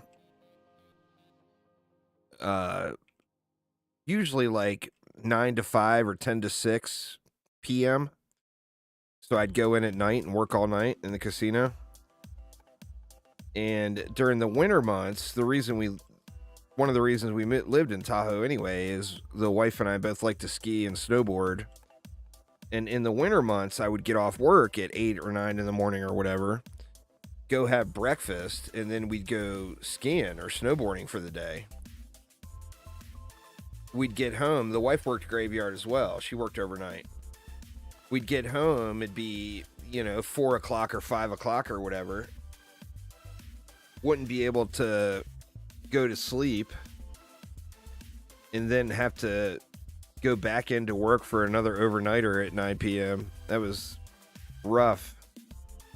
Luckily, it was only in the winter. The rest of the year, I didn't really have too many issues. But it was worth it to be able to ski and snowboard as much as we did. We had one year that we logged 150 days skied on our season pass. 150 days in 1 year. That was crazy. I mean, that was a real long winter, of course.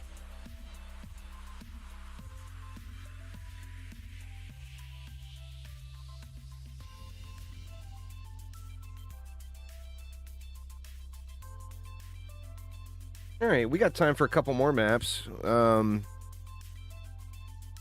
So we'll run. We'll run at least two more. We'll have to check the time. We'll go at least two more, and then we'll do the theater mask giveaway.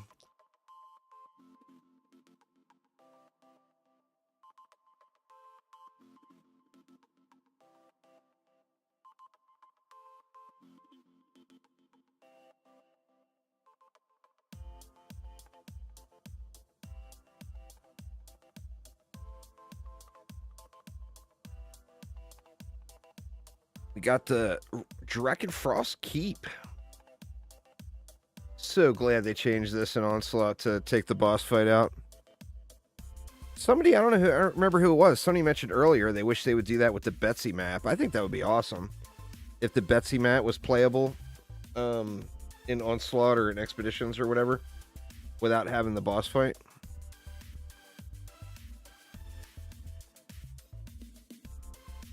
It was good times, man. I really enjoyed that time of my life. My son was... He was in, like, middle school then. So we would... I'd get off work, get home, get the kid off to school, and then we'd go right to the hill. I skied most of the time, but if it's, like, a heavy powder day... there's something about snowboarding and really heavy powder that's just crazy, crazy enjoyable. So if it was a super big powder day, I would usually snowboard. Alright, so we got no cyborgs on this side of the map at all. Holy crap. We do have a bullet sponge here, though. Just do that. Thinking that will be enough. And you know what? Screw it. Let's give it a destructive pylon too. I think that will be enough to deal with the bullet sponge. And then we can just spam. Well, we'll go a 5 stack here.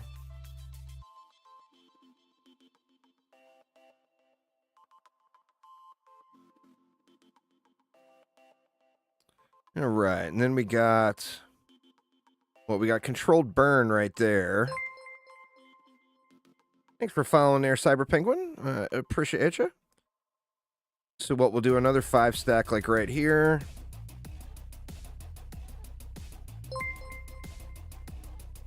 And Facurso, thank you. Sorry for massacring your name, but thank you for following as well. Welcome, y'all. Welcome.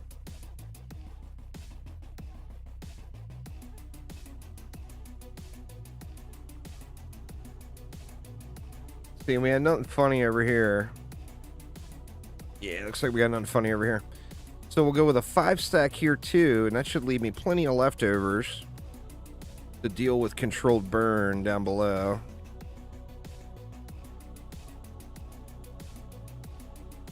Actually, a little more than what I need. So what do we got? We got cyborgs there.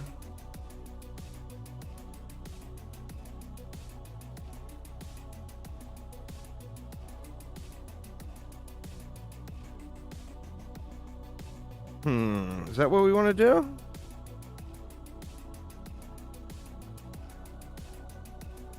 We can go like that. And just in case, we'll go like that. I mean, that seems a little weird.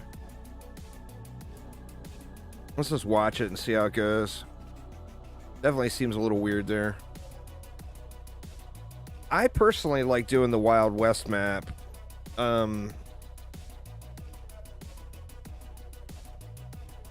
A lot of people will go to the resort map.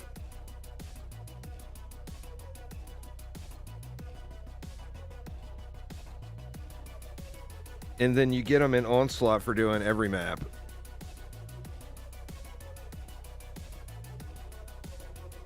But the Wild West map, the benefit there is you've also got a good Gunwitch gun that can drop.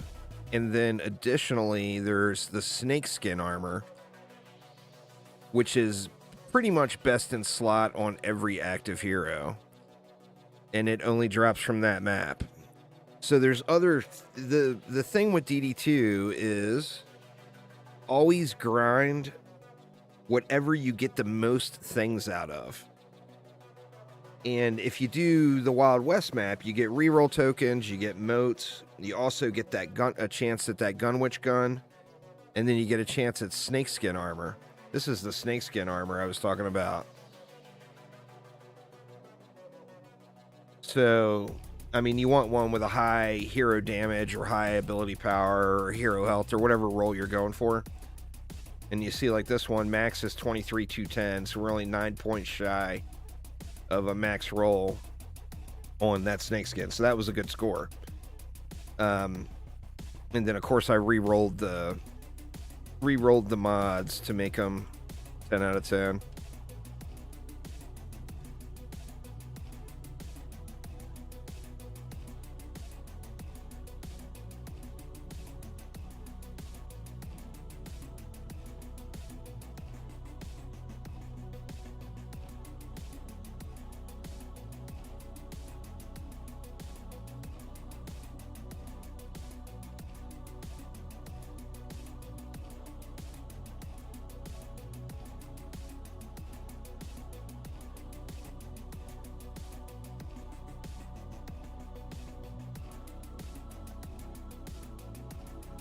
The Wild West map is also a pretty chill map, and it's also a remake of one of my favorite maps from DD1, the Throne Room.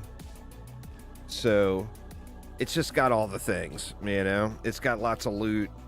It's got good vibes. It's a chill, kind of a chill grind. So I definitely dig that one the most.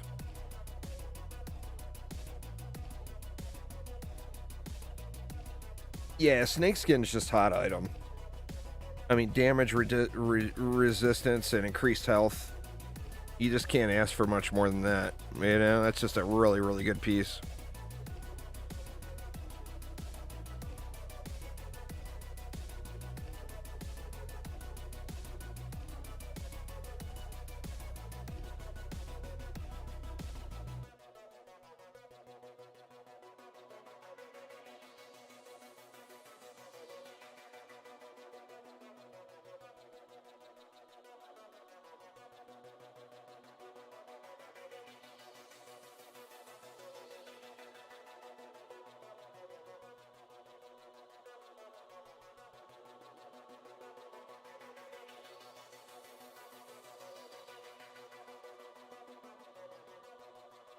There's two survivability pieces, really, that are considered best in slot on most characters.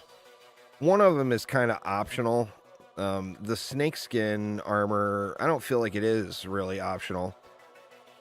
I mean, it's just going to benefit you no matter where or how you're playing the game. But there's also one for the head called Pest Repellent that's reduced damage versus flyers. And that kind of saves the day for you with assassins. But, like, if you're grinding Chaos 10 and you're not really doing anything else other than just grinding Chaos 10, there are no assassins. So it doesn't do you any good there. And then if you're in the super high difficulty, the assassins are just going to kill you anyway. So it becomes is it really necessary? And that's that Pest Repellent head mod. That one will drop anywhere, but the snakeskin is limited to just the Wild West map.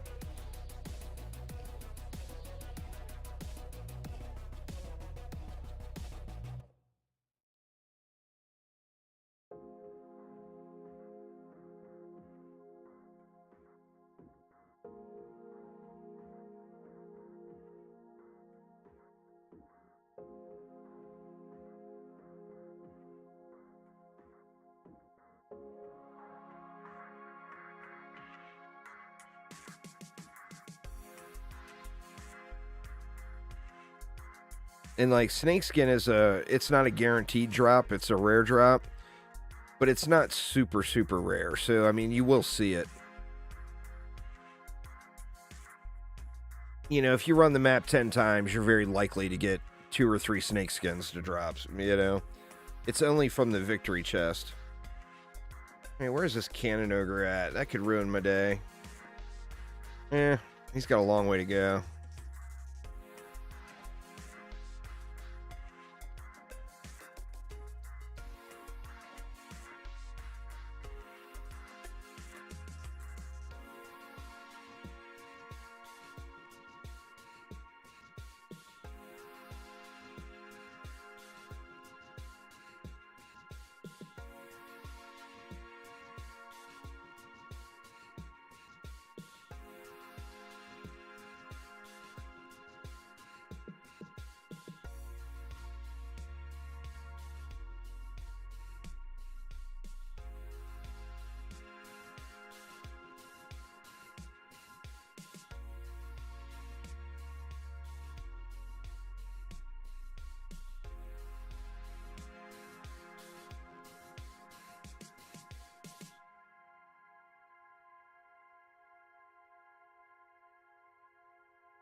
Orc down.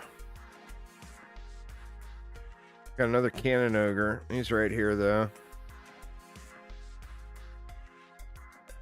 Alright, looks like he's stuck, actually. I think he's just gonna die. Due to the flyers. And then a sniper warbleed as well. That could cause issues also.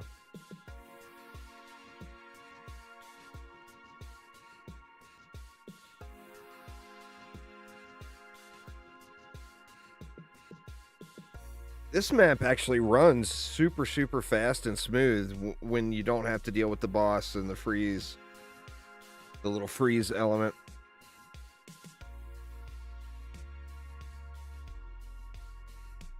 All right, 308. We can definitely get one more map in, maybe even two.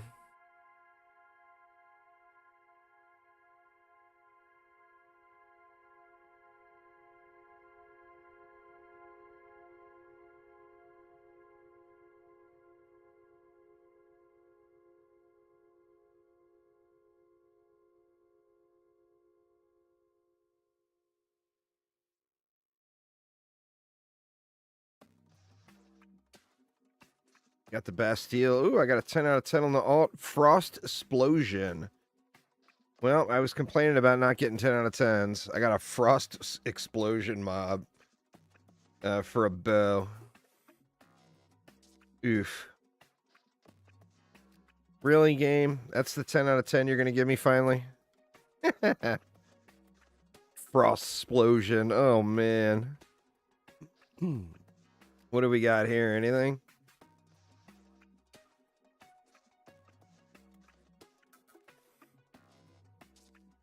Nothing.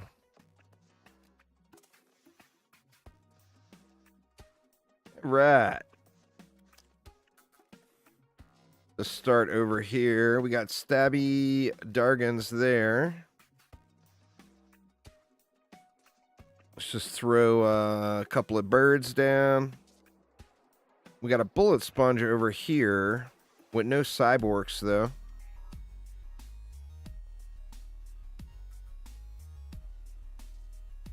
Let's just go something like that.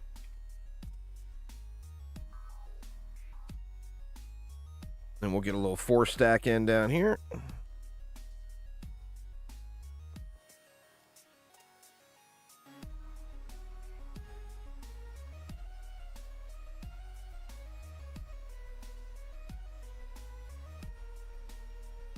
We got EMPs over there.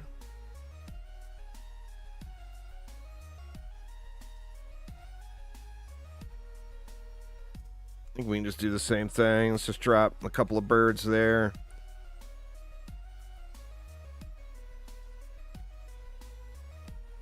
We'll go with a little 4-stack here.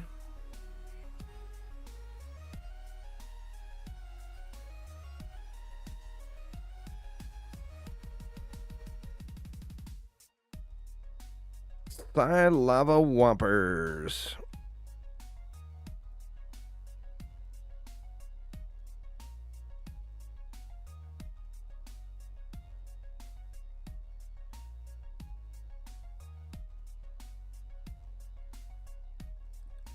See, do we have any? We don't have any range mobs at all there, so I don't have to worry about anything thrown at the core.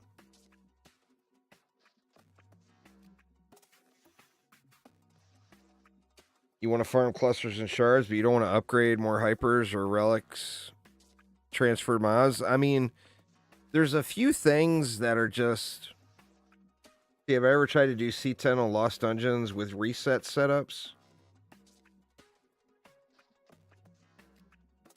I haven't, no. I mean, when C10 came out, we were so far into C9 that I was completely... I had everything decked out in, like, maxed out C9 gear.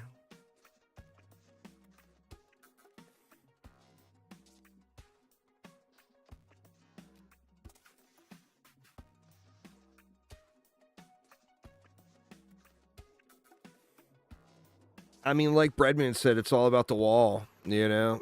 Throw down a wall.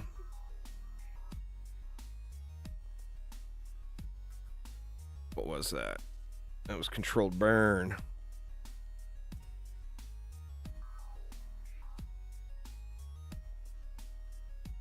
We can just do a super stack here, I think.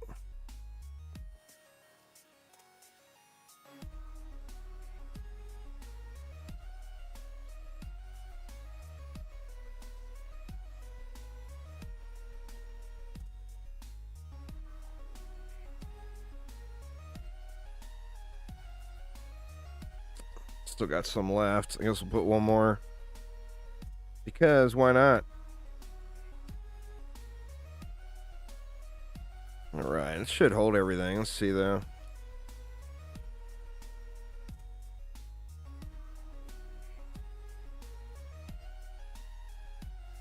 The thing with C10 is, with the wall meta being a thing, you can sit there and not DPS anything and just repair your walls, you know?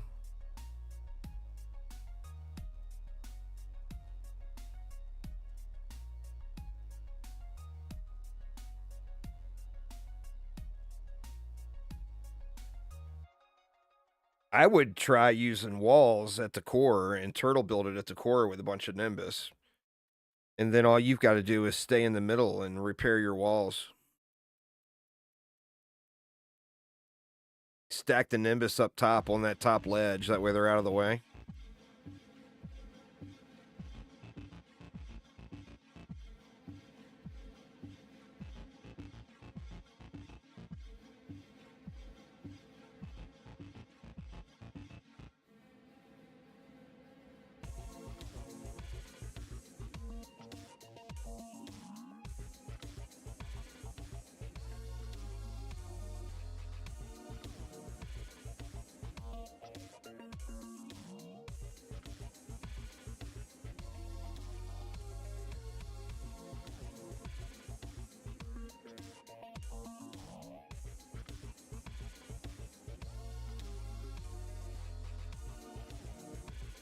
Well, I mean, if you're unable to do it consistently, if it takes 5 minutes longer, I think it's a win, right?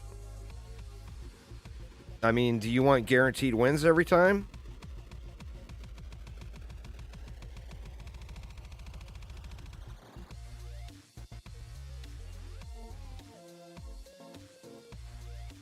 You know, you got to pick your poison there.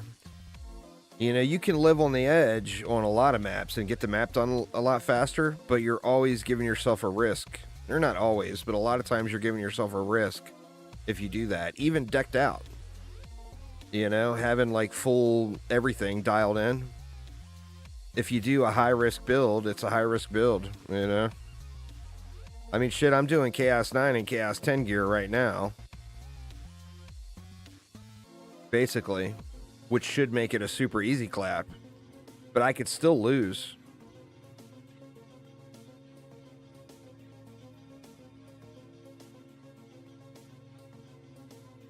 Well, I mean, not really with replay from Wave, but you know what I mean.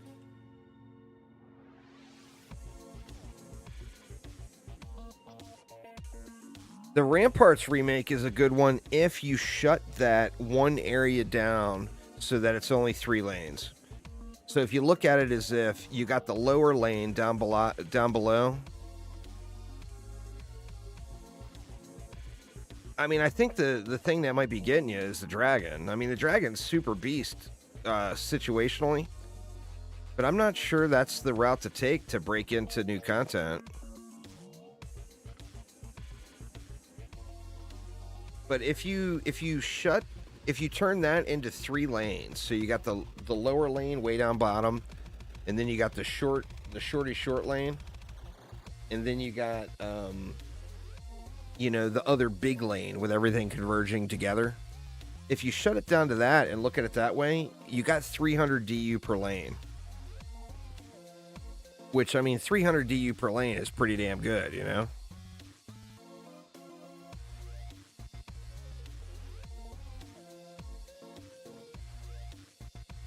This map gives you 400 DU per lane.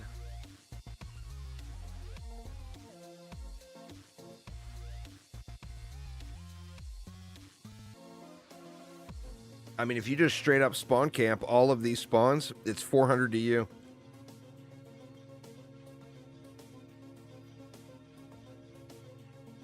Which, I mean, that's pretty damn good, you know?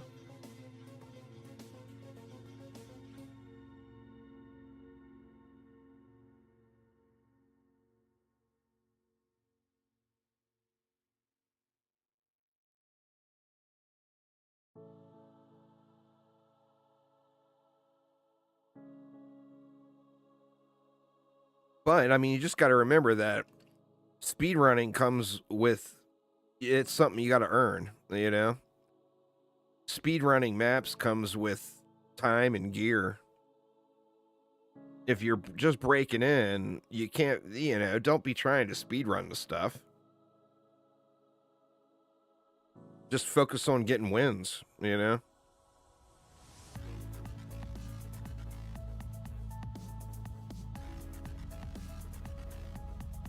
Pretty much every defense in the game, you can go defense rate and 2 anti-mods. There, Pat.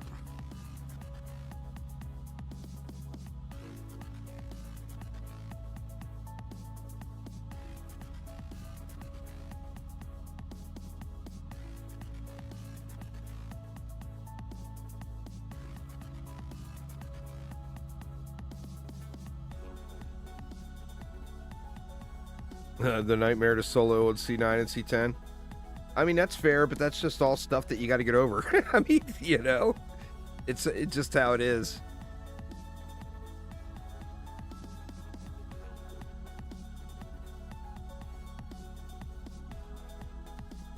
My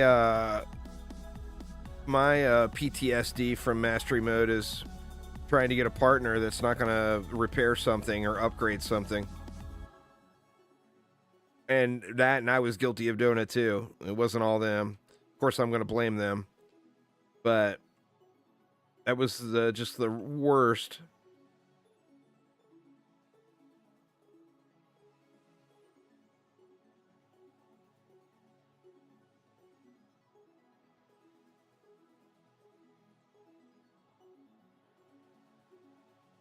Well, remember, you never get to C10 difficulty during resets. You go 1,000 AP resets, the highest it goes is Chaos 9. You never ever have to do C10 for a reset. Ever. So you might be trying to go further than you need to. I mean, no matter what, you're never going to have to do C10 for resets. And, I mean, you do one, you can do them all, you know?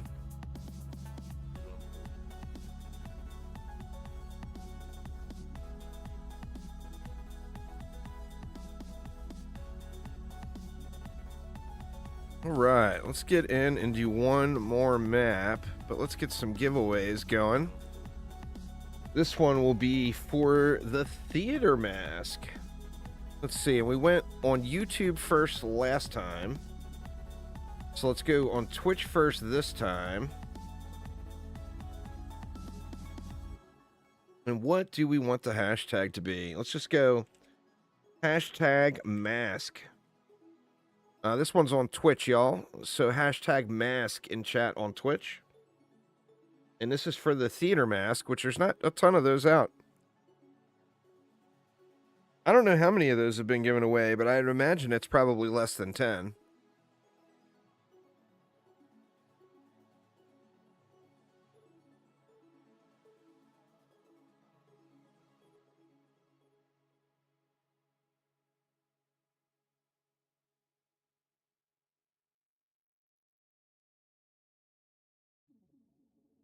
I wouldn't play DD2 any differently. I've always been a fan of experimenting and playing with all the things.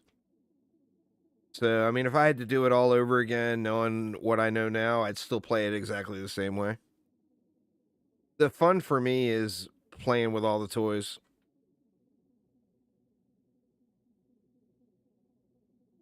So I would always do the exact same.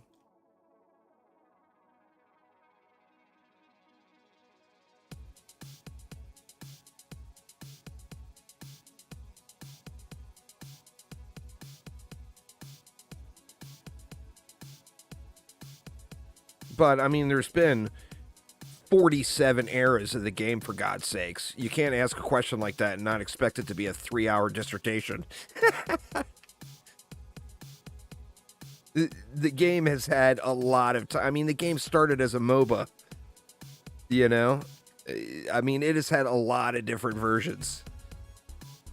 So that's not really a question that can be answered on stream. It would take a novel. I'd have to like write a 200-page novel on that one.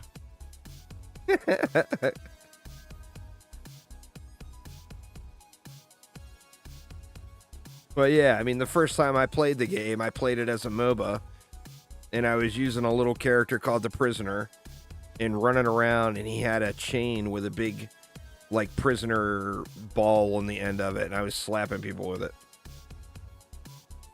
That was my first experience at Dungeon Defenders 2.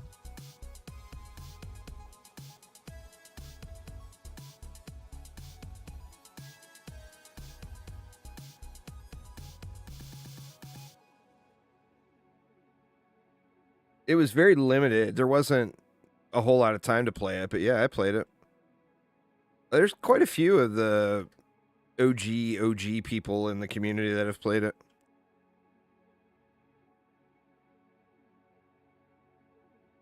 I'm sure that Palo Z-Fogs played it. I know Gigazel played it. I would think that Jello probably played it.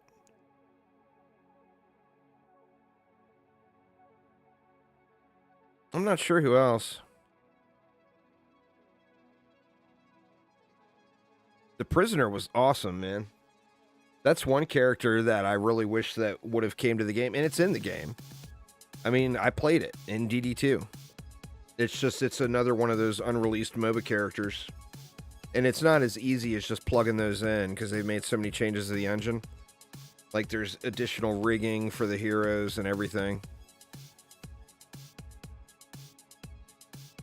Give you guys till the end of Wave 2 in YouTube. Get your hashtag mask in YouTube chat. I'm going to pick a winner at the end of Wave 2. So make sure you are entered. But yeah, I mean, not all, but a lot of the characters you all know. You know, the Mercenary was actually called the Hunter in the MOBA. He was in the MOBA. The original Dryad, which ended up going to DDA, was in the MOBA. The Gun Witch was in the MOBA. This one's in... Or I'm sorry, did I say YouTube? I'm so sorry, y'all. This one's in Twitch chat.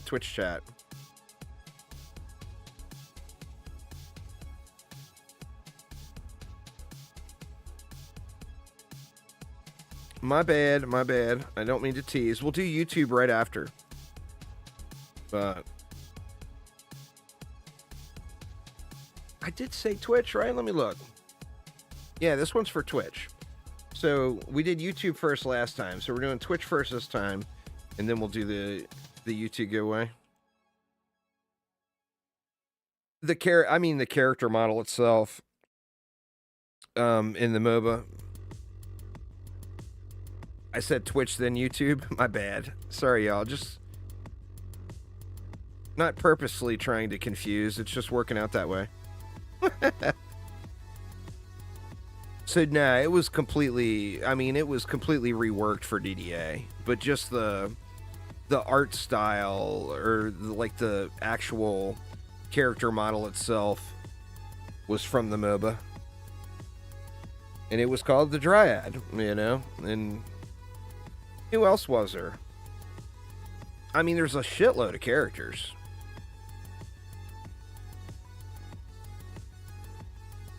But, like I said, it's not as easy as just plugging those in. The Hunter was brand new from the ground up.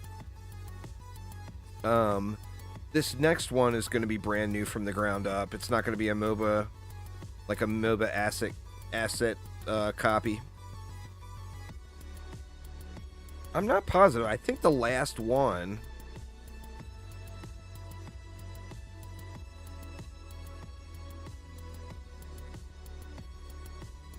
I think the last one that was from the MOBA was the Mercenary. And like I said, that one was not... it was called the Hunter in the MOBA.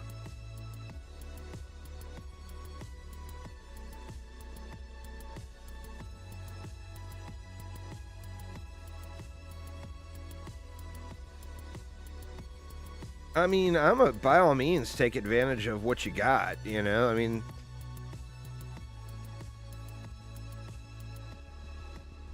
I have no objection to them using the MOBA character models. Like I said, it's not as easy as just plug it in and make it go. All right, here we go, y'all. And this one's for the theater mask. And the winner on Twitch is Cracklemer. Congrats there, Cracklemer. Say something in chat. Let me know you're still here. And I will get you set up. You are here. Very nice. See if I can't get you a code here. So enter that in at the mailbox in-game, and that will unlock the theater mask, which is one of the new streamer reward cosmetics that just came to the game not too long ago.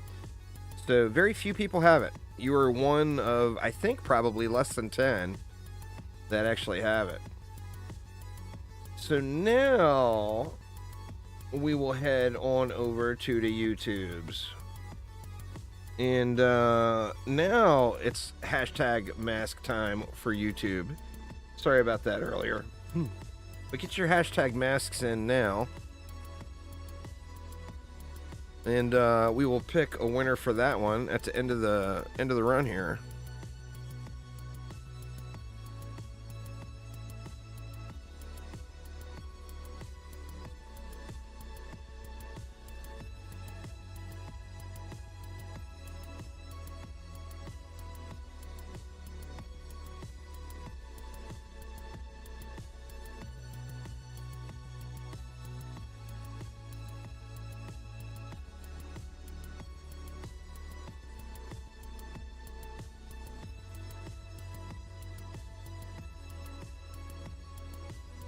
There was a tease of a new hunter skin.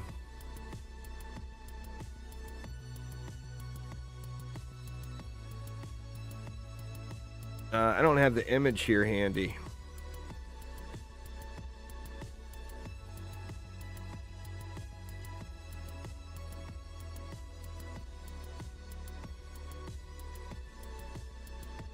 I'll try to get it though. Harambe with the raid. Welcome, y'all. I was just about to raid you. This is my last map of the day. I was just about to raid you. You guys just missed the theater mask giveaway. But we got one live right now on YouTube. So anybody that wants a theater mask, hashtag mask in YouTube chat right now. Yeah, I was just gonna raid you. I do appreciate it though. Welcome, y'all. Welcome.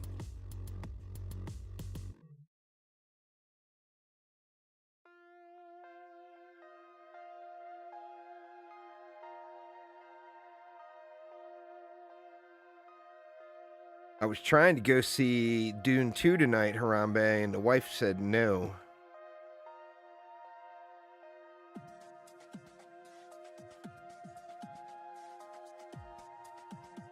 But she made me brownies.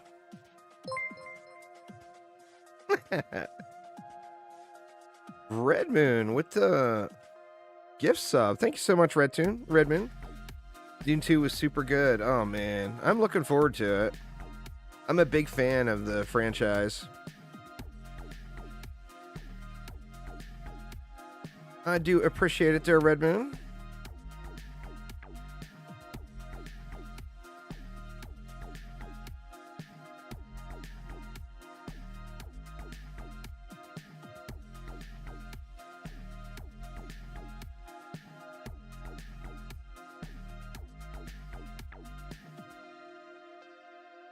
Wondering where your juicy sub went?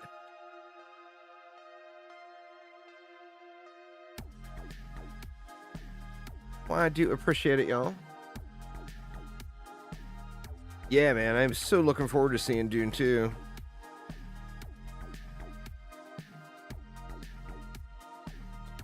All right, y'all got one more wave to get your hashtag masks in chat. I'll give you guys to the end of the wave here. And then I will pick a winner. I don't really have a goal. As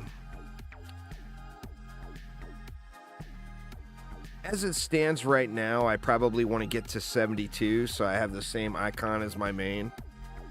But if I'm going to go to 72, why not just go to 100, you know? One of those things. But I'm not really grinding it at all. I'm just doing like a few resets a week. So it's not, you know, it's not getting tiring or anything. Mixing it up. Go to 100, why not go to 999? Well, if you go to 999, why not go for 1420? You know?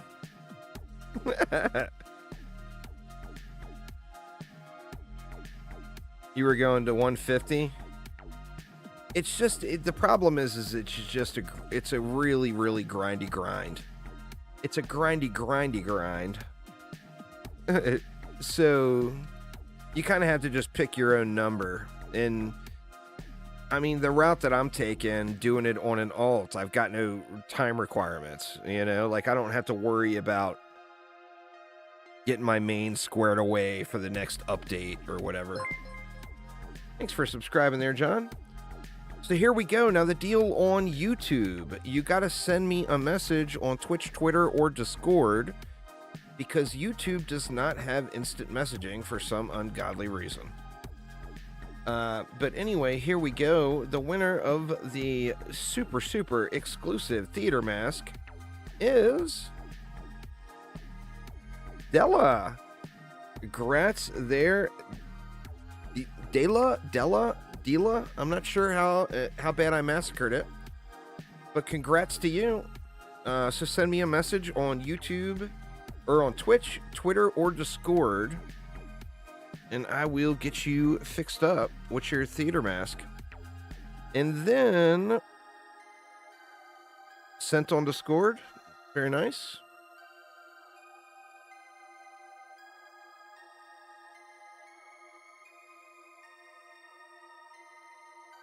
All right, let me get you hooked up real quick. And then, as I mentioned, I'm going to have a couple more RGB headsets to give away on Tuesday. So we'll be doing another YouTube, or a Twitch and YouTube stream on Tuesday. I just sent it to you, Della. Just redeem that at the mailbox in-game, of course. But anyway, y'all, that is going to get it for me for tonight. Thanks for the raid there, Harambe. You should have went 15 minutes longer, and then I could have raided you instead. But anyway, thank you all so much for hanging out. Let's take a peek and see if there's any other familiar names streaming any Dungeon Defenders games. We got Savage Potato. That name sounds so familiar. Let me see who else is streaming. We got somebody streaming Dungeon Defenders 1. I don't recognize either of those names.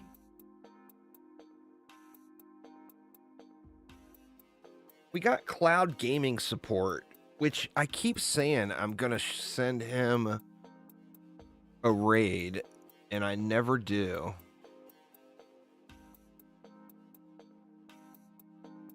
Like he's doing a $25 Steam giveaway.